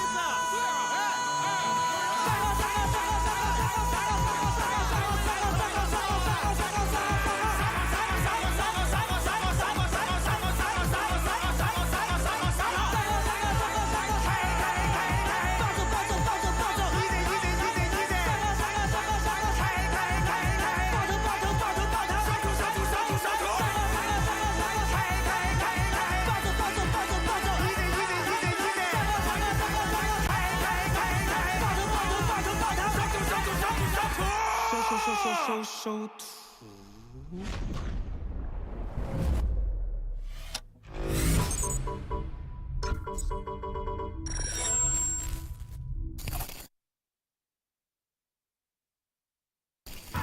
反击啊你，削他呀！你俩还是回去搞说唱吧，不要来碰游戏了。OK？You can you are no can no baby。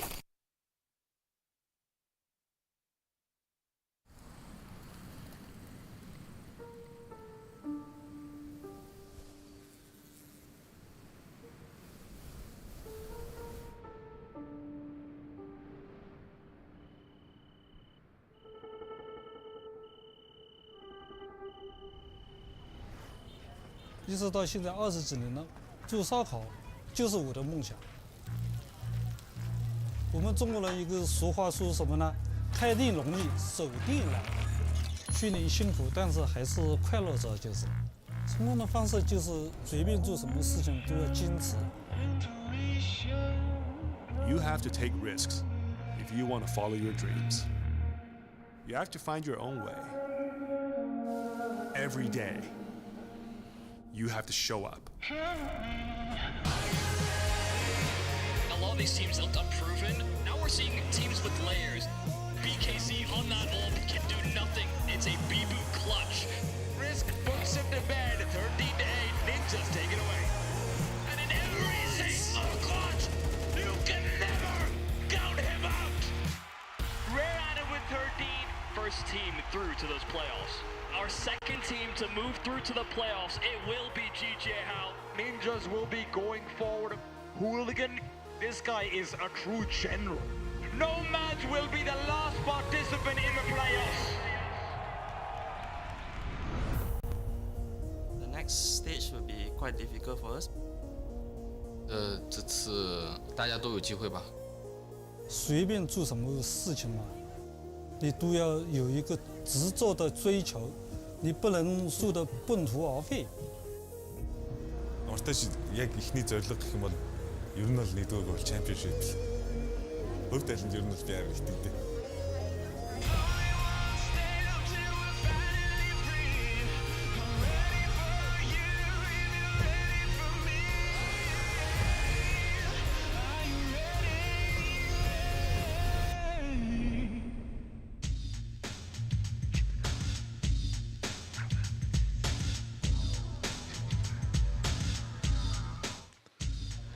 GG Howl start off by storming with a 2-0, especially there on Dust 2. Now we move to game number 2 as Linvision take on Ninja. The side that originally weren't even meant to be here now get a lifeline. And I think this Ninja side, see, we were actually quite impressed with some of the things we saw from them. From a side that even in one of their first interviews here at ASL said, this might be it for us. This might be our last tournament. You know, things haven't exactly been on the up, and we're just going to see what happens, and maybe we actually disband. And now they've got a chance to actually maybe even qualify DWC, lion's share of 300k. Right. If all things go right, I mean, a lot of things got to go right, but they're in for a chance, technically. I mean, listen, is this just the, like, Air Bud story or whatever? They've just been called in the end, like, hey, we need an 8th team, come on over, guys. And they're like, all right, one last ride for their own. I don't think that's what the dog sounded like. It does kind of feel as though it is like that last ride. And that's why we're kind of calling it sort of like a pseudo last dance. Yeah, Colin, take notes. They might actually stop after this one. Well, at the very least, though, it doesn't have the same history and rapport behind the players, but they're still good veteran, like,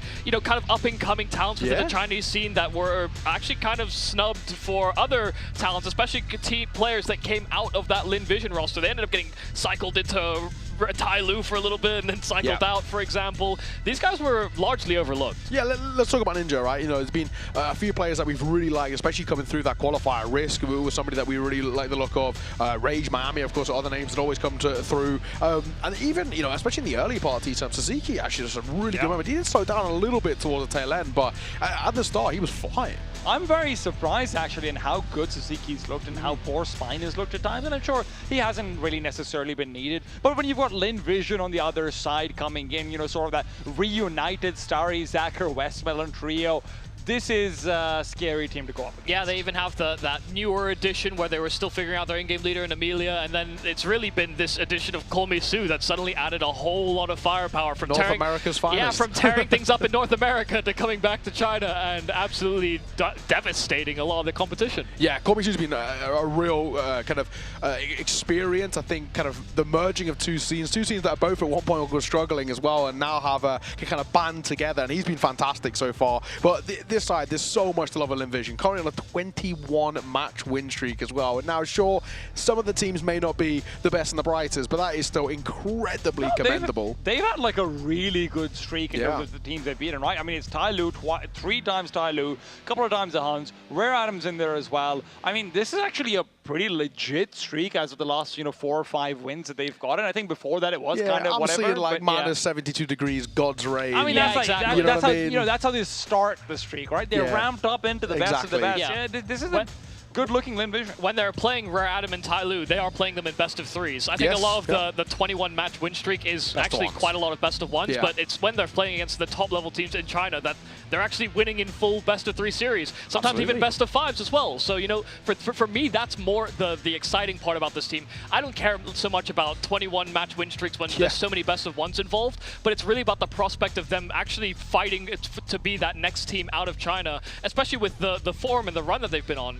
It's very promising signs for them. I mean, beating Tai Lu in a best of 5 to kind of be the champions of ESL Challenger League Asia is pretty impressive as well. They had a fantastic season all the way through, so consistency across the board for this side.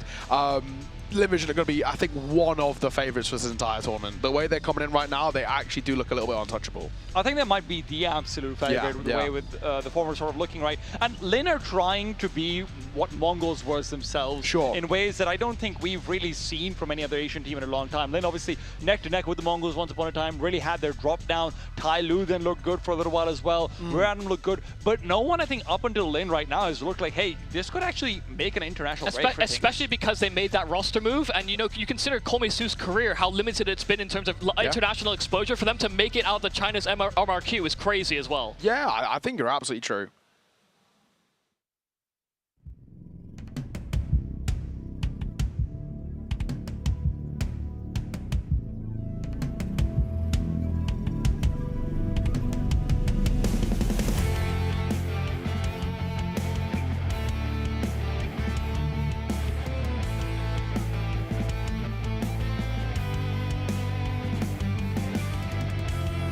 And now, let's welcome on stage from China, Linvision Gaming.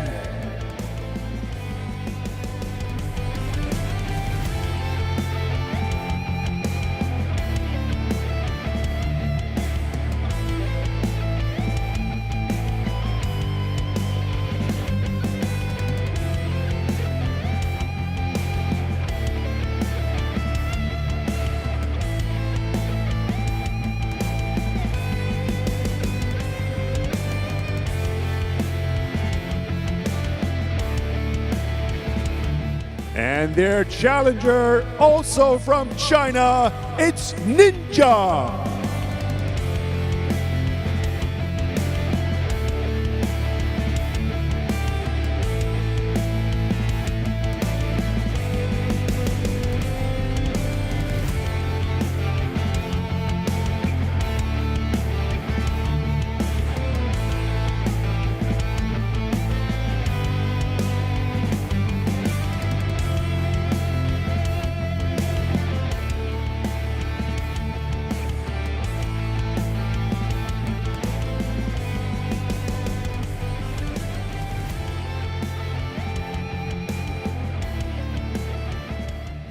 Well, both teams now ready for this one. It's safe to say it's a lopsided match on paper, but a chance for Ninja, a chance for redemption as well in towards this tournament. But when we actually look at it, and you look at Group A as a whole tea time, LinVision, they are the clear favourites and should have actually a pretty easy run. Even though GG How they picked up a win, then that's who they'd be playing next if they can pick up a win here. The way LinVision are playing right now, they should, it feels like, at least coast through this group. I mean, you'd expect them to at least make the finals, right? Yes, that feels like a bare minimum for the team right now. And I might even go as far as saying I think LinVision need to win this entire tournament to actually show what they have. Because, look, this is going to have such resounding effects on the circuit for them. The chance to play for, you know, things like your Colognes, things like your EWCs. This tournament win could be sort of what differentiates them in the Asian ranking and in the global ranking. They're already sitting pretty over in the 30s and whatnot after their recent wins that they've had. Yeah. I think they could truly be catapulted forward by this tournament into like the early 20s, maybe even late 10s. I mean, currently, if you look at it in terms of the Asian ranking as well, you know, you've got obviously Mongols number 1, then it's Rare Atom number 2, 1,192 points. Just behind that, Tyloo, 1,119, and then just behind that, LinVision, 1,170. They're 2 points away. Even this win here could get them the VRS points required. But run through the veto, though. Dust 2 is where we're going to start things, picked by LinVision. How are we feeling this one's going to play out, Yumi? I was actually kind of surprised almost that Lin didn't like try and punish pick a train. I think that definitely could have been something that they could have lent into. I think everything just works for them. So to be honest, right now I don't think they feel like they have a weakness. So there's no way they should feel like they lose this veto. But it's nice for Ninja that they're at least able to snap into that Inferno. It's definitely their second best map they have in their pool. Train Decider. That is very. I mean, if it ends up going all 3 maps, I think Ninja are in deep trouble. How you feeling, T? Yeah, I mean, listen. It's hard not to say that this should be a 2-0, right, just straight away. But what I'm feeling is I'm feeling good about the Dust too. Not because, hey, I think that Ninjas has necessarily a chance or that. I think we're getting fighting maps in the first 2, right? I think we're going to get a chance to see Risk and Rage do some cool things. I think Sasuke and Miami are going to be able to really showcase themselves right front as well. And yes, I do believe LinVision walks away with this in a 2-0, but I think this is going to be an incredibly entertaining series as long as, you know, the side of Ninjas aren't feeling deterred by the names in front of them. Sure, I agree. I mean, last time, of course, these two sides did play against each other, at least the cores of these sides, when it was on Dust 2. That's back when Ninja were called UR, 13-3. So I'm sure LinVision are feeling very happy about that. But I think, Yumi, as you kind of touching on, it really does feel no matter where they go in the veto here, they would be absolutely fine. Of course, Mirage never going to get picked in. Everything else on the table for LinVision at the moment feels actually very, very solid. I mean, the weakest map on paper, Anubis, I've seen some good things on Anubis. Yeah, they've played 5 maps the last few times that they've played each other, like 5 different maps, and the highest amount of rounds they've gotten is 8 against this LinVision squad. Yikes. So, you know, when we're putting it into that perspective, it does really feel as though, I mean, Lin are definitely riding a high, but even before that they started ending up on this massive 21-0 streak in their matches, they were still able to gap Ninja quite significantly when they were Unsettled Resentment is that UR title. So, yeah, I mean, we have to see a very confident start, and my eyes are on Miami and Spine if they even want a chance to fight back into this map. Well, let's see. Dust 2 up next to kickstart our second and final series of the day to conclude the start of Group A, guys. Take it away. LinVision looking to make a declaration in this tournament. Ninjas are hoping to maybe avoid being collateral as a part of that declaration.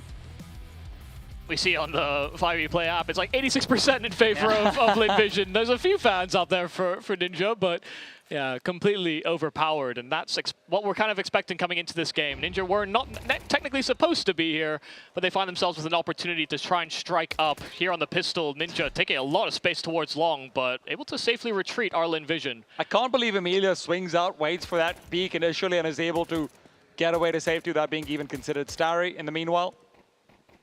Couple of blinks away, and Amelia once again out in the open. Zacher found by Spine.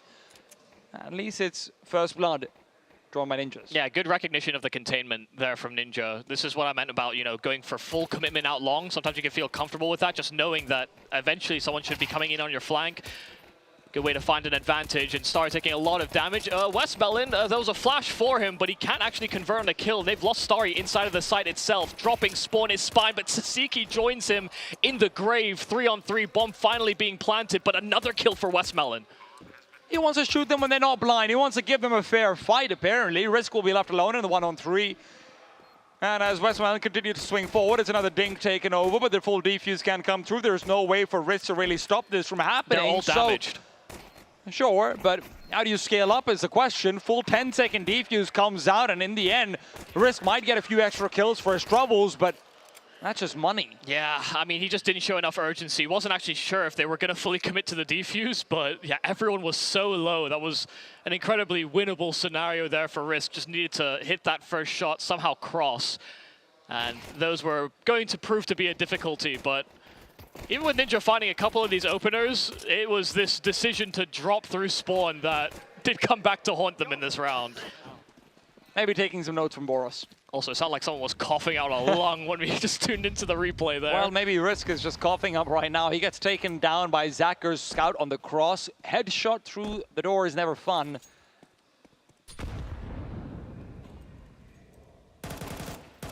Yeah, for old school Lin Vision fans, it's nice to see Zacher back on this on the AWP or scoped weapons in general, because to be honest, he looked great on it before. He's so good. And he gave it away once upon a time. And the thing is, he was still really good on the rifles as well. Zacher's felt like consistently the best player on this team. That's on an individual level. There have been times when maybe we look at Westmelon, say, oh yeah, he could be in. Starry is obviously the one with all the hype. But for me, Zacher's what Lin Vision is meant to be. Call me Sue coming in from behind. Does spot out the bomb. Call's been made. Starry might not be needed. Great suffocation there from Call Me Sue on the SMG. And an upgrade to boot as well. So feeling real good about the way that this has started here for Lin Vision. Even if the pistol was a little bit, up in the air. Here against the Force Buy, they encounter very few problems.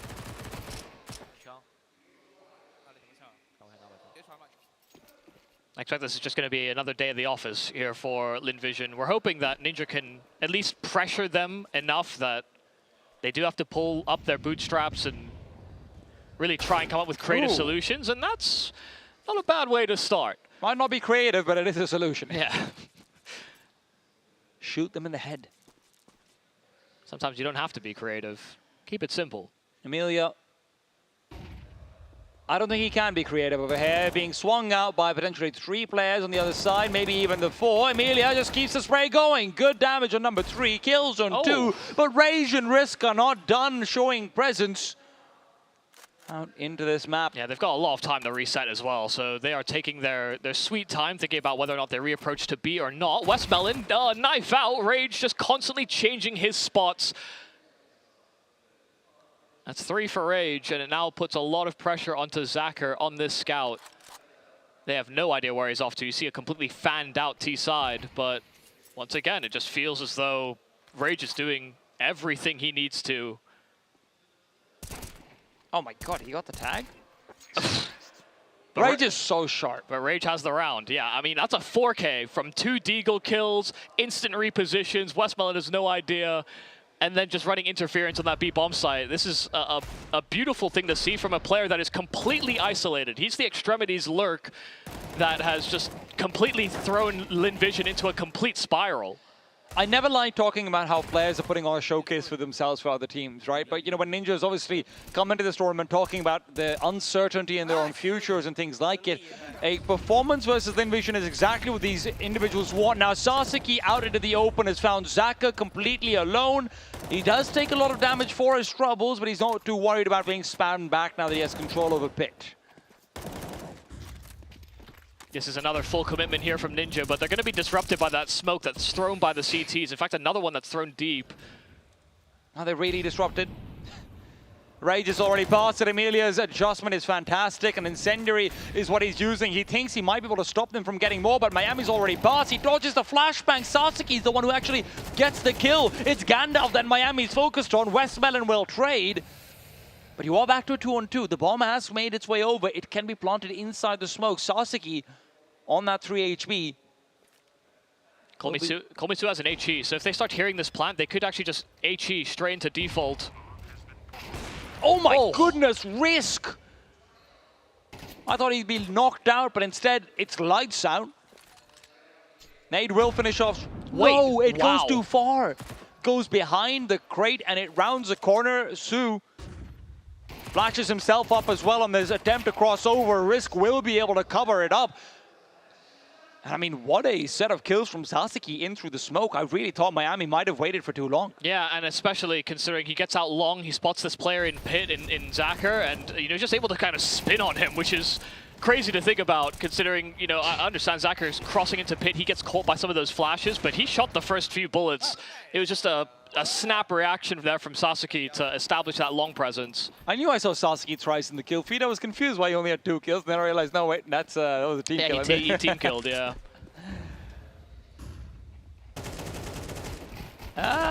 Great flash. Miami got caught in the bin, and so he's now in the bin. AK will be recovered. Emilia doesn't feel too worried about that. He can chase past the Molotov. CT's made dumpster dive for that rifle, but they left a very vacant B-bomb site, so we'll have a bit to consider. Rage, a 2-bullet instant headshot. And it doesn't seem like there should be anything falling out of place. Zacher gets his hands on that AK, and he's trying to evacuate, but he's onto 14 health, and I'm pretty sure they're aware of where he was last seen.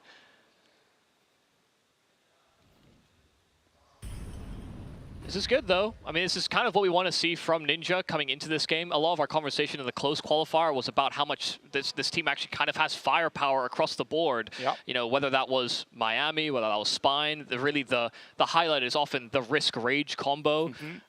And we were increasingly impressed with Sasuke as the close qualifier went on, but it often still was Rage and Risk that if they didn't show up, the rest of the team sometimes did fall a little flat.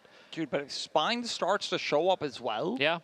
He was the guy that I looked to as a key important piece, and then I'll watch these games on Nuke, for example, where he'd have 3 kills and he would just whiff. Yeah. That was just not what I was expecting at all.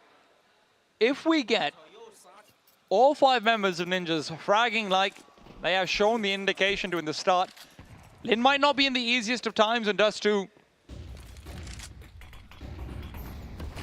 Yeah, it's a big if, though. I mean, it started off well. Lin back onto Gonzo. This is the round where, if questions are to be answered, you'd love to see it happen. Miami is dodging bullets inside, or rather behind the smoke. And while Westmelon is concerned about middle, it's not going to be a full contest from Rage. He's waiting for the late round instead. Ts have taken all of this time used by CTs in finding Miami to actually scale up into A as well. Zacher's looking for fights, and Spine has the bomb. He needs to start making his way through. Rage will hear this rotate, but can he actually find the kill? Spine taken down after getting the 1. Rage will find himself 2. Big frags, and while Sasuke from inside the bomb site continues to frag, it is Risk to put an end to things. Smiles are out and the dentures are shown for good reason. Yeah, Rage is robotic right now. I mean, the kills he's finding are so quick, so snappy, and he always knows where he has to strike next. So far, I mean, this is a real dialed-in Rage that was sometimes missing and was sometimes forcing fights too much, but he's exploiting major weaknesses in Lin Vision. He's getting that key kill, and it crumbles the defense so rapidly. Lin are likely going to be down 2-5 after this one. It's a scary place to be on the CT side when you're always wondering, oh my God, are we spiraling? Are we ever going to get our money together? Even more so when you're not finding, a lot of kills on these half-fire rounds, saving a rifle here or there. Spine out in the open. Spine gives up that rifle. I'm just, genuinely, this is the sharpest we've seen Ninja so far in this whole tournament. And that's what you want. Yeah, it's absolutely what you want, especially when they're playing against a much tougher team. But it's crazy just to see how much control they seem to have over their bursts, their crosshair placement looks far more in tune. And I mean, even Miami, who's 1-6 right now, sure, but you know, you look to that last round. Risk is hunting for the AK. He's not going to contest too hard. Rage might be able to find it. Westmelon is making a lot of noise. Likely going to be shot on the side of the head. And yeah, even though Miami isn't doing that well individually, I mean, you look over towards that last round, the amount of time he was able to buy and keep those two players occupied as well, staying alive behind the smokes, having util sent at him, allowing his team to set up over towards short and the like. You know, it's been some impressive moves. Yeah, no, I don't disagree with that. I wouldn't categorize Miami's start as a weakness, really. Not when everything else seems to be going so swimmingly for our considerable underdogs in their opening round. So of course something must be going on. Ah, my mouse isn't. Not picking up those signals like I thought it would. I'll still always remember the early days when we would attend, or there were these, especially early sort of grassroots tournaments. Sometimes you'd have players like putting their headsets the wrong way around. And that would just often be either the nerves or the setup. You know, I'm sure when they're at home, it's like they have the exact same headsets. We didn't have the standardization of like either ASONs or, you know, flight noise canceling headsets back then. People were just using their generic gaming headsets from home. And sometimes people would just put them on the wrong way around, and it was funny, but also a little silly when you found out about it. What is Risk doing? Oh my god. Taking a risk. And punished for it. Komisu might be punishable on this B-bomb site for not hitting any of those bullets. The barrels on how big Zacher right through the doors will provide a shot that he fishes for, but no one taking the bait. This duel back in Spawn, who is going to be critical. Spine. Oh my god, Westmelon is giving noise. Spine doesn't hear it. Spine doesn't hear it. Now he turns around. It's too late. Back to the 2v4. Now just the one. Rage all alone. You described him as robotic, but it will need to be robust.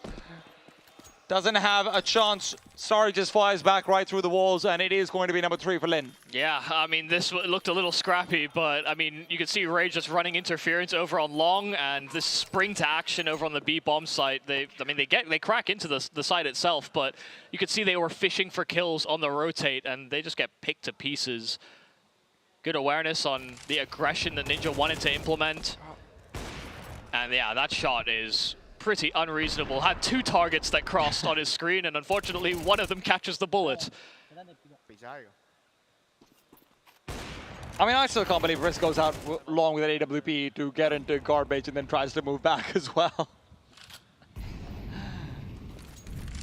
Hey, if you're gonna beat a team that are, you know, you would probably agree are better than you, then you have to take and go for some pretty outrageous plays sometimes, because they can also fall victim to those types of plays more often. Timing from Rage felt like it was going to be perfect to catch Westmelon out. He's really limit testing. Yeah. He's forcing them to put so many more resources into taking care of mid. Lin can never feel safe just giving it up because they think, well, you know, they'll probably throw util, we can respond with an HE and the like. That's not where the Molotov is. Yeah, it's a miss molly there for the T's, but doesn't do any damage to themselves. CTs don't know it. And they still got short control anyway. Yeah. Sasuke is starting to move back over to short as well. So long will be completely neglected. This is going to be a full single prong execute coming out from Ninja. Flashes galore. Smokes are few and far between. Flash down in the middle. That's what they're fighting for instead. Westmelon found out. Zacher trades through the smoke, and Komisu is in through the smoke as well. Zacher continues to fire pot shots that just cannot stop connecting, but as Risk and Sasuke are covering off the cross, Risk will fall. That was the bomb. Sasuke in from behind, needs to get the kills now. 1 kill, 2 kill. They're all falling down, and the smoke will provide him cover just long enough to make the cross as well. 20 seconds. He has to get his hands back on that package. It dropped deep inside of this B bomb site. Sasuke has no idea where Amelia could be. He could be in a number of different positions on this rotate. but a tap outside of earshot. Emilia does not know, but he should come to the conclusion that it is a finish on B. And Saseki should be contained inside of the site. Emilia can get eyes on that cross. Molotov available. I doubt he'll use it. Emilia starts to swing. Saseki turns away. Now Molly in his hand. He's overthinking it, but maybe it won't matter regardless. Emilia closing the distance. Ring around the rosies. It's Emilia to come out on top. It felt like the stars were aligning for that clutch to materialize. But looking away just at the wrong moment. Yeah, and then fumbling with utility. You know, you have to kind of pick your battle, pick your shot. He tried to limit the angles that Emilia could come in from, but even just on that ascent, listen, I mean, the first bullets were exchanged, but Saseki did not have health to trade. He had to hit an instant headshot in some capacity. You can see Emilia is just not even, he's aiming central mass, and he's able to connect as a result of all that extra damage that was done to Saseki earlier on. So it is a nice attempt. He played a little tricky. They kind of hang his teammates out to dry a little bit, but it got caught by flashes, and almost is able to rectify the situation, but almost is not enough. Ninjas could have their money run away from them should they drop over here. And as much as that early lead was promising, as much as we are talking about how Risk and Rage look fantastic, now they need this execute to work. Call me Sue, maybe assisting them more than he should have. Westmelon taken down, difficult setup to hold between the two of them. And they will decide to forego this round. Yeah, I mean, that one flashbang was already, it just completely cut them down. But the fact they get this kill so early into the post plant, there was, I mean, I think there's an argument to be made that they could have actually still tried to go for this. But they decide against it. I appreciate that Ninjas are still actually hunting for this one to some extent. If Rage finds Starry over here, it is not unimportant. Yeah, but also losing the weapon is also not unimportant for Rage. He just doesn't lose fights. So, yeah, you know, I guess that's fair enough. Just don't lose.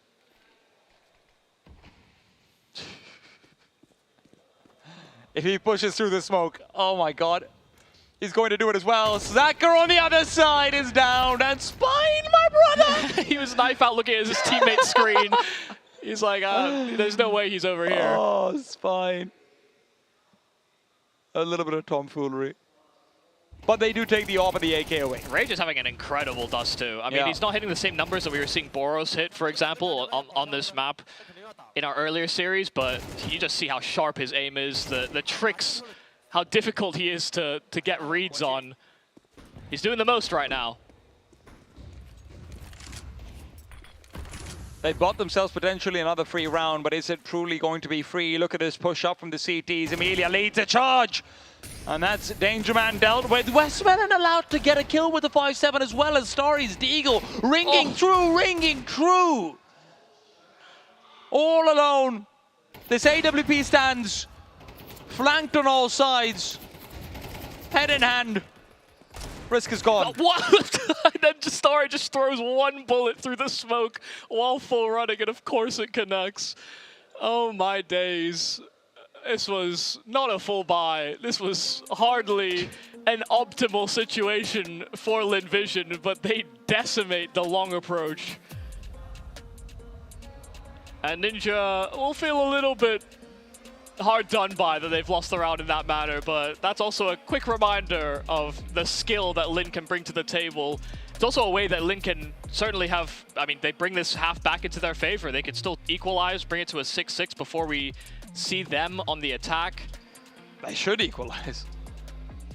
Yeah, I mean, all the extra money that was done, all the damage that was done in the hunt in that previous round, that's why losing Spine for free, for example. I was worried about Rage dying, but then, you know, they still lose that extra weapon. Yeah, their economy is not in an ideal spot.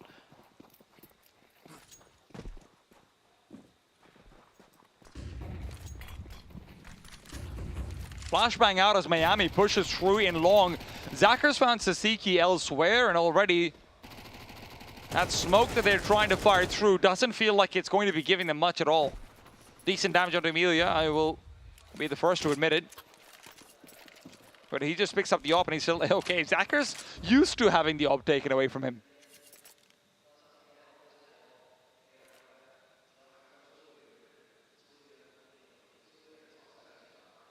Oh, you would kind of almost hope as well that Emilia is able to take that first contact, given he's on that low health. especially because long is the ground that's seeded.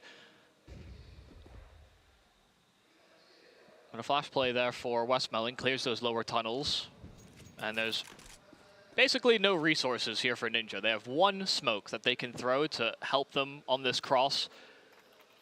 But that'll be it. No flashes, nothing that can help them flush out these positions. Zacher fighting out in the open. 2 kills, a flash from the CT side. Amelia able to provide that support. And so that swap over, Zacher's on for an ace. Started with that AWP, was selfless enough to give away that for an AK, and in fact doesn't go hunting for it. It's Starry that will seal the round. A 6th for Linvision as they tie things up moving into that T side. We've seen a good look from Ninja so far. You know, obviously a lot of really nice creative rounds from Rage in terms of his positioning, where he's putting himself.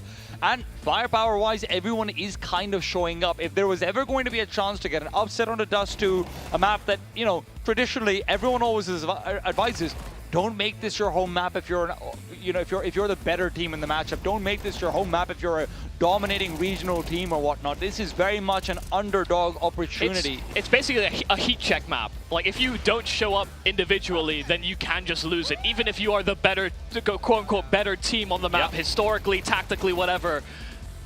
It can be the great equalizer. And look, Ninja are coming in hot, but you can also still see Linvision do have that extra, a bit of awareness, a bit of calm.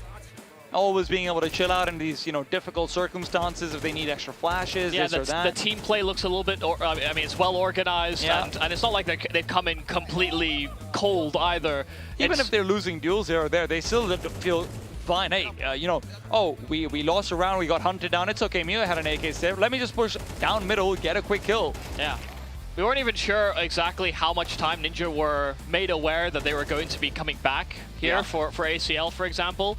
But it's clear, I think, just from the way that this Dust 2 has developed, some of the rounds we saw them on T side, they had some good util sets to actually counteract what Lin were doing on that CT side. Even, you take, for example, the high-low setup with Kolmesu and Westmelon on that B-bomb site, totally blown apart by just one flash that's thrown before the execute in the upper tunnels. These are just small things that can net you a lot of positive results, and it did for Ninja.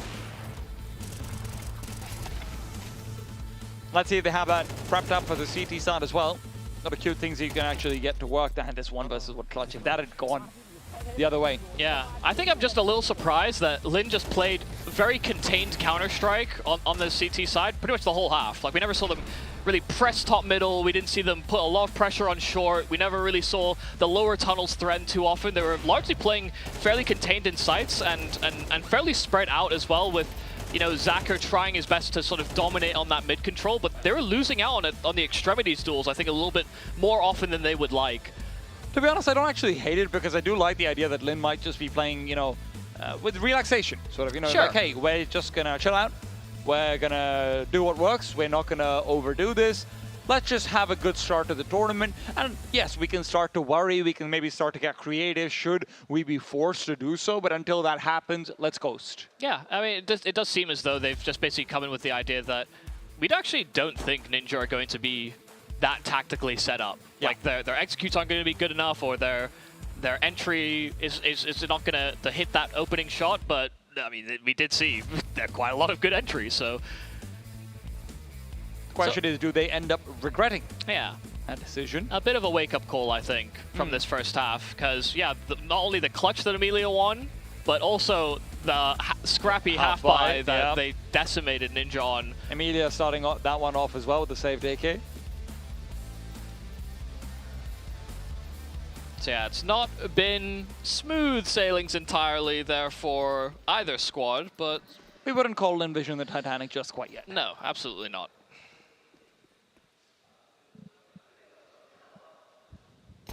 Sasaki, ooh.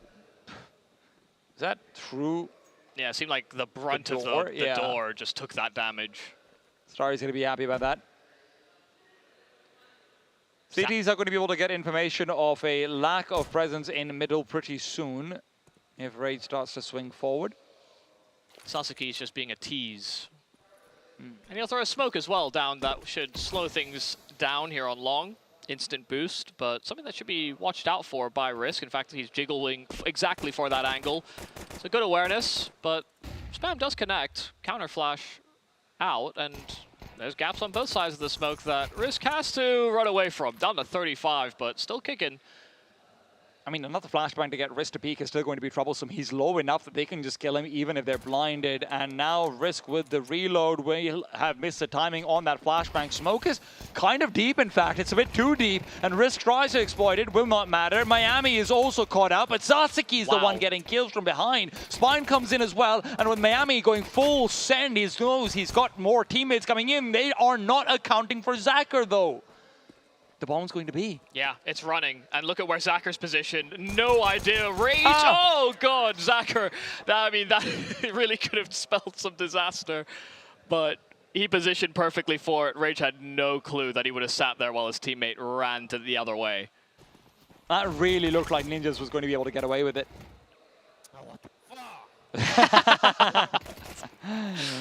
I understand. Yeah, I may not speak any Chinese, but he seems pretty fluent in English. Yeah, that was visceral. Yeah. Aggression from Rage is, I mean, he is, you know, not the healthiest. Yeah, already tagged at the start of this round. Okay, Mag 7 doesn't care. Sasuke trying to take advantage of the chaos, but the chaos will only net them the one. Miami elsewhere will also lose his duel. A tendency that he was hoping to break. And Kolmisu's got the entry on B. So that will be the pathway carved out as soon as Kolmisu calls the all clear. They should just finish on that bomb site and allow Risk to hold on to what little he brings forward. Yeah. Easy does it. Yeah, easy enough. I mean, sure, a little bit of a shock factor being, oh, well, we Molotov'd into middle. You know, sure, Rage gets close with that Mag 7, catches Westmelon off guard, but that was also one of the low-value weapons in the Mag 10. So kind of willing to throw that in as an information tool. An offering. Yeah, keeping calm and steady. Pistol and the conversion. Lin looking to deal a lot of damage here on this T side. Okay, I really didn't think there was a lot of value to be had in hunting that weapon down, but they do it anyway, just for the confidence. It's about sending a message. Yeah, maybe. And that message is very much received so far from the Ninjas. Likely they'll be down 6-9 before they get their first gun round, unless they want to chance another forest fight. Nice. He agrees. Yeah. I never liked this. This is a pretty deep purchase coming through from a couple of these players. Let's see if it actually pays off. If they can control the money that Linvision are going to be taking forward into the next. They'll have a full buy. I mean, it'll be fine in the following round. It's just, yeah, for them, it's also a sign. They're kind of hoping that they win one of those rounds that Lin got away with towards the end of that first half. Well, Rage is going to be already in from behind. He pushed all the way forward in through long to find the one. Maybe could have gotten for two. Risk in the full swing out, looking to take the deal before the rest of the T side makes their way over. Definitely had a chance, but can't make anything of it. Oh, okay. I mean, Miami is doing 360s, trying to look out for that lurk. Well, Emilia plays tower defense.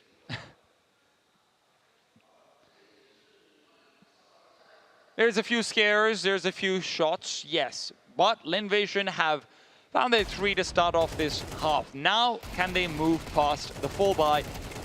My big question is, what does Risk want to do on the AWP that he has saved up for? I mean, outside of the pistol round, there's really been no actual scares. So I think they're feeling pretty good. Ooh. And maybe not feeling so great right now. Rage's secondary showcased. Shot through the smoke as he hoped to connect on the player swapping out weapons. It is Risk elsewhere, and that double off setup has given them the 5 versus 3. Now it's all about just sitting pretty and finishing what they started, but if Westmelon can get this instant headshot, that could be problematic. Risk does not have head armor. Oh my god, he still gets a tag. Su's not happy about it at all. Oh, he's still going. Yeah. I mean, had to continue to fight there. Molotov blooming at his feet as well. So great that he's able to come away with that secondary frag. Understands as well that that mid B is going to be threatened. Spine trying to look out for it, but has another player in Miami in from Car. And so while he runs distraction, Miami will sweep up the pieces. Fantastic way to start out the gun rounds. Yeah, a little 2-1-2, but with the AWP starting long, they would have certainly lowered their guard over through middle. I mean, they could have understood that there was an AWP on mid, but they likely wouldn't have considered it that early on. They might have just thought Rage took it for a spawn. Yeah. I mean, how rare are double ops in general now, right? Especially in the first gun round that the CT side is going to be pulling forward. Yeah. Not a conventional decision. A lot of teams, I mean, you could actually end up in a bigger rut as a result of, you know, prioritizing that in your investments. But I like it though, Ninja. It pans out immediately. Could have been down 6-10 otherwise, right? So, whatever. At that stage, you just have to win, and they will do so. They don't save the double up going forward. Risk actually did lose his, and they weren't able to recover it. Yeah, but do they know that for certain on Lin Vision? They will play like there is probably still a secondary AWP that they have to worry about. What does that look like? Maybe a bigger focus on saving your flashes for the execute. Something like it, I don't know. Sasuke. Boss the smoke that he himself threw. He's hoping that it goes overlooked by the Lin side. Oh, Sasuke's going to be caught off. The timing for Starry there is impeccable. I mean, the fact that he reads into that despite seeing the smoke initially and the like. Maybe he's expecting them to have pushed through right as the smoke ends. But regardless of whatever it is, works out swimmingly. Miami looking for the equalizer. And Starry is still just waiting. They keep hoping that he's going to overlook something or the other, but with Risk being the only player who can actually fight for control over Hair, these are all individual fights for the CT side. Rage has been given the AWP to actually cover things off, but with the Incendiary to block them, there won't really be how much he can do should they start to swarm. Good flashes. Dropped through spawn here from Westmelon as well, so Rage may actually start to be worried about that mid-B split, but he still holds his line. He's taking damage and he's run down completely. Westmelon emerging from spawn, and that bomb did actually drop on the lower side up the ramp. He's able to recover and get the plant in. Man advantage for Lin Vision, and just out of position are the Ninjas, especially with these 2 kills. This will be a call to save here for Spine. I thought there was a chance maybe if Rage had been able to turn around and go for another fight, but he just wasn't ready for the full swing to come through from CT spawn like that. So does end up having his kill be pretty insignificant. 4 alive for Lin as they find that 10th round. Yeah, I mean, he heard the shots being fired inside of CT spawn. He just, I guess, wasn't expecting Westmelon to re-emerge out from it and join his teammates on the A play. If he didn't hear it, somebody on his team would have at least relayed that information. But yeah, still caught completely with his pants down. And yeah, it feels like Lin had that under control. Maybe a little hectic considering the start, but they'll still be satisfied enough. XM here for Rage as he starts in the lower tunnels. Is he going to go through every shotgun in his arsenal? How many does he have, is my question. Probably actually just these 2. XM at this range is far from optimal. This is optimistic. Yeah, he got spotted as well, so. A-bomb side feels pretty enticing for Lin. The question is, can Su be found? Yuto Sen has revealed his position. If Sasuke can get that quick kill, maybe, but no. They're being good about this. They're flashing off the angles and making sure their lurkers will not be caught completely unsupported.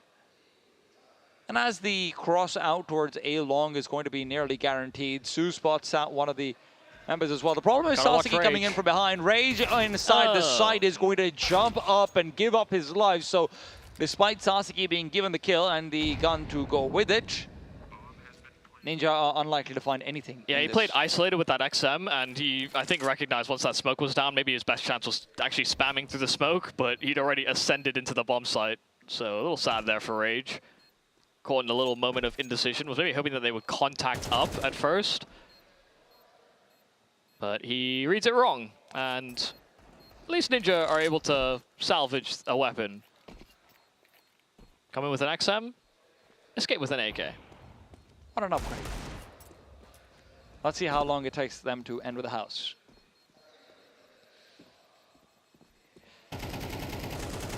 Yeah, just those challenges are just so... They're so not real. Yeah. 11-7, as Lin Vision are hoping to close quickly in the second half. That was a nice shot from Amelia, I have to say. He's been good with it.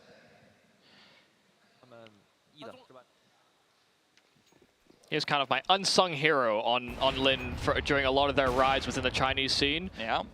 Learned a lot as an Extremities player. And then you wouldn't stop singing about him. Yeah. It's like, oh, Starry's out of the Molotov, just exploring. Rage has got Komi Su in the meanwhile. Now, listen, this is Amelia who's actually looking to maybe even scale up fast. But the refresh on the Incendiary is not helping him at all. Sasuke watches, and with a flashbang not catching him, you thought he might have had a chance, but what is going on there? Full jumps up. I'd hope it's an auto jump or something of the sort. It looked like he didn't even really get that affected by the flash as well. He just panicked. Half blind at most. Yeah, it's not exactly the way you want to allow your advantage to be given away. 4-on-4, and it's a double man setup inside of mid. The smoke will bloom right in the face of Miami, though, so he won't be too pleased. But at least he has that cubby covered off, so no shenanigans can happen if a player decides to lurk through it. In fact, he may go through it himself. In fact, he is. This is really great timing. Risk just needs to keep them away. Miami's already got himself one kill. He re-peeks back out over. Gives up his life, but this is still an A-side commitment. 30 seconds. Flashbang forward. Risk is not able to dodge it. And as he continues to cover off, the bomb's already in position to be planted. Risk now needs to find kills on the retreat. This post plant has to be interrupted somehow. If Risk can't do it, Rage will. He takes that first peek. Second head given up as well. He finds two, but Westmelon's done the same. And he could go for all the marbles. And with Spine on the other side, it was certainly a possibility. Westmelon ducking and diving, but Spine ends up being the one to take it away. It just feels like Rage is so good at it, just creating so many of these opportunities for the squad. I mean, a fantastic jump up there, a triple kill on the round, but just for him to be so proactive and immediately pry bar his team right back into the round, it is simply nice for him that Spine is able to close what Rage offers up as a fantastic opportunity. Real fast from Westmelon in the middle of it all as well, but yeah. Opportunities given up by Miami as well over there as he tries to distract. Unfortunately, Risk on this CT side has not been able to really properly perform to his fullest, I would say. Has had a few chances with the AWP. Yeah, it is largely fueled by Rage. Aren't we all? The anger of the ninjas once defeated. But as far as I'm aware, ninjas are supposed to have a very calm temperament. I mean, they're quiet all the time. They're in the shadows and whatnot. I could get angry pretty fast doing that. Sure. Internalized rage is the point. At some point, it's going to be projected outwards. Unsettled resentment. Once upon a time. Therapy didn't exist back then.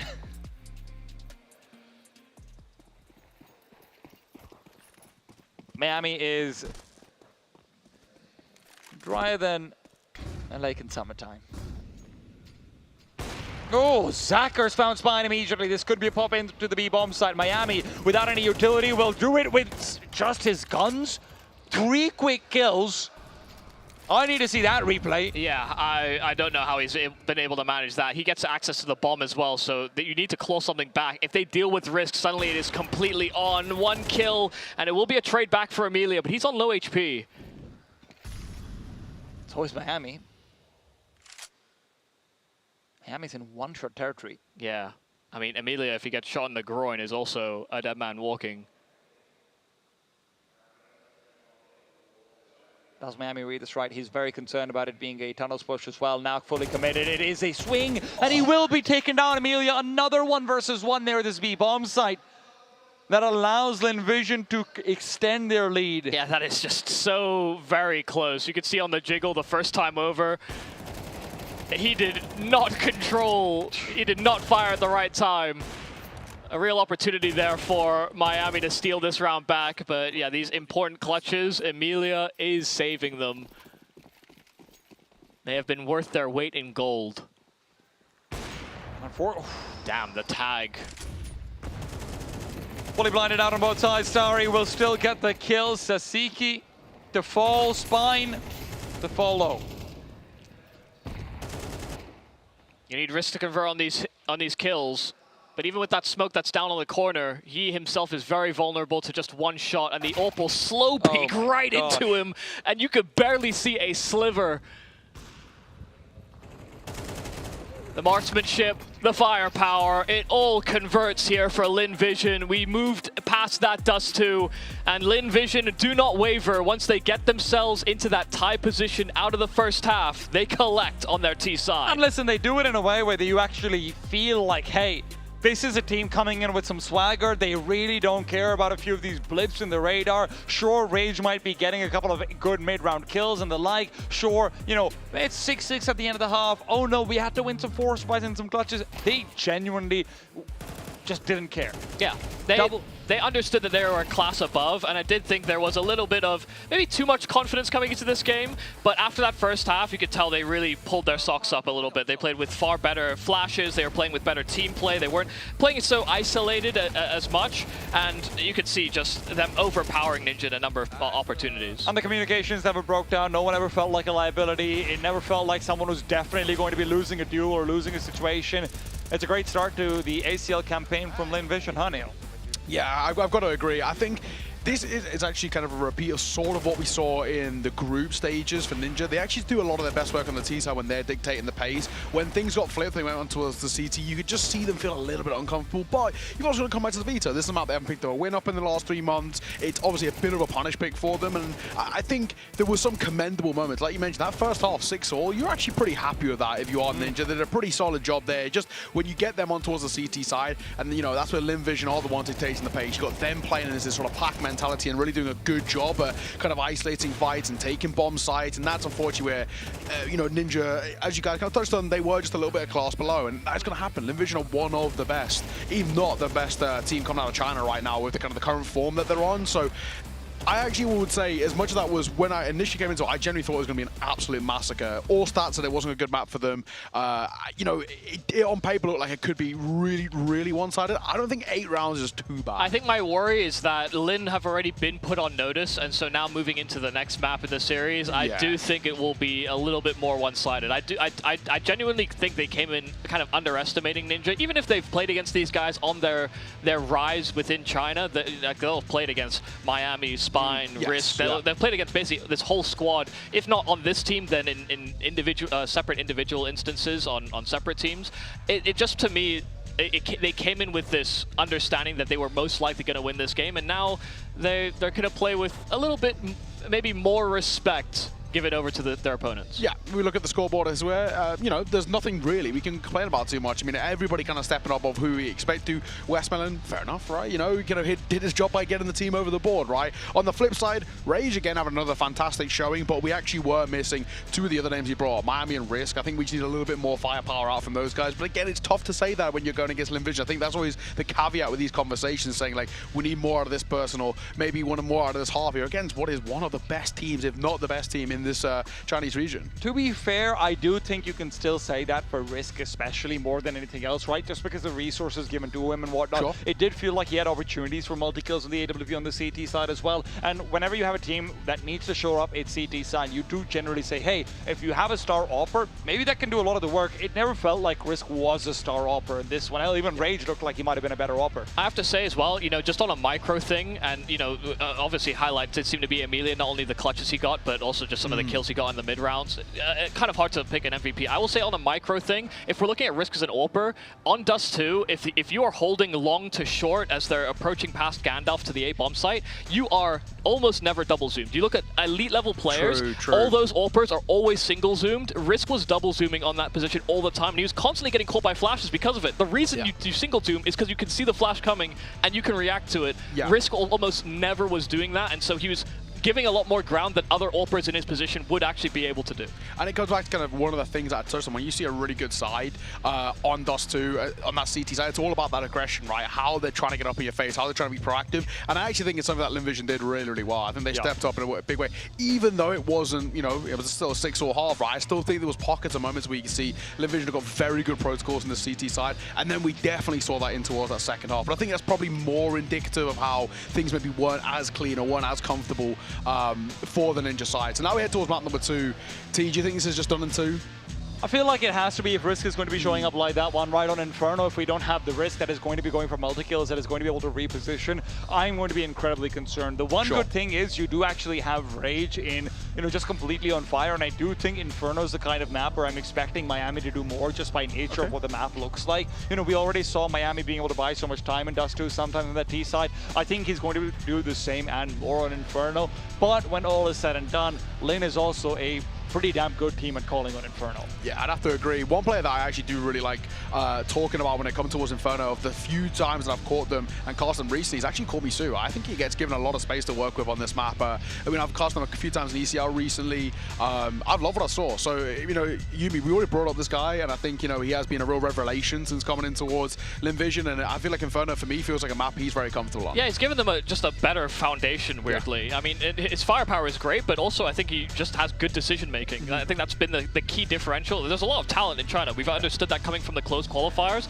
but it's really that he has that experience to just know that he has to fight or stay alive in certain moments. Yeah, maybe that's credit to Stanislaw, who he kind of came under, right? You know, he gets a lot of praise for damn sure, but we're going to throw this one to a break. When we're back, we are heading in towards Inferno to see if Ninja can stay alive here in the series, or it's going to be easy for Linvision. See you soon.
极限操作就用野蛮部落。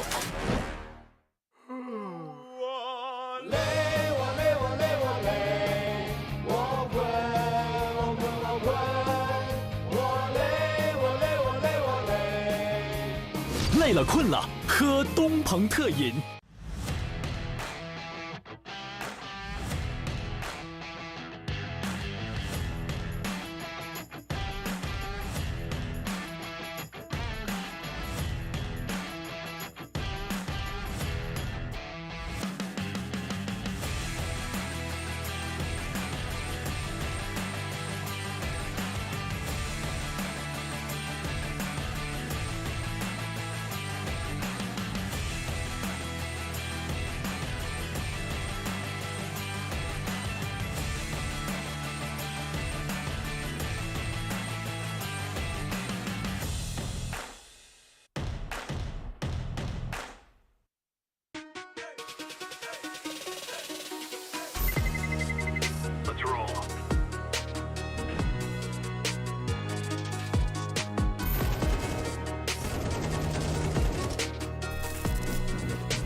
Alrighty, map number 2 about to head underway, and an opportunity now for the Ninja side to sort of try and respond and try and do anything in this series, but TSM, all feeling here really seems to lean that this should be settled in 2. Look, let's focus on what I want to see from Ninja, right? Like, forget about the results for a second, because it's hard not to say it won't be a 2-0. I want to see Risk looking good. I want to see Risk looking like he can off versus Linvision, even if Linvision end up winning. I want to see him getting a few of these moments. I want Rage to look exactly the same as Dust 2, maybe have that kind of impact. And hey, if I can have a few of the other players turning up here and there, I have hope for these guys. I have hope for this team in general in the lower bracket. But I guess probably the other side is, if we're being realists, can we out-AWP Xacker right now, right, Yumi? I mean, he is just a player for me who recently has just been absolutely shining. You know, we've spoken about kind of Call Me Sue, and obviously Starry always comes up in the conversations, but I mean, Xacker's been fantastic, and he continues to be so. It's what we were talking about earlier on, is that, you know, early fans of Xacker would have seen him AWPing before and thought he wasn't actually bad enough to have to give it up to players like G. Yeah. And then eventually he comes back to the AWPing and he's great again, and we're just thinking, yeah, actually we're justified in having that thought before, and it's nice to see that he's sort of regaining his individual game, because he had to move into like lurking positions and different you know, late round spots, and he was still good at doing that, but it was definitely not his bread and butter. I mean, I still remember one of the first interviews we ever had with Xacker. I think the only interview we ever had was right after he beat you know, Mongols, who back then had Annihilation, and he specifically was the kind of player to go out and say, yeah, you know, I see a lot of people saying they think Annihilation is better than me, and I just wanted to destroy him, honestly. Yeah, he comes in with a bit of that ego check, which I love in an AWPer. Yeah, you can kind of respect the bravado of AWPers like that, right? You know, players who can actually kind of, I guess, talk the talk and then walk the walk, right? Yeah. Back it up. It says a lot to be able to do something like that, and he's the type of player who actually recently has been able to do that quite consistently. It's that they yearn for the challenge. Yes, you know, it's not necessarily like, oh, I'm going to be the best. It's like, I need to prove that I'm the best, and I want those opportunities to prove it. And that's, you know, so much about the grind, getting out of the region and growing as a team actually has to come from that level of aspiration. You have to be able to look at the next team that you're going to face and think, we should be able to beat them, and if we do, we justify it to ourselves all the time we've invested. Yeah, absolutely, and I think especially, you know, if we're just kind of coming back to historical things, you know, there's a fairly decent chance that he will play against G, right? And then he can actually kind of have that in the server proof. They're only 2 points behind them in the VRS ranking, so that would get really, really interesting. I mean, this tournament is going to be incredibly indicative of how the rankings go in towards the real latter stages of the year. And, you know, we even talk about, you know, the cutoff point for Cologne around the corner. This is a really, really big tournament for the region to really obviously just gain valuable points, not only in Asia directly, but just in VRS as a whole, right? And getting those invites, being guaranteed to these big tier 1 events. And there's a real world that we could actually see a lot of teams start to really have a more representation for the region. And with the way the VR system works right now, Linvision want to put themselves in the same place FlyQuest was at the end of last year, right? Sure. You get yourself in a spot where you're like maybe rank 15, you guarantee that for one season you're going to be invited to like 60-70% of the tier 1 events, and then you have like the stage set for you to perform. Sure, you might still fail, but if you put yourself in a position like that, that's the dream scenario, and you cannot do it without ACL. It's just not possible. Exactly. So we look forward now to map number 2, and I guess on the flip side, Yumi, what, you know, we already kind of spoke about that AWP battle, but how do we legitimately break down Linvision if we are Ninja here? I actually worry that you might not be able to. Sure. Aside from players like Rage causing disruption, I don't know if there's other ways in. We'll have to find out then, shall we? We're going to head in towards map number 2. It's Inferno up on the docket to see whether Ninja can stay alive. Yumi, tea time, take it away, guys. Is there a method? Is there a god you can sacrifice something to? Is there a prayer that you can send up above? That's the question for Ninja, and we're going to have to find out. Linvision come in as the stern favorites for this matchup. Yeah, unsurprisingly so. I mean, the best teams in the region have tried to make Inferno their hallmark map, and Lin has beaten some of the best in the region on this map, so it's going to be a difficult uphill climb here for Ninja, that's for sure. Deep nade from Westmoreland is not going to be giving much, as the return flash will allow Rage to activate immediately. There's still a crossfire that can be set up, but Miami, in fact, misses out everything, which is more than you should be wanting to miss. Risk, okay, good 2 kills, good 3 kills. This is the Risk I wanted to see. A team flash, sure, but Emilia's still fighting. He's fighting Ghosts. inside the smoke. The problem is Risk is not one of them. Yeah, fighting after images, it felt like Risk just hitting some absolutely devastating shots. I mean, the kill on top of Truck is definitely the most important kill, but the quick flick to Modo is actually kind of unreasonable. Perfect balancing of his duels, constantly changing which fight he was going for, and it just made it hard for LinVision to know where the next threat was coming from. So 4K from Risk to guess Ninja on the board nice and early. A declaration of war. Of course, LinVision will be answering back with a force buy of their own very quickly. Deck 9s to flood out Banana with the flashes to help. Rage has been brought down a little bit more low than he'd like to be versus those techs by the early grenades. This could still get weird. It does seem like they're going to assemble a boost in from New Box. I mean, they're very resource light, so they're trying to implement some tricks, but if these techs are able to breach the bomb site itself, those two players on the boost could be very vulnerable. They also just have 2 Molotovs, right? So this isn't going to be the rest of positions to be there. But what is this coming out from LinVision? They're trying to get the full swing back out through Coffin. Rage takes the fight before it, but Spine's the one who actually had HP. Rage brought down and Spine gets nothing. While Sasaki is good for actually getting a few bits of spam damage, pushing through that smoke will put him too close to Amelia for comfort. Refresh on the deep smoke as well, and LinVision, I love the call. Yeah, it's not what I thought was coming at all. I mean, just a front sight smoke into a dive through spawn. You can see Ninja, as soon as they recognized that smoke was down, also saw that their boost was going to be completely counteracted, so scrambling to get back control. And yeah, those FAMASas did them no favors. Miami is now a dead man. Yeah, calling the reload, and while Risk will try and deal with the chaff at the back, he will get hounded down by Westmelon, who upgrades himself to an M4. So they come in with techs, and they escape with 2 M4s, a steal of a round for LinVision. I think one of the really cool things over there is actually the fact that the Lin side still Molotovs New Box, even though they're going in for what is basically, you know, like a route back to Coffins. They do molly New Box and Dark, right? So the back lane, which is what you are worried about in terms of spamming through the smoke, fighting back through it and the like, is still actually disabled. That's a cute little addition to an already interesting execute.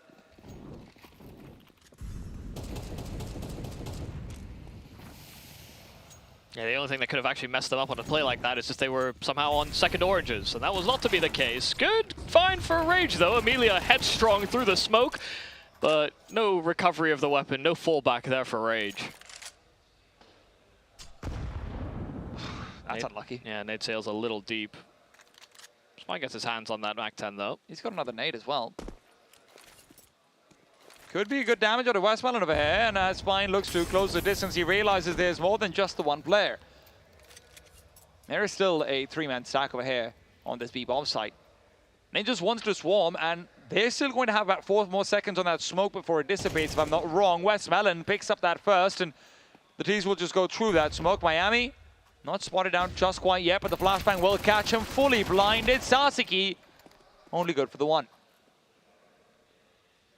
And it's still very slow from Starry in from second middle. He's looking to regroup with the rest of the squad as they try to conclude on B. Risk could have a timing for a 1v1, but he's been slow himself to make a move. This will be another round here for LinVision, unless Risk starts to speed things up, but he's maybe even just prioritizing holding on to that armor and the Deagle. Could set himself up for an exit if he likes. They didn't get too flustered. I think that's the important part here for Lin. They make a mistake at the early round just by throwing Amelia through the smoke. You know, the flash sail's a little deep. You see the early kill there from Rage, but they stop, they freeze. They understand that the weaponry is not ideal there for Ninja, and they're not going to feel very comfortable just playing blind. Just by throwing that little bit of hesitation on those investigations, they collect the entire round with it. The 3-man cuddle. That's what that position's called. Everyone just dying in the exact same spot. Well, Risk did look to contain, but he also took a fight and died, so... Containing's hard, man. That's why when you let the genie out, it doesn't go back in.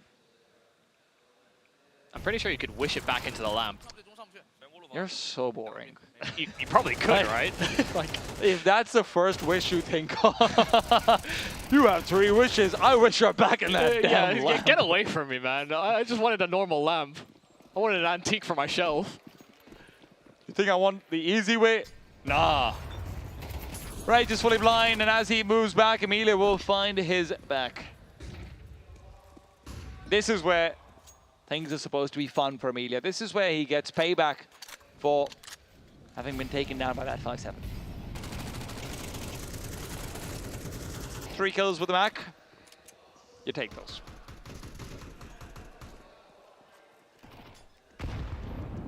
Is that an M4A1 dongle on the yep, USB? It does appear to be one. It's pretty large for a pistol. I'm not a... I mean, I know that's been talked to death, people putting them on like weird places on weapons.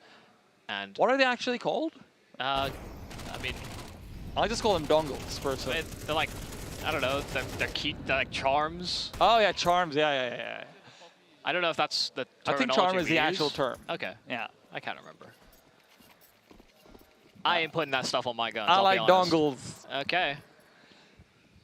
Ninja will have just the 1 player out towards the B bomb side this time over. They want to reinforce A early on. They're expecting Lin to change things up, but Lin are deciding to stick to a plan that has been working for them.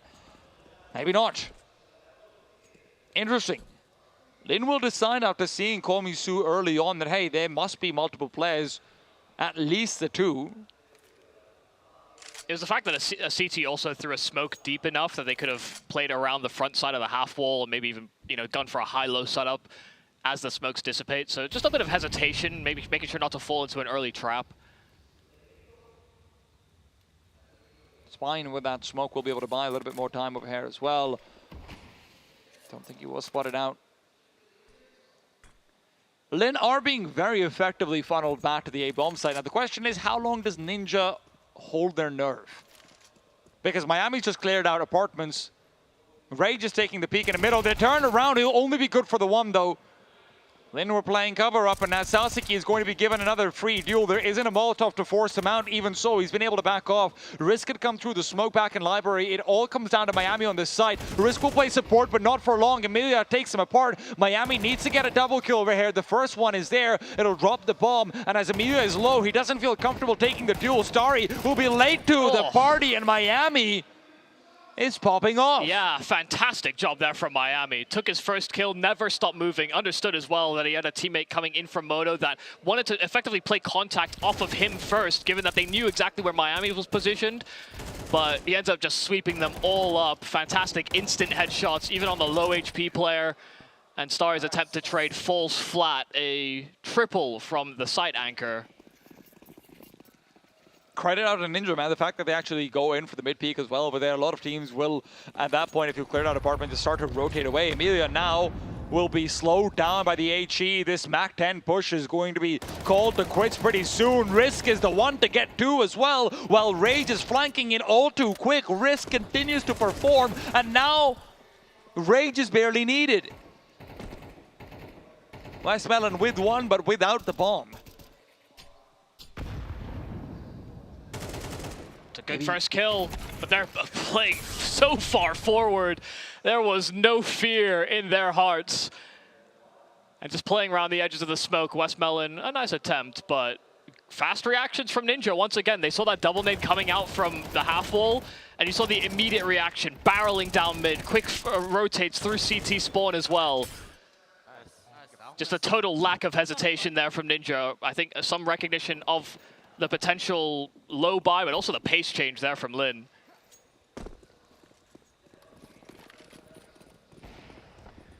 Spine's had a poor start to things. This is the kind of round where you can hope he can find a few. Rage, however, I will take a triple from him any day of the week. It's just not even a consideration. They don't even think about it, not even for a moment. And a critical duel loss there for Komisu. That could have been a way back into this round. Zacher is just too damn low to really consider this much of a chance of anything. I'd love to see a stat like corpse proximity. It's like, how many people are dying in one area, in one like small area? I understand what you mean, but why? Yeah, just because it shows that, hey, if you're corpse, it wouldn't be corpse proximity like for an area. It would be like, hey, how many rounds have you had a high corpse proximity in, right? Like, how many rounds have you probably, you know, yeah, died to a multi-kill? Maybe like kind of like death density. Yeah, exactly. Yeah. There are heat maps. We do have heat maps. I know. For example, HLTV but has. a lot of the times, you know, it feels hard to see. Yeah, I get what you mean. Yeah. So you can have heat maps from like killer position versus death position. Of course. I just think, you know, death density or corpse proximity sounds like it's more memorable. It also just doesn't really account for just like individual rounds where it's high density. Yeah, so exactly. It's like generally this is where they have problems or they find kills. Ninja have found a lead.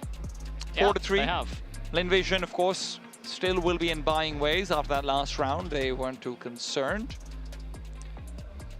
I wouldn't be surprised if this is a timeout that's called as well, just to see if they can bluff Ninja out of you know, an attempt to get them to stop being aggressive. You know, Rage has now, in back-to-back rounds, kind of sent it down middle, and he's not been punished. Ooh. Emilia's going to be lucky to have gotten away with his life there.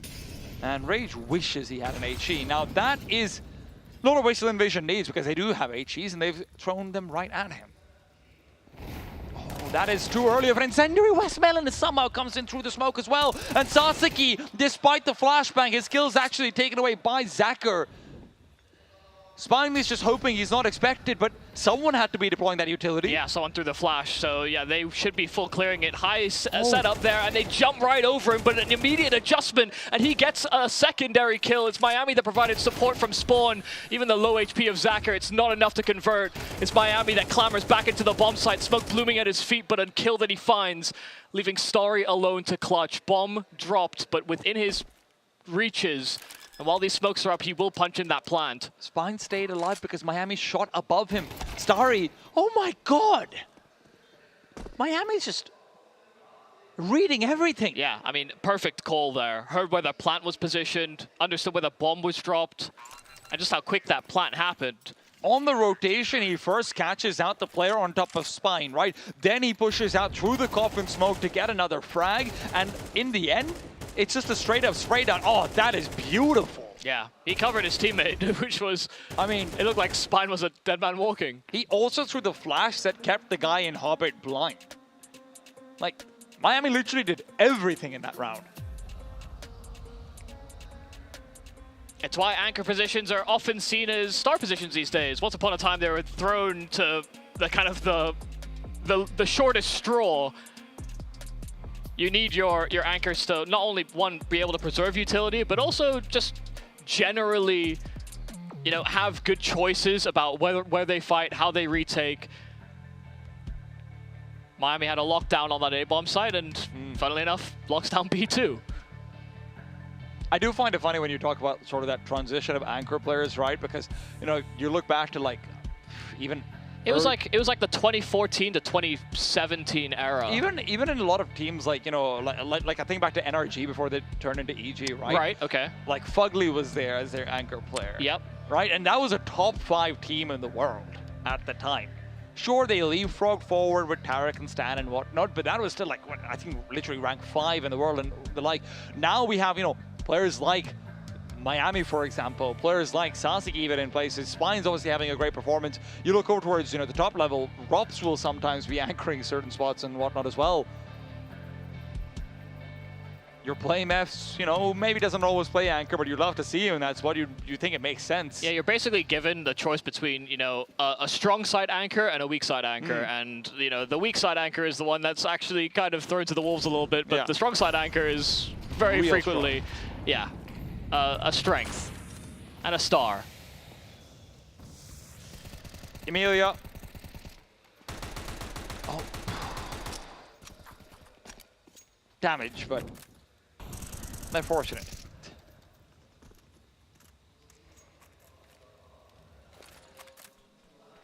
Linvision are just being completely stopped over here on Banana. They try and disrespect the smoke. It will be successful. Rage was turned around. Spine gets 2 somehow.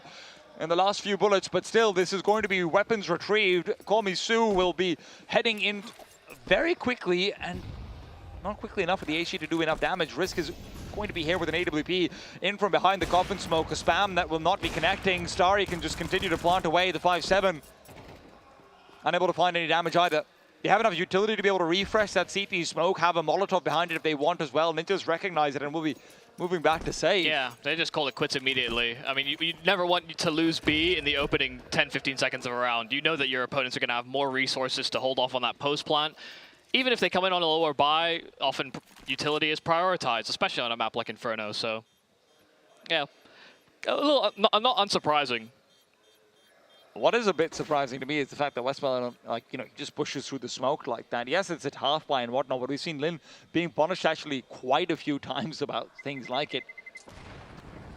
Yeah, if not for the fact that, what was it, Rage that was playing anti-flash? Yeah. Then, yeah, who's to say that that round doesn't just simply, it could have looked a little stupid, you know, just running through the smoke. I think they had a delayed flash that actually failed to make it. I just looked at the replay, and it definitely bounced off a wall it wasn't supposed to. So that went from potentially being a tragic setup on a burst towards top B, ending up in a lot of success. Deep smoke. Thrown by Ninja to try and feign some aggression. An aggressive peek out from Risk, but he won't be punished. His shot down range also will not connect. And so it's just a little flash, just a bit of presence, and Rage is doing a lot, but he's also taking a lot back. Some spam, some HEs. Everyone's still alive, though. Lin are rotating back to the A-bomb site where Risk is going to be as well.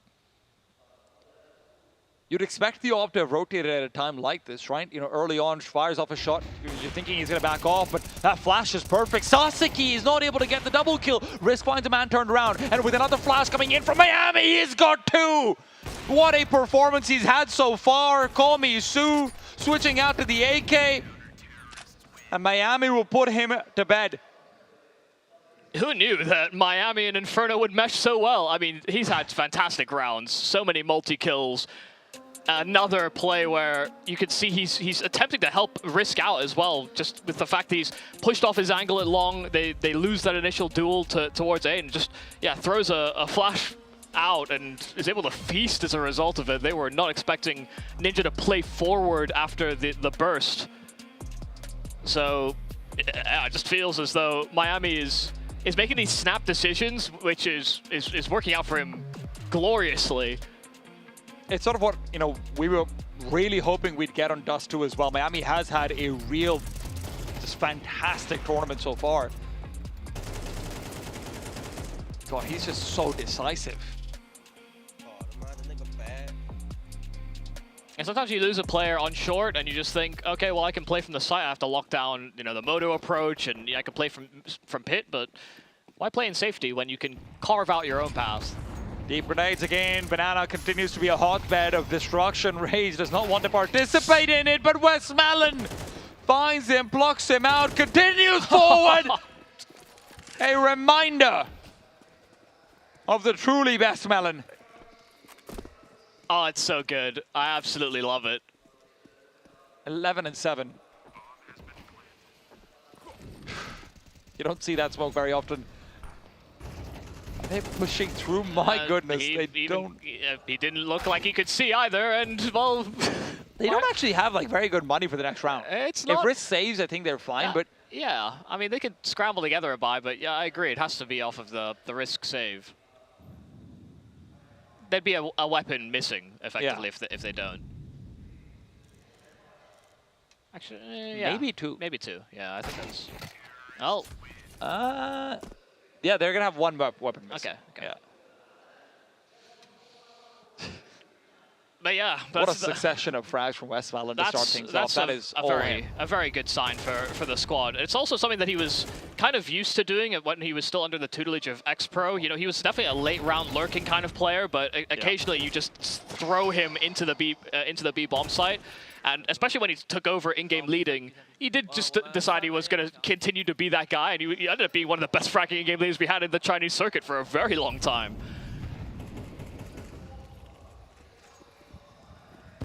Yeah, quick reminder that he can pack a punch individually. The HE stack is just the perfect call.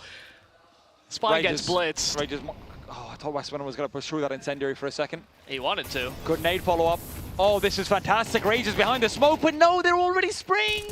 They heard the tags of the Molotov. Starry finds Sasaki elsewhere on A, and with this being a 2 versus 4 already, Miami, you can't see him winning this one. You just can't. The flashbang is dodged. They're still spraying through. He moves through the smoke, looking for the fight versus Starry instead, but Starry is prepared to take it away. Lin Vision would like to replicate the scoreline from the last round, rather the last game. Turn of the half will present them with 6-6 and risk as good of a start he might have had. A 1 versus 5 is too much to ask for. Yeah, once again, 6-6 half. And this time it did feel like Lin were coming in with the right level of approach. They were certainly understanding how Ninja were going to play, except for those few rounds where Rage ran down middle. they call attack timeout, and there's basically no more aggression down mid for the remainder of the half.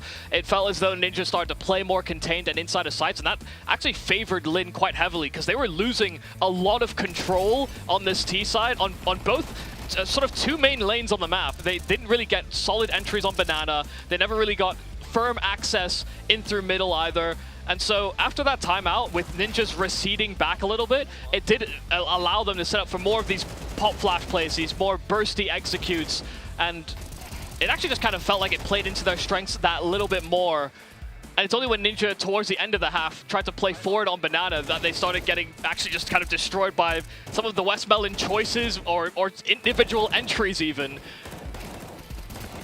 And if not for Miami having come through in like, what, 3 different big rounds and actually had like big performances, this could have been a much uglier side for Ninjas. They are going to be hoping that he can maintain performance going into the next, but also T-side is generally where they do better, right? You know, so if you are going to see that Rage takeover, which he did have in a few of these rounds on the CT side as well, you'd love it to be over here on T. Yeah, it just felt like a pretty hot start there for Ninja, and then they got kind of hit by a bit of a dry spell, where B was at a little, sort of in the middle part of that half, a strength for them, ended up being exposed to a bit of a weakness. It was also just a general very heavy focus from both sides all across the map, right? It felt like A side was really only flirted with from Lin Vision just so that they can be like, hey, we know you are also on A side. I mean, we know there's 2 sides. We basically had like no fights in apartments, which was actually kind of crazy to think about. I mean, you have players like Starry that can actually be quite good on the lurk on the apartments, but it was just so middle and B focused that it effectively never happened. So I actually think we had 0 deaths in apartments. Like, we had a kill or 2 from apartments, but I don't think inside apartments we had a single death. I think there was, I want to say there was 1. Yes, I want to say there was 1 in that round where ended up in like a 1v4. I think it was like Westmelon just got into brackets, and there was an Auburn boiler. I don't know if you remember that snapshot, but... Well, whatever it might be, those apartments are looking like real estate prices are down. Ninjas going into the second half are going to be hoping to exploit the apartments, so very much so. I think you're going to see a lot more presence out towards there. I'd be surprised if this ends up being a very heavily Banana-centric game as we go into the second half.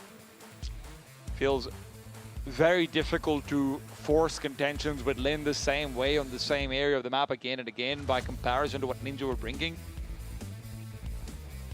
Yeah, I'm deeply suspicious that Ninja are going to do more apps pops and try and slide their way out into that A-bomb site from that avenue a bit more. But I expect Lin will understand that. You know, Ninja are a squad that, you know, you come into these more tactical maps and it's a little bit more, you know, especially when they're tight, narrow choke points. Okay, we've got a dancing banana. These tight, narrow choke points, it's a bit more difficult for them to play this more sporadic spread style that Dust 2 kind of allowed them to utilize. Sure, the rotates are long, but the lanes are pretty central. Emilia out and about, but the fully flashed player is not taken down. Emilia is going to be hunting. He wasn't actually spotted. They didn't realize at all.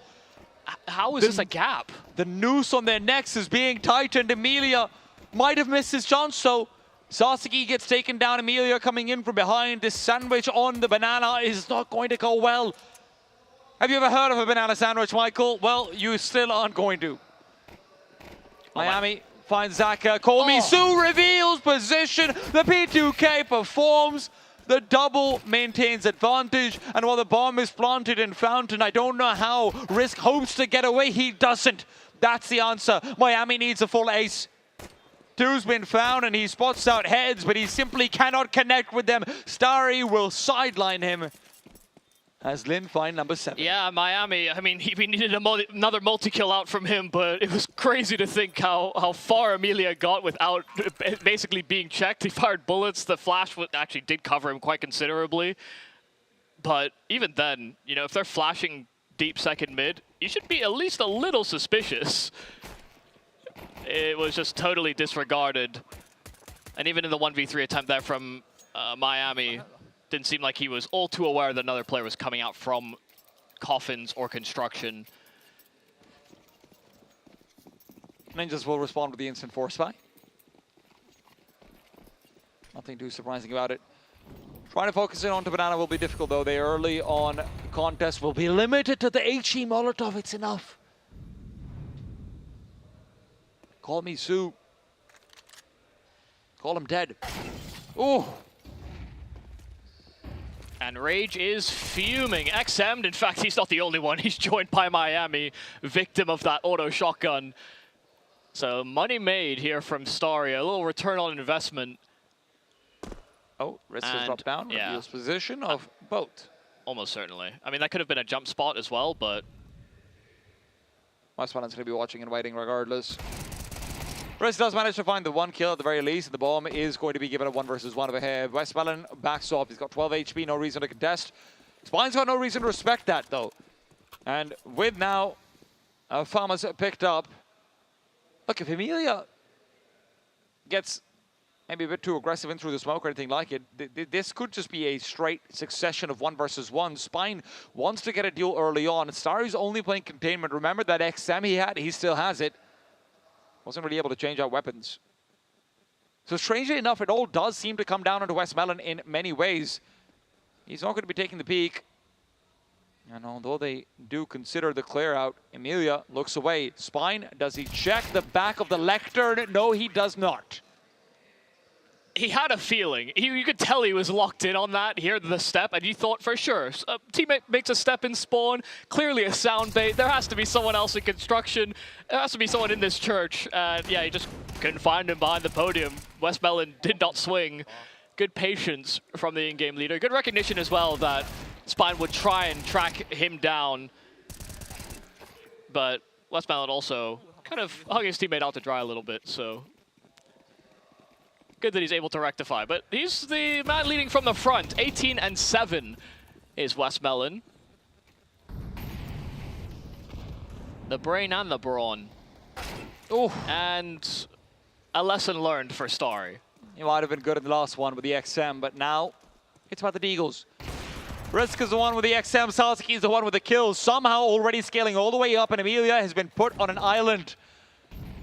He's got support coming in the form of Westmoreland, but suddenly all assailants have moved away. Rage peeking out to try and find a stray kill. But Westmoreland has waited too long to take vision in middle. Nah, but he called Komisu back over to B. Komisu doesn't have any utility though, in terms of HEs and incendiaries to try and delay. He'll just have to take the full fight, and well, he's been spotted out. They're not coming over. Risk is not able to get the sight line with the Deagle, and with Westmoreland coming in from behind. That could have been hairy. Ends up being A-okay. Yeah, I mean, even if they called it, I actually kind of don't know what Miami's doing. I mean, he runs back to clear dark. His teammate has just gone through new box, and he's running back over to the fountain and lines up with his teammate at new box. It did just feel as though he didn't pick his post-plant position quite optimally. Maybe they heard the step on the banana flank, or they wanted to take a deep line through CT so that the plant was a bit more secure and could escape. I'm not sure what the reason was, but yeah, even if you're, I think it was, what, Risk from new box, even if you make that call, Miami basically has like no time to react. He was already in the firing line. And it's rounds like that Ninjas just feel like you have to get away with. Yeah. You get 2 kills early on, you get all that control out with Sasuke. Unfortunately, you know, there just wasn't another player in Apartments. That's the cost of trying to play that slow style from Risk. The good news for Lin in that entire scenario, though, was that the only weapon that was given away was an XM. The other one was an AWP that was only held for a fraction of a second. So if you know that, if an AWP was recovered and then he could play out the 4v3 from there, you know, the chances of you winning the round actually become a lot slimmer on Lin.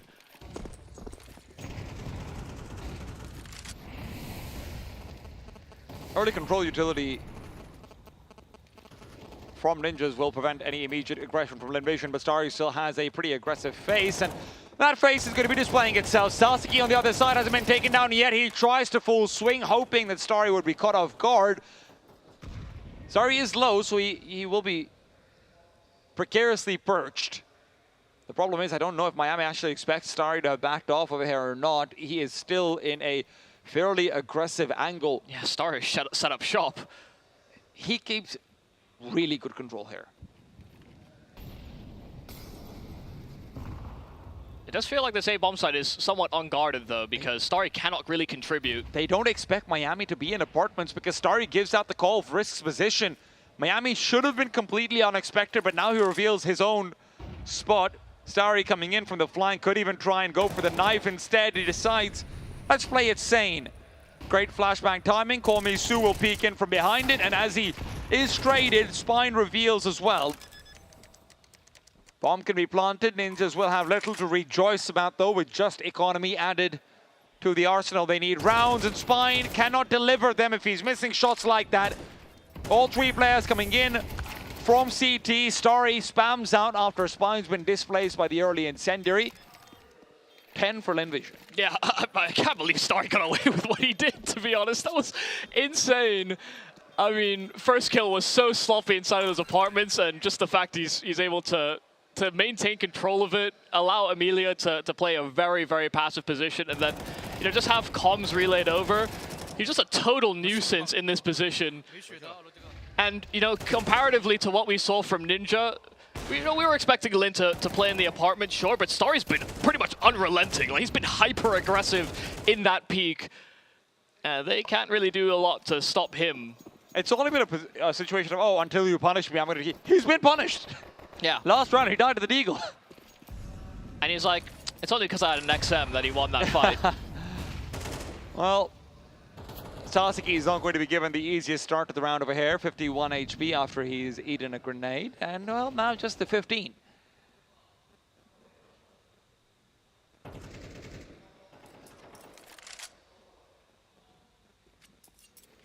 A far more conservative look here from Linvision. A shenanigans here from Starry. It's a weaker bomb side here on A, but they're setting up for flashes to take back a bit of banana control. Shoulders spotted as well inside of middle. While Sasuke was low, it's Westmel that actually strikes over on banana. A perfect flash to line it up, and a smoke as well that can allow their retreat. Zachar's just covering up the boost right now while Amelia wreaks havoc elsewhere. Westmel will be taken down, but Zachar to trade and still hold the sightline over on B. He is so good with the AWP, man. He's so patient. Waits out the jiggles, gets the re-peaks, gets the triple. This is why so many people doubted G when he came in, because you knew who he was trying to replace. Yeah, you just see the class and confidence there from Zachar. And listen, you know, around the time he did get, you know, moved away from that AWP, it did feel like he was maybe slumping to find raw impact. But as he's spent more and more time from rifling, as well as, you know, adopting these different roles, it feels like he's also learned a lot in terms of the way that he can optimize his own game. And he's come back that much stronger and that much faster. God damn, that was quick.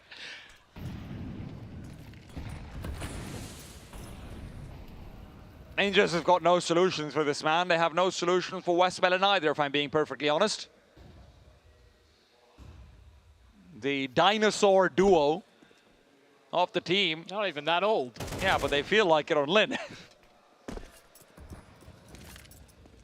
Still, Ninjas aren't out of this round. They have good control back out towards the A side, but with Sasuke missing his deal, Amelia regains all of that control. Zachar to rotate, and Zachar's just going to go over and give a lot more support to Westmel. And Molotov will not be finding Westmelon. He goes in behind the fountain, still gets the kill. No! He gets 2.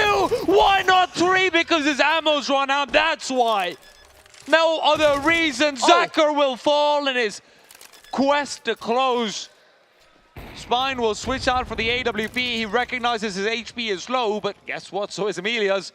So he's not peeking you.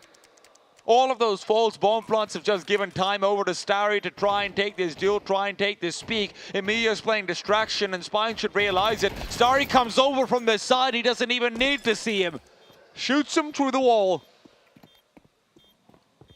And that was always going to be the danger, switching out to that AWP. You know, you can't deal with both players simultaneously. Oh my god, how does Westmelon get away with that? They weren't even like fully blinded or anything in the beginning. Yeah, he sees the Molotov, he knows he has to run. Dude, that's so fast. He hits like his pinky. That's called breaking a pinky promise, Michael. But Westmelon should not get these kills. He's run from a Molotov, jumped into the fountain. They see him crossing, and he collects on 2? That's not okay. Ninjas aren't okay right now either. Yet to break blood here on this T side. Yet to find success. Came into this half at 6-6, and they've lost now 6 straight. Starry will even find the first and give Lin an advantage, potentially, to close. Ninjas heard about blood, sweat, and tears. So far, all we're seeing are tears. Risk and Miami will at least find their kills. But it's still a 3 versus 3. Rage is low. He's going to be a bit less of a factor, but the A bomb site has been congregated on. Linvision are expecting an assault to come out towards the larger area of the map, and while Ninjas are playing, you know, executes out onto an empty bomb site, they are waiting for a very long time. They're so hesitant. They're so scared, Michael. Oh my god. I thought this was a total miscall here for Lin, but because of the timing, Ninja actually may lose control of Banana faster before this plant goes down. It's really all on Rage to hold the line. He's not got HP. Dead man walking. Oh, he's just taken down by Zacher. Finds the kill over the top of his teammates' body as well. He got info though. Spine gets the player in from behind the smoke. And Miami, it's going to be hard for him to do much if they decide to nade him down or anything like it. It's hard to pull out util though for the CTs at a point like this. They start to peek forward. Westmelon will spot him out, and Miami doesn't get a single kill anymore. All of that performance from earlier on, it's all gone, and Ninjas will be out without a single round on this T side. Identical halves coming out from both Dust 2 and Inferno, and we expected Lin to play with a bit more vigor moving into this second map. They were put on notice, I think, earlier on that Dust 2, but when we saw them pull up on that C side, or on CT as well, it just felt like there was no looking back. Fantastic rotates, fantastic plays individually. We saw some class and confidence from Linvision, our favorites within this group, definitely leaving a mark. I mean, I'm just amazed at the performance we see from both Westmelon and Zacher right across all of Inferno, and obviously these are two players who, it feels like from the start of Lin, have performed particularly well on this very map, regardless of the iteration of Inferno. But we saw so much pressure being put in that first half onto the Banana area. Westmelon didn't feel like he's always getting the kills he wants to. CT side comes around and all of it has been flipped on its head. Zacher's getting the AWPing chances of his life. I mean, I never even thought about risk for a second. But even on that T side, it was actually Amelia that was going in for a lot of those hard entries on Banana, and because he kept basically not finding success, I think Westmelon almost sacrificed himself, saying like, listen, don't worry about it, I got you. And boy, did he show up. He really did get him in the end. God, I wish I had support like that. Oh wait, I do. Neokai. Bringing it in. I can't agree more. I mean, just after we were saying, all right, Westmelon, we don't need any numbers. You're the caller. It's fine. And he goes off and leads by example. What a performance out from him. He looked unbelievably good. So confident the way he was playing, and he was stepping up time after time. So, you know, for Linvision, this was always an expected series for them, but I think the real nicety T time is they actually did, for the most part, make it quite comfortable. I know we had back-to-back 6-6 halves, but, you know, I think maybe at times in this series need a little bit of a kick up the arse just to really close it out. out, but there was never really any doubts, at least not for me, that they can close it out in 2. And I think now this is the perfect way to start a tournament. You know, you do get a little bit of a test, players that you do know, players that you've played against a hell of a lot as well over the last kind of few months, and you start off the tournament with, yeah, nice little confidence boost. And listen, that first half as well was such an overperformance from Miami in a lot of places, and it's not to say that he can't do that, but it's also, you know, if a guy's just getting triple kills in the round, sometimes you just give it to him. Despite that, it's a 6-6, and then that second half, it is, I mean, it looked easy for them. Yeah, absolutely. So for Linvision, you know, for us, we've been really singing their praises.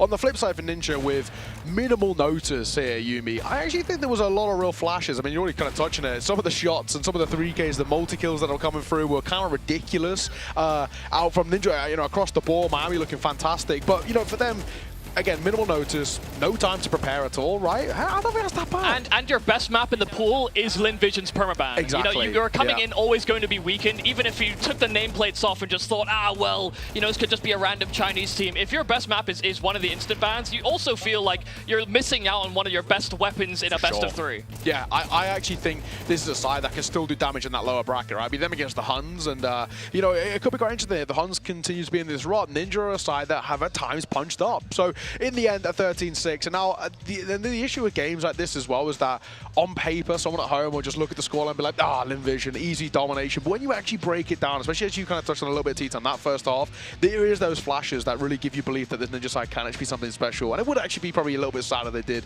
disband and go their separate ways. Look, I wouldn't go as far as saying that this entire team could be something special, but I'll tell you what they can be. They can be bridging up, you know, whatever gaps in, you know, the Chinese super teams that are being rumored about after the major and whatnot, right? You could always see them being an upgrade to not just one of the top teams, but we've seen so many good open qualifier teams as well. Even if this team splits apart, I think they're going to actually, like, the diaspora that is going to come through from this Ninjas team is going to really elevate the scene. Don't sell me the hope of another Chinese super team. I can't do it. I can't do the heartbreak again, guys. It just doesn't work, really. I told you guys Talu wouldn't work, man. I can't do the heartbreak again. We need tutelage, you know, that we need, you know, guidance figures, and Westmelon's that guy. Unfortunately, don't say his name. Don't do it. Don't do it. And Advent, where's he at now? Don't set me off. This is your funeral, guys. Listen, I do think you're right. You know, there will be people that look at this and run this sort of scoreboard scrutiny against a team like Ninja. And listen, as a team, I do think they should be subject to that. But there are individuals. There is definitely some elements to like about the way that they play, or even just, you know, you watch individuals in sort of these certain stress moments. Sure. They definitely perform in ways that you know, as another team, you could be like, actually, I kind of want that on my squad. So long as you understand that the work ethic is also there as well. Yeah, I mean, the performance is commendable. We did not expect them to win. Linvision put their foot down. Yeah. T-Tom, something that you brought up, of course, coming in towards the map, was that AWP head-to-head. How are you kind of feeling, I guess, post-map now as well? Zaka wasn't flying, wasn't lights out. It wasn't bad by any means. I think he just wasn't called upon as much. But, I mean, kind of, I guess, after the back of Inferno, which is at times actually quite a difficult map to AWP on because it's quite solved in a way. How are we feeling in terms of, you know, you were asking for a little bit more on that Ninja side, and do you think you've got it? No. Honestly, Zaka was kind of a god in like 2 rounds at the end when he actually got the AWP. It's also the fact that there were so few rounds on the CT side, right? And Zaka wasn't really always purchasing the AWP. Here's the thing, okay? I don't think that this was as much about the head-to-head. I just wanted to see Risk perform individually, right? We obviously don't see a classic AWP head-to-head all the time. A little bit, but I still don't think we got as much as I sort of wanted, because a lot of those were early kills in the first like 2-3 rounds, and afterwards it was kind of even across. I actually thought Miami was really the person who impressed me, even if Risk is the one with all the kills. But I am still a person who thinks Risk could be a candidate for best op in China if Zaka didn't exist. If Zaka didn't exist, well, there you go. Huh?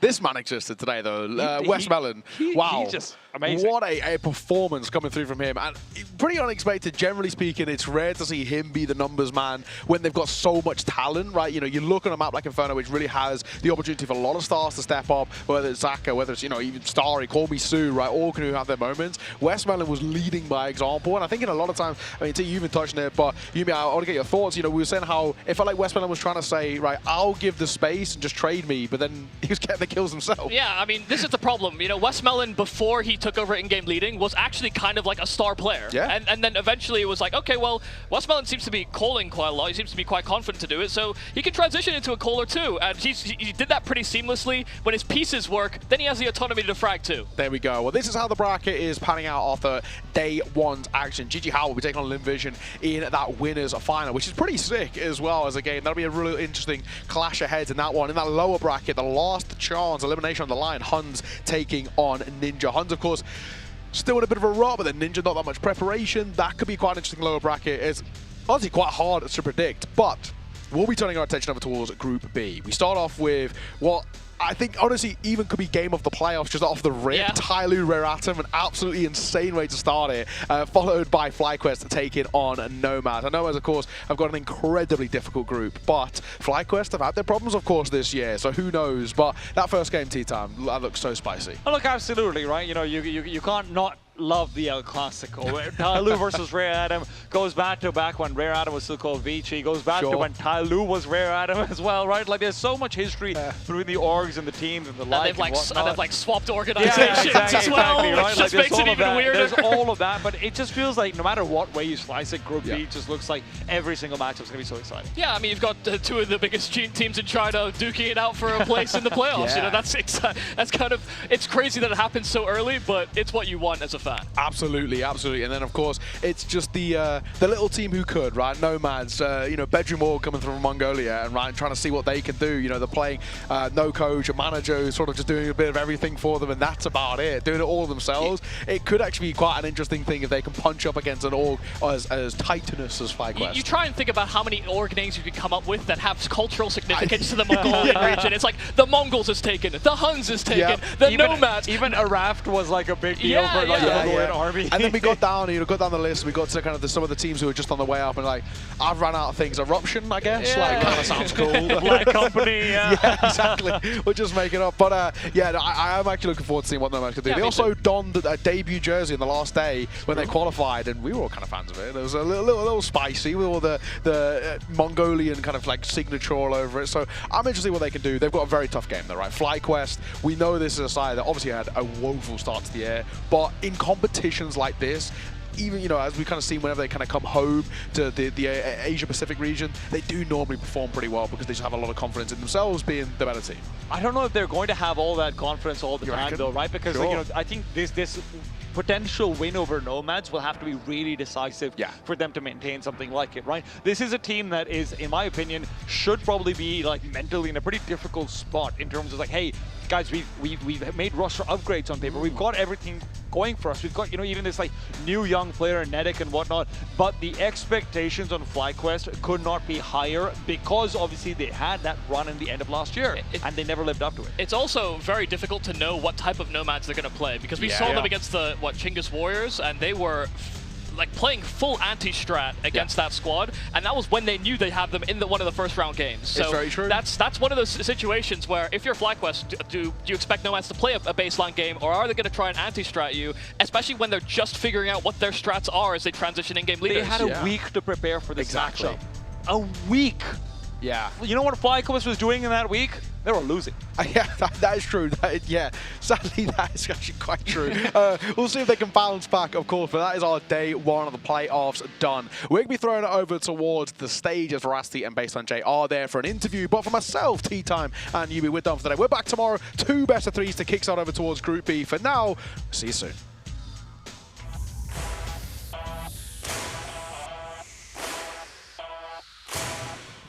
Well, there we have it. Linvision come out on top over the Ninjas. We've got none other than Call Me Sue here joining us on the stage. First of all, congratulations. Great performance all round. But I have to ask you, when things came down to the veto, did you boys expect them to pick Inferno over that Anubis?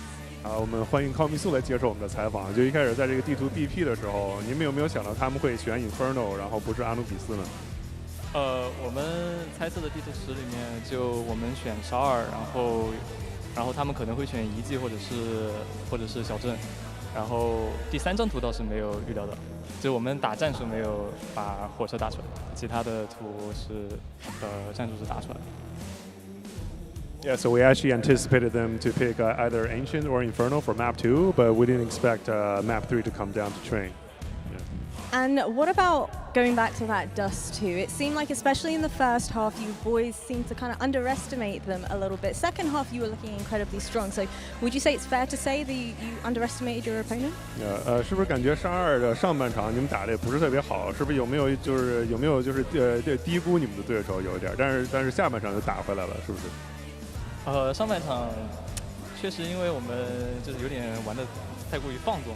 然后昨天呢，因为拍摄的这些东西我们都没有训练，就没有保持这种很好的这种竞技状态。但是在连续丢分的情况下，我们叫了一些暂停，然后大家就来说一下这个事情，就之后该怎么样去玩。然后下半场呢就正常发挥。Yeah, I think it's true that we didn't have a very good competitive form in the first half. We played maybe a little too loose. We spent the whole day yesterday shooting.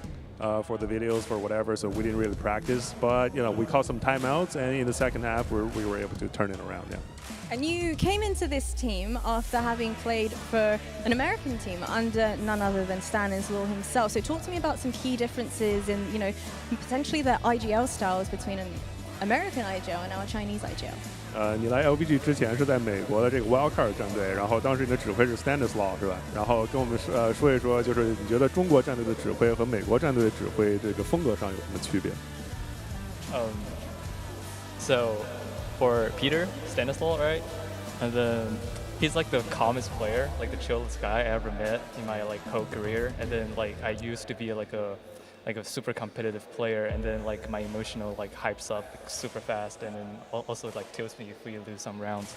And then after getting involved with him, working with him, just I became a super chill guy as well. Although we're losing rounds, I still keep I keep a calm emotions. It just helps me better to continue the game. And then after I joined LVG, the IGL style was totally different. So Westmelon is kind of a hyped up guy. But sometimes he died in some weird ways. He emotions just hyped up sometimes when he dying in a super stupid ways. He just smashes death sometimes, and at that moment he actually scared me. I stuttered in my game, and then I was like, oh my god, what's going on? Yeah, something like that. 就是 Stanislaw 其实他是一个非常冷静、非常镇定的这么一个选手，他是可能是我这辈子遇到的就是最镇定的选手。然后我跟他也学到了很多，因为我之前是很情绪化，然后心态很容易崩，但是 Stanislaw 就教我就是打的如何能镇定一点，打的冷静一点。